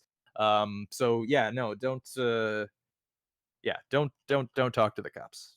Again, you're I mean, I guess it is an America thing. I don't know how it I works in other, wouldn't like, I know in the talk to them UK in the you UK. yeah, I don't know if you I've can in the UK, right? Like only they can compel you. I've only ever had to deal with like traffic cops. Yeah. And traffic cops, in my Mhm. experience, as a white teenager, weren't too Mhm. bad. But to put it into perspective, as a white teenager, I happened to Mhm. be walking through one of the more expensive older neighborhoods because it was Mhm. on the way to the train station. There was a back lane to the train station, so I could cross country, go through like the little. It's not quite a forest. It's like a mini forest with like a pathway set all the way through it to the train Mhm. station. And I got the cops called on me, and they followed me for like 20 minutes before they stopped me. And did I tell them where they're going? When I told them this leads to the train station, they didn't believe me to the point where they were gonna walk with me to the Yep. train station from Mhm. there, which was like a 30-minute walk with me as a teenage girl with 2 adult men accompanying me. Mhm. You know why they do that, right? And do you know what? They left the second they saw my partner at the time walk out of the other end of the path because he was meeting me halfway Mhm. there. Yep. And it's That's my why they do that. experience as a white woman. Mhm. I am Yeah, right. privileged as fuck in that situation. Mhm. Yeah. No, I had a similar situation. I was I also white teenager, right, in New York City. So I had a bad interaction with the cops, but I mean, like I'm blessed and privileged to be white in America because I have the my experience is negative, but it would have went a completely different way if I looked a different way. Like basically what happened was I was waiting for the train. The train was too stuffed. I didn't want to go on, but the cops said you have to get on the train, and I said no, I don't. I paid for the ticket. I'm allowed to stay in the train station. And they grabbed me and they grabbed me by the arm and they threw me out of the station. They pulled me, they dragged me through the turnstiles, and they threw me out of the station. I didn't have any money either. I had to have someone else because that was my student MetroCard swipe. They threw me out of the station, and then I tried to get their badge numbers, and they hid their badge numbers and ran away. But I mean, again, like I used to tell that story as well as like, man, yeah, I've had bad experiences with the cops. It's like that's fucking nothing compared to the fucking shit that other people go through. You know that not white people go through in America. Yeah. I've had cops tell me to see if the fact that I'm white is the why they felt the need to get a reason. Yeah. That's Mhm. incredibly Right. true. Like the privilege is they tend to have to get a reason if you're white. Yeah, and that was the thing that I was saying earlier with the cops. Cops tailgate people all the time. You know why they do that? It's just so that they can find literally anything that they can call a crime because again, this is part of how they do systemic racism, right? Mhm. Is you got to remember that the cops, I mean we talked about this last week too, but like from on the ground level, who are the people that decide what is and is not a crime? It's the cops. It's just the cops, right? It's just them. They decide whether or not I'm punished for jaywalking or the black guy standing next to me also jaywalking is punished for that crime. Generally in America, because of systemic racism, that's the result is they punish the black guy and don't punish me. Whereas, by the way, the solution is not to punish both of us, but to punish neither of us because Yeah. the state shouldn't be doling out punishments or enslaving people, But yeah, the thing is like that's how systemic racism works is it gets to create this validation for racists to say, well, but they're criminals. But they're not criminals. Or at least if they are criminals, they're no more criminals than literally anybody else. Like the best example of this is marijuana. White people and black people consume marijuana at the same rates, and yet black people are 4 to 8 times as likely to go to jail for possession of marijuana. Why is that? It's because the cops decide what are crimes. Yeah, especially considering in America specifically, black people do not make up 50% of the population. So why Right. is it even that much higher? It should be that white people on average, if everyone's using it at the same level, statistically, white people should be arrested more. Right. I mean, like, yeah, that's the thing, right? That's how that math Something would like work out if there was no racism involved. it's something like 30 or 40% of the prison population in America, which is the largest in the world by a huge margin, by the way. That like 30 or 40% is black. But black people, there are only 12% of American population are black people, and yet they make up the majority of like or plurality, I believe, of the prison population. Why might that be? The answer is systemic racism, Yeah. of course. Um, Because, like, the But- thing what a lot of people forget as well, that the police are the ones that get to decide what is a crime and when it's a crime. yes. They are the one that turn up at a scene and they say, well, this is a crime. They're also the ones that turn up when you've been burgled and they say, Yeah. can't do anything. And then that one's suddenly not a crime. So why is that one not a crime? Right. But them strolling through poor neighborhoods constantly and just throwing kids into the back of their car, why is that area filled with crime? Right. Yeah, exactly. And also, you notice how in the you hear stories about cops letting people go, right? But they don't do that for marginalized people. They just throw them in the slammer. What do you think's happening in those situations? I've been let go by the cops before. That when I was a kid. What do you think's happening in this situation? If I was black, they wouldn't have let me go. Mhm. Because that's not the idea is this. It's still it's like it's redistributing wealth from the black population to the white population. In this case, and again, you see this through gentrification and other in different neighborhoods and stuff too. But on top of that, it's not and it's not just the cops, right? It's not just so the cops decide what's illegal on the ground, right? But they're not the only ones. After the cops get done with you, guess who tags in? The criminal justice system. And is that affected by systemic racism? Oh, you better believe it there, bud. Because the other thing is that conviction rates vary a great deal between black people and other races, and also particularly white people. Again, I bring up the comparison, the juxtaposition between black people and white people in America, because I think it's among the largest and most obvious distinctions, right? That people can have of systemic racism and white privilege in America too. But the other thing is it's like this is the nature of it, right? The criminal justice system then gets to come in, and if that cop got that white kid and he brought him in because he was rich, right? Like say a cop accidentally has a misfire and he brings in a rich kid, right? A kid who son of the mayor, or son of the guy who paid a lot of money to the college, or hey, maybe he accidentally brought in a drunk college athlete, who's the star player of the football team. What happens to that guy? You guys have seen this before. What happens to him, the star football player? Does he get punished? Do they have accountability like the famous star athlete type of people? Right? Like they don't, right? Like that's kind of the again, I just forgot what the overarching point was that I was making there. Oh, is that's sort of the difference is when they have a misfire, right? And they get the rich kid in there, then the criminal justice system can tag in and say, "Ooh, we almost let one slip through the cracks there. Sorry about that. Yeah, this white boy, he can go home." Mhm. All the rest of them though, they're in the slammer. Yeah. Brock Turner, motherfuckers. Mhm. Yeah, exactly. Yeah, and he's not the only one. I mean, this happens No. everywhere all the time. I mean, it's not even That's it's not just even the college one- athletes or Yeah. national stars. It's high school football athletes that get into trouble in the town and the people protecting, right? Like that's again. This is sort of it's the whole system, right? It's part of systemic racism. These are the crime rates. Okay, crime rates aren't real. They're not real things. They are made up by people who are determined to make you believe that racists are right. Mhm. That Let's not forget that that- crime dropped. How many percent when yeah, the when cops stopped working? NYPD. Yeah. And then minority and poor accused cannot afford a decent adversary for the state. Right, exactly. Yeah, that's the other thing too. Is that like, okay, good, you got you can get representation dope against fucking who can exploit you that you can defeat with a public defender, that you can defend yourself with a public defender and no money. Yeah. Who? The cops? There's a reason rich people don't use a public defender. Yeah. Because if Jeff public Bezos, defenders your could, boss. if public defenders Yeah. did the best job possible, they were the best lawyers, money didn't matter, they were the best lawyers Mhm. you could get, everyone would use them.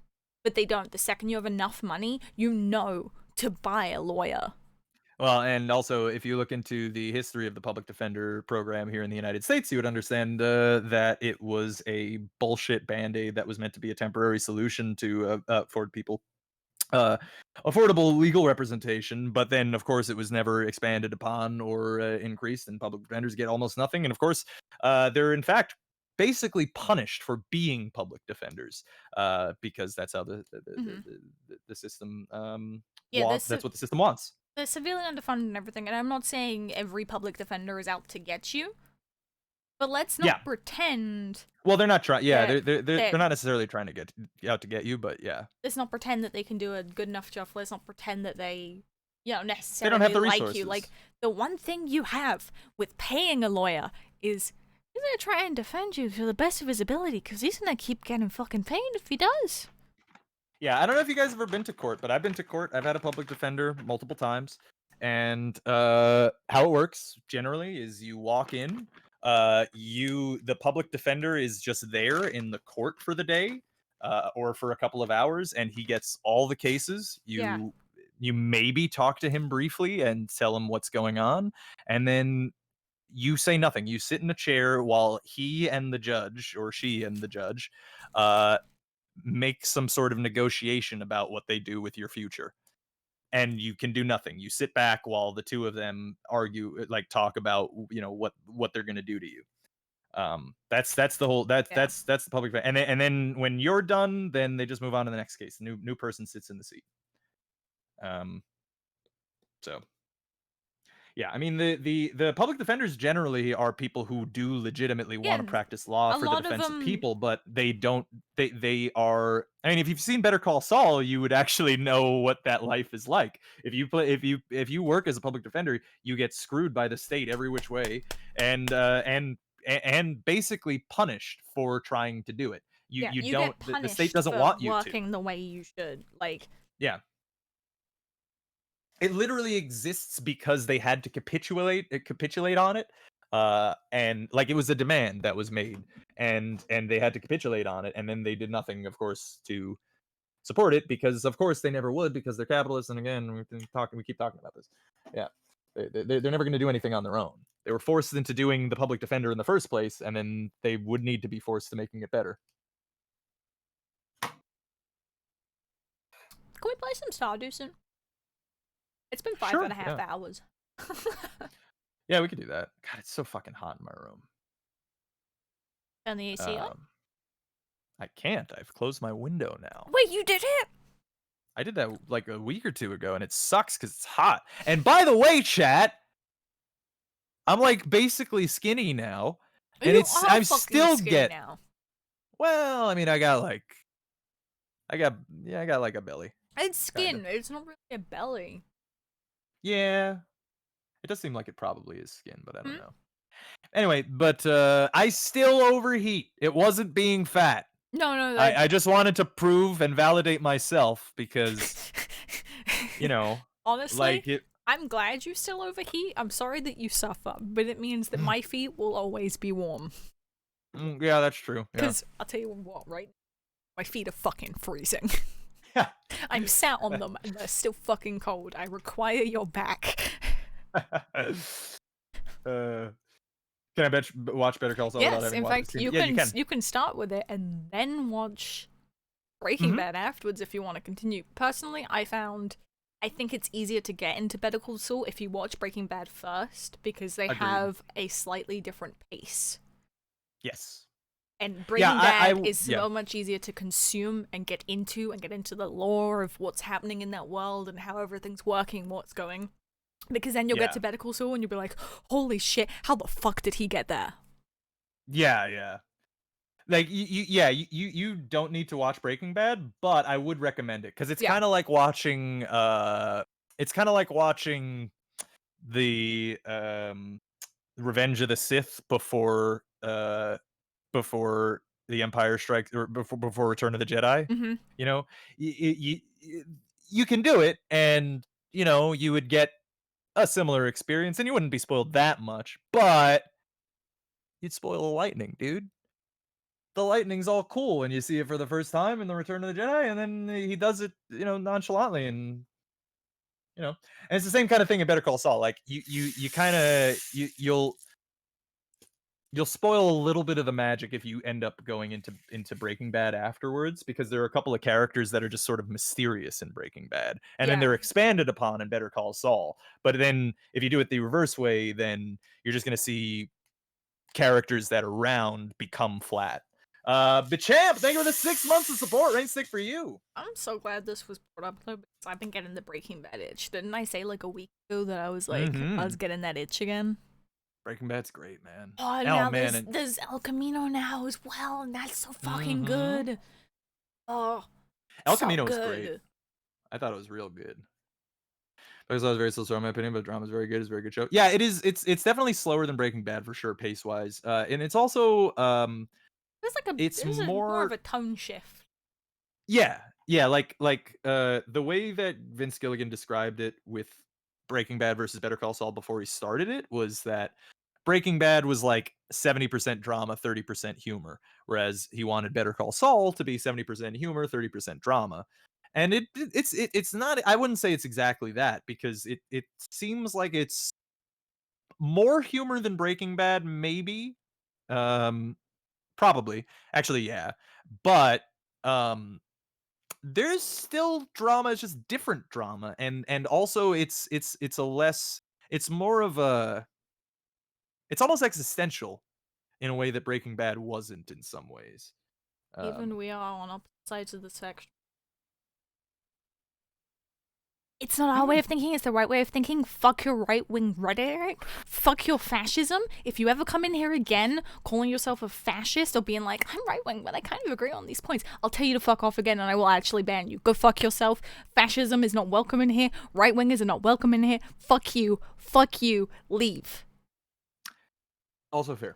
I mean, again, No. This was his one chance to stop being a fucking fascist and admit that he's not a fascist. And if he can never do that again, he can never speak to me without me yelling at him and telling him he's fascist scum.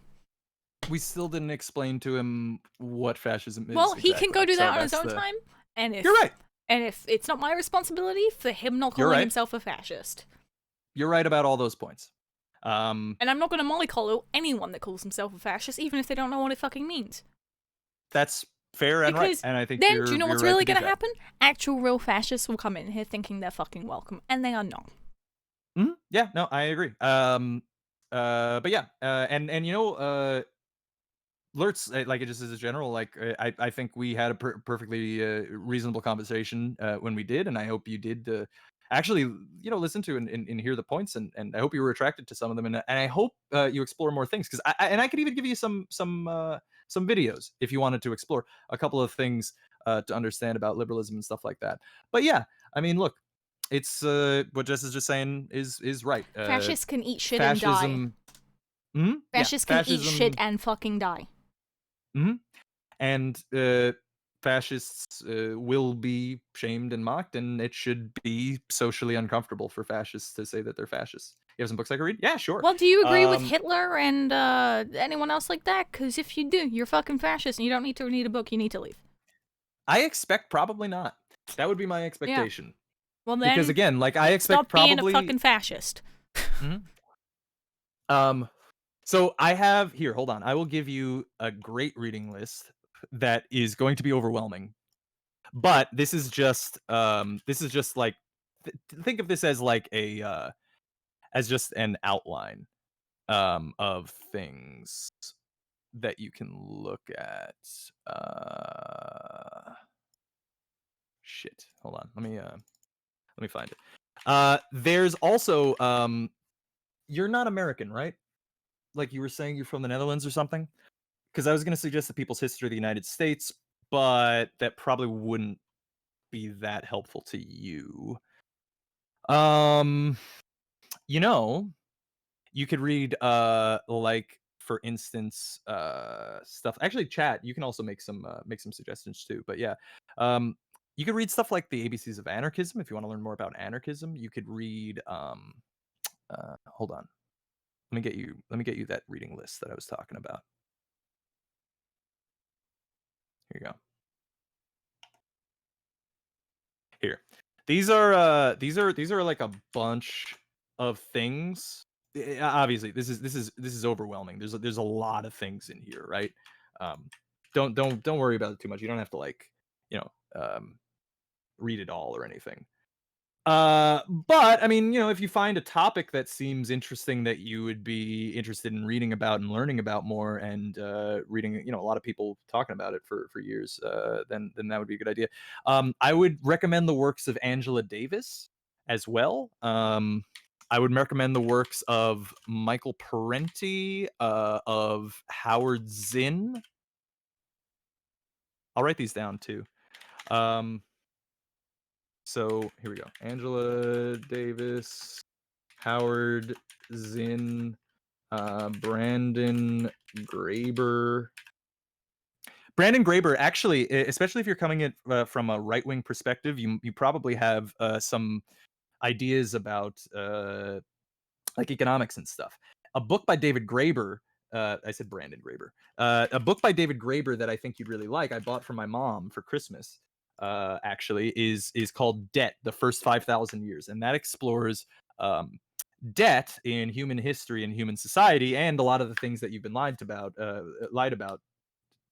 about world history and stuff. Tanks. By tanks, do you mean tankies? Because if you mean tankies, the answer is fuck them. Yeah, pretty much.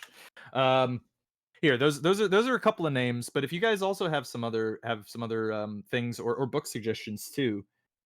Yeah, Caucus of Bread's also a good one. It's a little dense. Like if you, it depends on what you would be more comfortable with reading a more modern tongue, or reading you know, older, slightly more dense stuff. But there's yeah, Gramsci, you know. So Bugs and Leagues were chatting. And I don't care if you feel misunderstood. You called yourself a fucking fascist and right wing, and you're not welcome. And we will not fucking mollycoddle you. Here's the thing, right? Is that you probably don't understand why calling yourself a fascist is disgusting. It's disgusting. Yes. Would you call yourself a homophobe and a transphobe? Because if you do, fuck you. Yeah, but hopefully, if you end up reading and exploring some of this stuff, and also if it's not books, if you learn better with videos, that's okay too. And I can also give you video suggestions on how to be a decent human being, because no decent human being on earth has ever been a fucking fascist. Also true. But again, I don't think he knows what fascism is. I don't care. I don't care. I'm not agreed. Him the benefit of the fucking doubt. This is not saying you get the benefit of the doubt of his fascism. Yeah, you're absolutely right. I mean, the thing is, like, this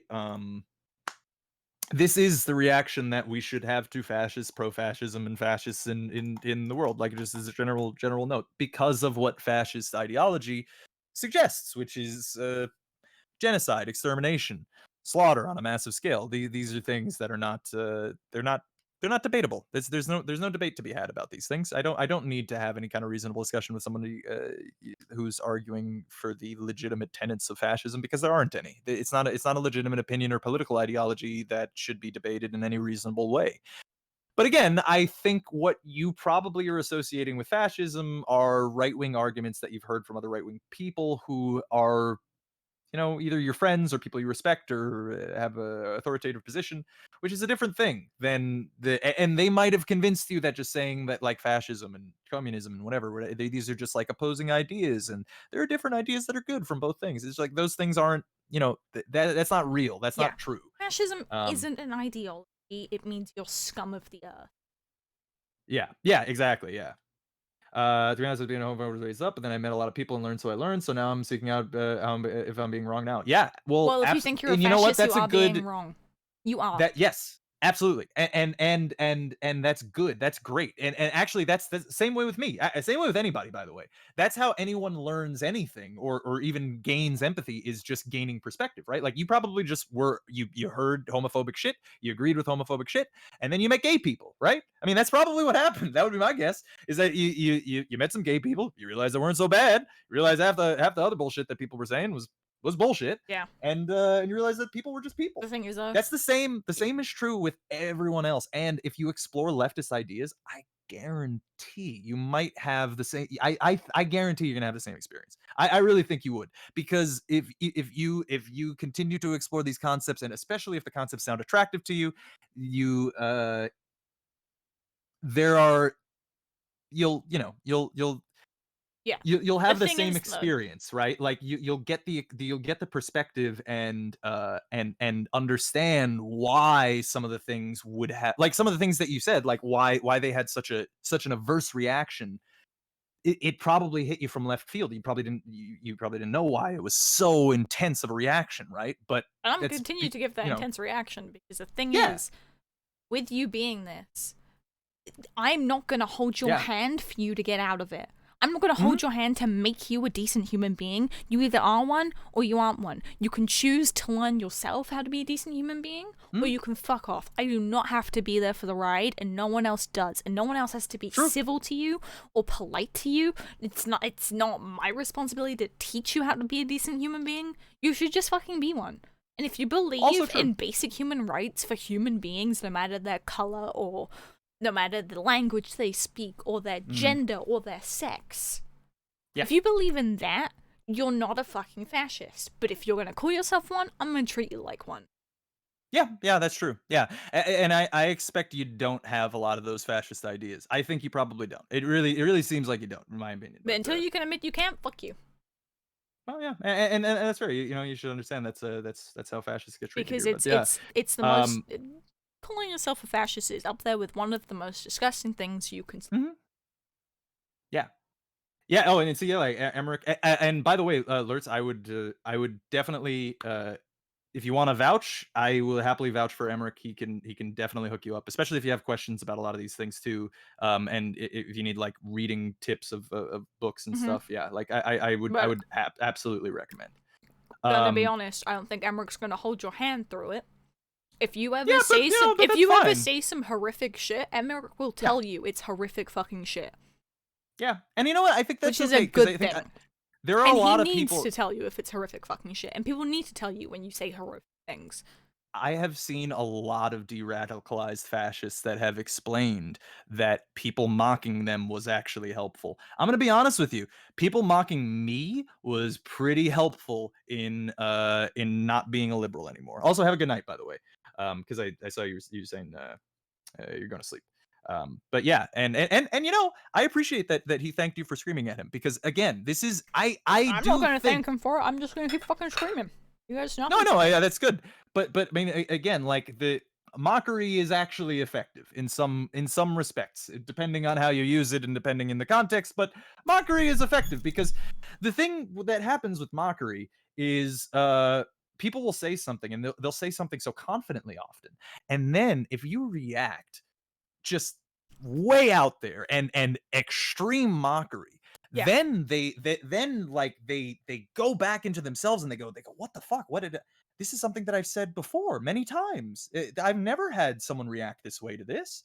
And you can't debate then they yourself out start of being wondering. mocked. Yeah, right, There's yeah, no debate out of being mocked right, because exactly, that yes, I means have your no. opinion is not Mhm. even valid enough to debate. It is Correct, just yeah. mocking. It's a joke. Hmm. Like I had I still remember messages that I got over the years of like people, calling me an imperialist or saying this thing or calling me this thing for that thing, and I never, I didn't internalize it directly at the time, but I internalize it more now that I'm a leftist. And I'm realizing now some of the things that some of the people said to me on some of those fronts that I were like, wow, that seems absurd. I'm not saying anything like this. I'm like, oh, I get it. Yeah, I probably was. I don't remember what the context of whatever it was I was saying, but I probably was doing something like that. I probably was being a dumb lib. And at the time, like, getting that mockery made me sit and think about it. Like, is this opinion good? Is this the right opinion? I mean, people reacted so strongly to it. I mean, maybe it's not the right opinion. Maybe I should think about this more. And that's a good thing. Yeah. Um, respect other people thinking.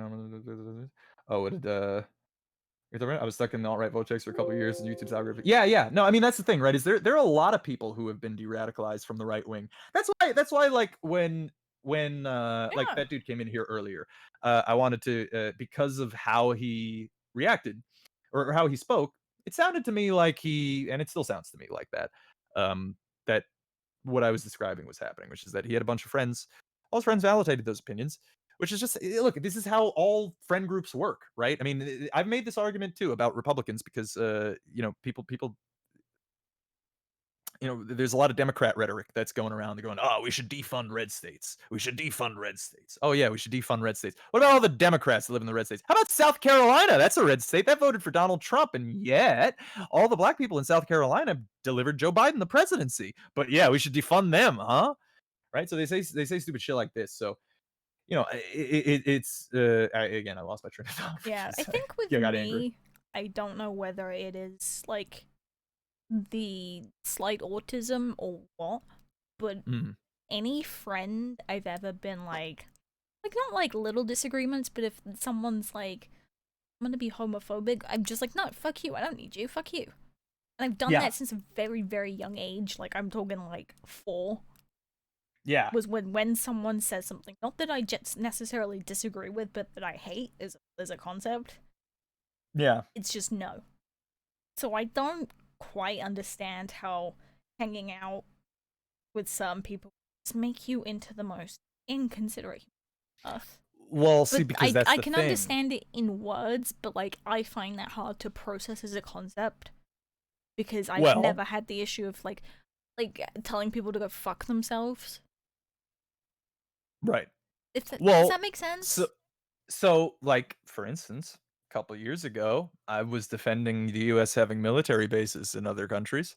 If somebody came in here saying that right now, I'd mock the ever living shit out of them. And part of the reason that happened is because the people that I respected and trusted all said that was a good thing. Hmm. And if you are like, for instance, like the example that I use generally is like a conservative conservative white boy in small town America, right? All the people around him, his parents, his teachers, the authority figures, whether they be at his work or in his school, all of them are racist, and they all Yeah. reinforce the idea of this group of people are evil and this group of people are evil, and they continuously reinforce that, whether that be through direct messaging or through even just casual racism that they do, which is, I mean, I don't know how many of you are white, but if you are, then you've probably experienced the situation in which a random stranger white person tries to loop you in on the racism that they're enjoying and get you involved in the joke.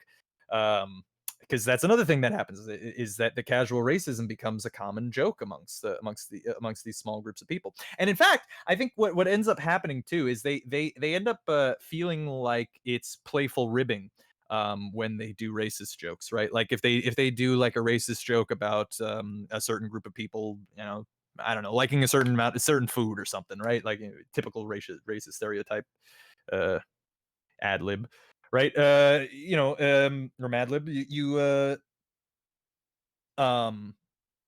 Shit, I lost it again. Why is my brain breaking today? Because it's been like 6 hours. Yeah, it's been hours. Yeah, that's probably.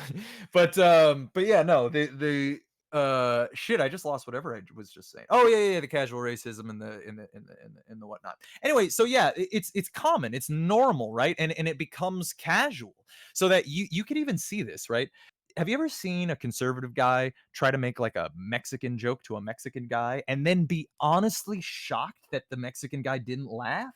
Have you ever seen something like that? I've seen that many times. Or a conservative guy tell a black joke to a black guy and the black guy doesn't laugh, and he's like the face of actual shock, like genuinely doesn't understand why the other person isn't laughing. The reason for that is because those jokes are so common among their circles that they thought it was what everybody did. See, because they do think they're like everybody else. It's just that they think everybody else is like them too, and they think that they've all had the same experiences that they've had. And when they live in a place where they don't have the perspective of meeting other people, and they're only around other white people who are telling them all the people that aren't white are bad people, then what are they going to do other than believe them? All the people that they trust told them it's true, and they've never had the experience themselves. Mm. So, they end up with a lot of uncomfortable. Look, this is still true for me, by the way. Like I still have uncomfortable racial biases because of the oppressive state, like because of this oppressive racist propaganda that's constantly around us all the time. Everyone does. All of us do. We all have uncomfortable racial biases that we maybe don't even You're not consciously aware of. right, exactly, yeah.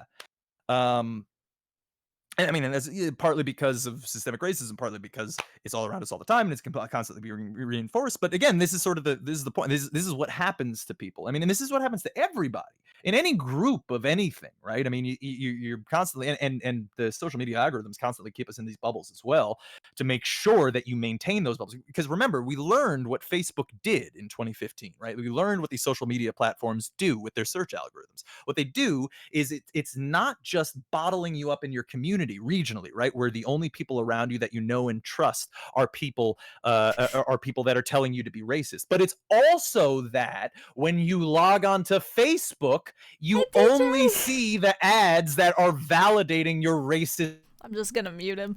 Anyway, hi DJ, how was the speed running? Thank you for the raid. I was gonna come raid you if you were still streaming while I was still going. Yeah, the stream has been on ending for like 4 hours. DJ is right.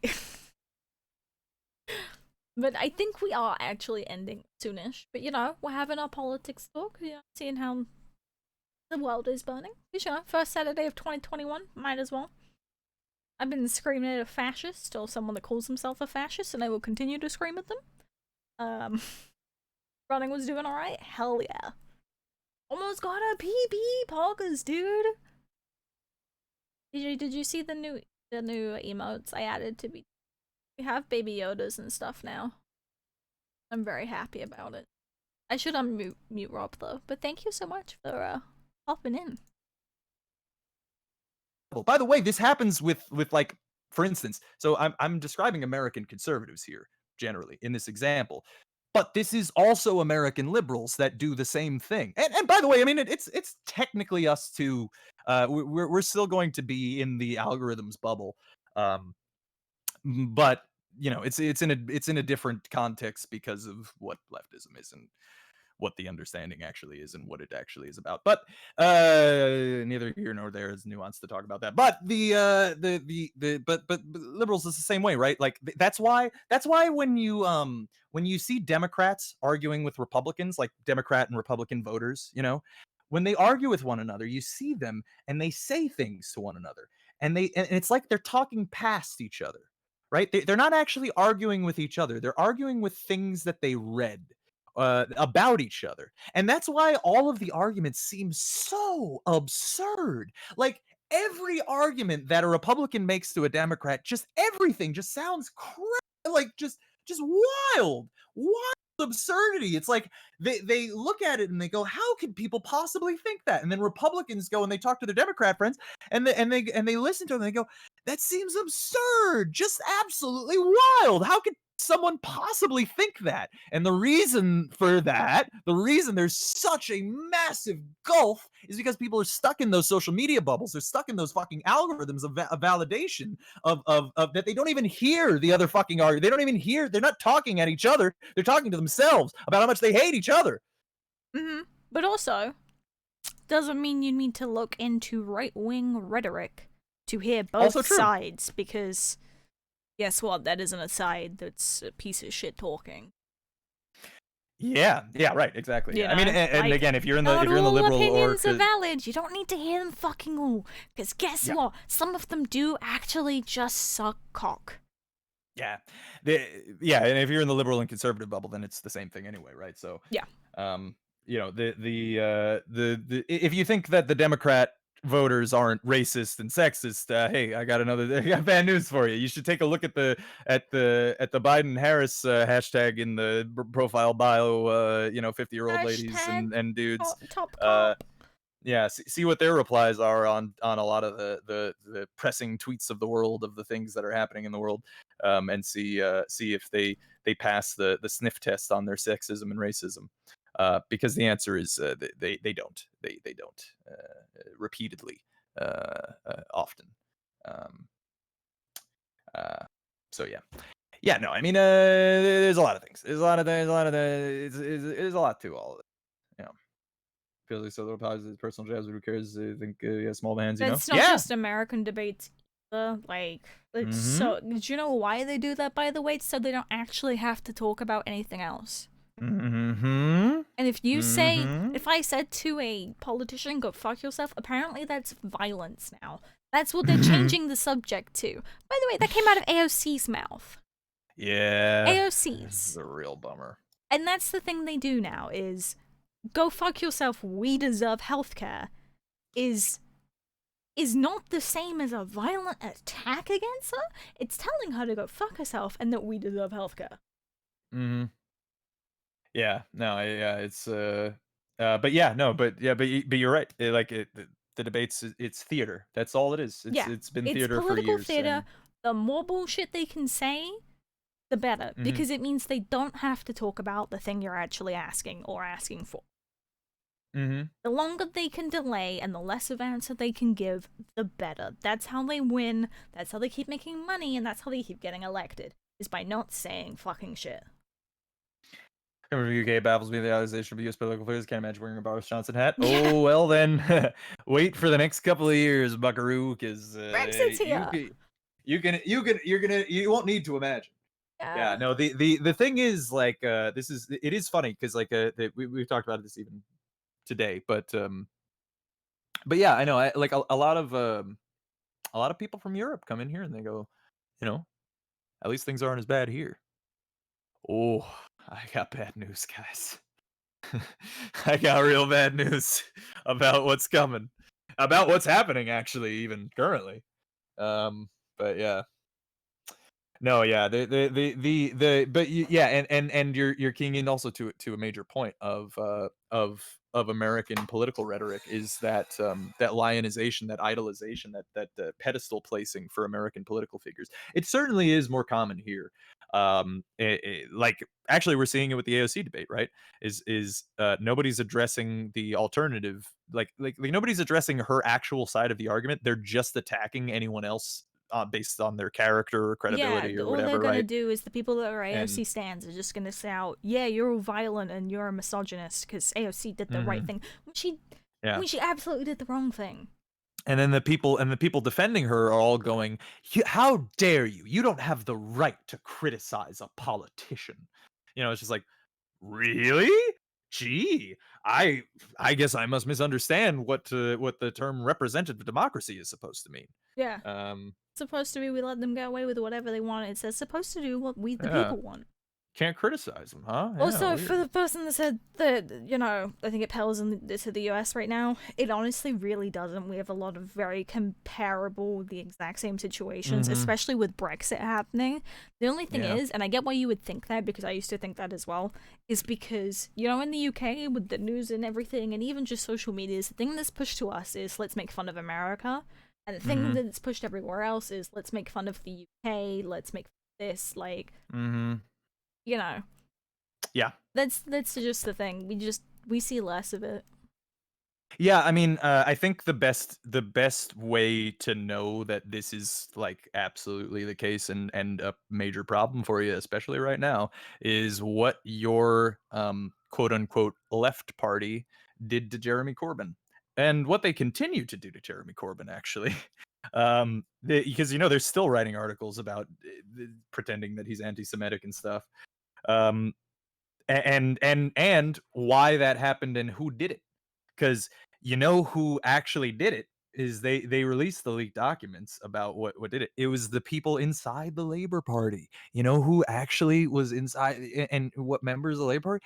It was the neo-libs. The same ones as over here, the same ones that kneecap Bernie Sanders over here, kneecap Jeremy Corbyn over there. They actually even use the same arguments because they pull from the same playbook. And yeah, no, I mean shit's fucked, man.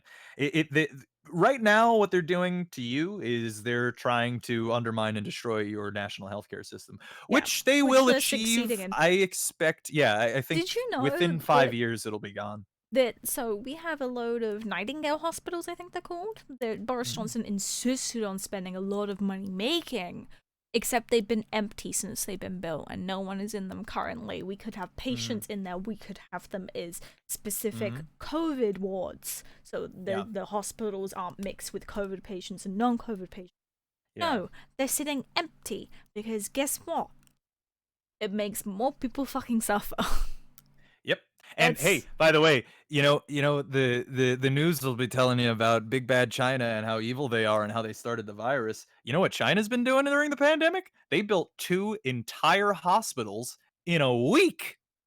2 entire hospitals in a week for just COVID patients. Here in the United States, if you have a heart attack, we're just saying, sucks for you, guess you die. That's what we do here. Oh man. yeah. And No, stream. It's nearly 1 a.m. yeah, no, I'm down. I have already have like the raid ready to go. That's not true. There weren't enough people. Are you telling me right now there's not enough people ill from COVID to fill the Nightingale hospitals? And why do they need to be filled? Yeah. It needs to be, we have a hospital for general sickness, your lungs fucking burst, you shoved a cucumber too far up your ass, that kind Yeah. of care. And then you need a separate one for COVID, a pandemic, to stop it from spreading. Doesn't matter if the beds are 100% fucking filled. Yeah, like There's actually, not enough so staff to the Nightingale hospital. And why is that? Who laid Yeah. off a bunch of NHS staff? Who made sure they didn't get a pay rise? Who made sure they didn't pay them more during COVID? Who made sure to send back all the nurses that came from other countries? yeah, who have been increasing their austerity measures against the NHS for years and years and years and years now, to the point where it's barely functioning and on the verge of collapse. Yeah, despite my pay hasn't gone up throughout the entire time I've been old enough to work, mhm. somehow the cost of my prescriptions for the same things have gone up. Mhm. Almost like it's being inflated because they're cutting funding. Yeah. And now you're right. Fuck the Tories. They are pieces of shit. But also, fuck labor. Because the thing is, it's not actually, it's the same as the Democrats and the Republican dichotomy here in the United States. The Labor Party that call themselves the Labor Party, they're not really the Labor Yeah. Party. They're the neoliberal party. That's what their ideology is. And both of them have double teamed your NHS system. Not just the Tories. It was both of them continuing to. Again, remember, it was the Labor Party that kneecapped the Labor Party with Jeremy Corbyn. It was the Labor Party that was trying to spread this anti-Semitism bullshit and spread these all these fake rumors about him and do all this other bullshit with him. It was the Labor Party that did that. It wasn't the Tories that did it. And the reason that they were going to do that, the reason they needed to do that, is because guys like Jeremy Corbyn weren't going to allow systems like the NHS to be destroyed the way that they are. He would probably have strengthened it and made it better, would be my guess. I don't know. I don't actually know what his platform was, but Oh, I'm pretty sure actually the current Labour leader quit, right? Starmer quits is trending. oh, he's quit. Apparently, there's a rumor. Good, fuck that there's guy. a rumor going around that at 4 p.m. tomorrow that he'll quit. Good, fuck that. He's a piece of shit. He made the Keir Starmer. He came up to be a fucking labor leader so that he can make an announcement that, well, labor, we got nothing to say about the COVID thing, but we did want to make a statement, years later about how Jeremy Corbyn is definitely anti-Semitic and we hate him. We really hate him. We need to make a public statement about that. Okay, so apparently it was breaking news earlier that Boris Johnson and Rupert Murdoch are said to be in crisis talks on who they're installed to replace Starmer as Labour leader. And then there's a parody account right underneath of Starmer saying, I'd like to make it a absolutely clear that I plan to abstain on making a decision about whether or not to quit as Labour leader.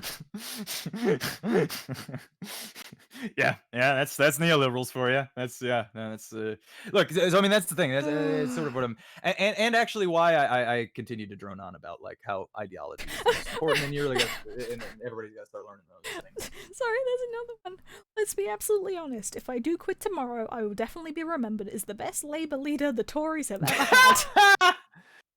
Oh, what a piece of garbage! Fuck that guy! Holy I'm shit! following this parody account. This parody account is incredible. That is really good. That is great. Yeah, no, yeah, I mean the reality is neoliberalism has attacked every institution in Western republics for decades now, and yes, it has touched England as well, very heavily, and it's destroying it currently, and will continue to, and it's not just the Tories. It's not in the same way that it's not just the Dems and it's not just the Republicans here. It's not just the Tories over there. It's the Labor as well. It really comes to something when the most exciting moment of your leadership is the rumor you are set to resign in disgrace. Yeah. Oh, I'm having a good time. Yeah, that guy sucks major hard. But yeah, no, the here we've talked about it before. Just one last point on this is to the people in Europe. Yes, things are bad here, but this is a preview. This is if you're looking at America and saying, "Wow, it sucks over there. Thank God it's not bad like that over here." You got to understand, this is a preview of what's going to happen over there. It doesn't have to happen tomorrow or the next day or the next year or even the next 5 years necessarily, but it is going to happen. And the reason for that is because of capitalism. Because under capitalism, there is always perpetual class conflict, meaning it will always trend towards this direction, and the wealthy will always attempt to gain more wealth at the expense of everybody else, meaning it will always trend towards where we are here in America, no matter where you are, no matter what country you're in. See, in Europe, you guys have Keynesian economics, which was a thing. It was basically the same kind of economics system that America ran after the socialist movement with FDR with the New Deal politics. So you have this sort of social democracy, liberalism with a heart kind of thing. More regulated capitalism. It's beneficial, but since that has happened, all of your politicians since that time have spent the entire time making sure to undermine and destroy all of those programs. And the reason they want to do that is because, of course, they make more money flatly if you get less money. So they're going to keep doing that, and they're going to keep going and keep going and keep going because it's capitalism, and that's what they do. In fact, it's not even really, it's like they're sharks. They don't actually do it necessarily because there's some sort of conscious reason, or even necessarily, they won't even necessarily do it because they malevolently want to murder people or whatever, right? They just do it because that's what you do. That's capitalism. You have to, like, that's that you are incentivized to do that and punished if you don't. If the rich people, in order to maintain their wealth, they have to keep fucking you. They have to. That's the only way to do it.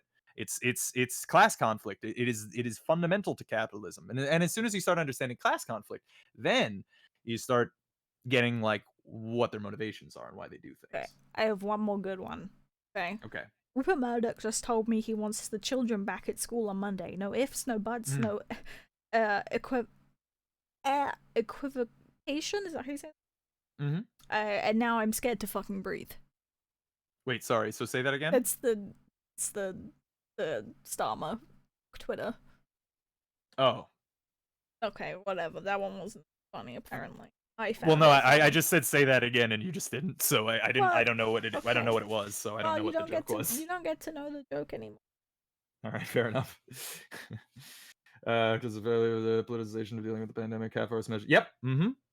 Yeah. And again, this is not it breaking. Capitalism isn't breaking right now. Working. Capitalism is this is working. This is it working well. The fact that people are dying and the stock market and all the rich people are getting more and more money, that's not an accident, and it's not a coincidence either. it's how it works. It's always been how it works. Your blood, your flesh, you're the money. You're their money. That's all you've ever been. Your dollar signs in their account. And your death means they get more money. So, more death. Anyway, happy 2021. Yeah. Welcome in the new year. You know. Yeah. Let's go raid Invicta. You know, he's playing some Binding of Isaac Afterbirth. You know, it's a fun Also, time. people in my chat, go follow DJ or Bad DJ 1. He's been doing some speedrun.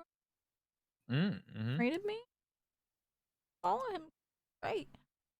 My degree's in econ. The more I've studied it, the more I've just trust the practices in place. Oh yeah. Hey, you know, actually, if you like econ, you should pick up Das Capital. Like, actually, unironically, because if you like economics, because here's the thing, you probably went through. I expect you got a degree in economics, and they probably never even touched on Marxian economics.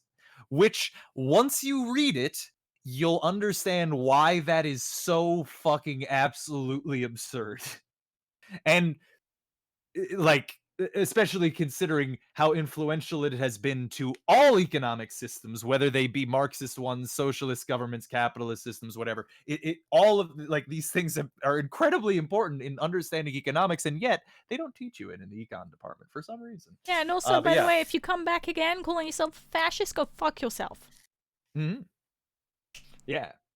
But yeah, hit up Emmerich too.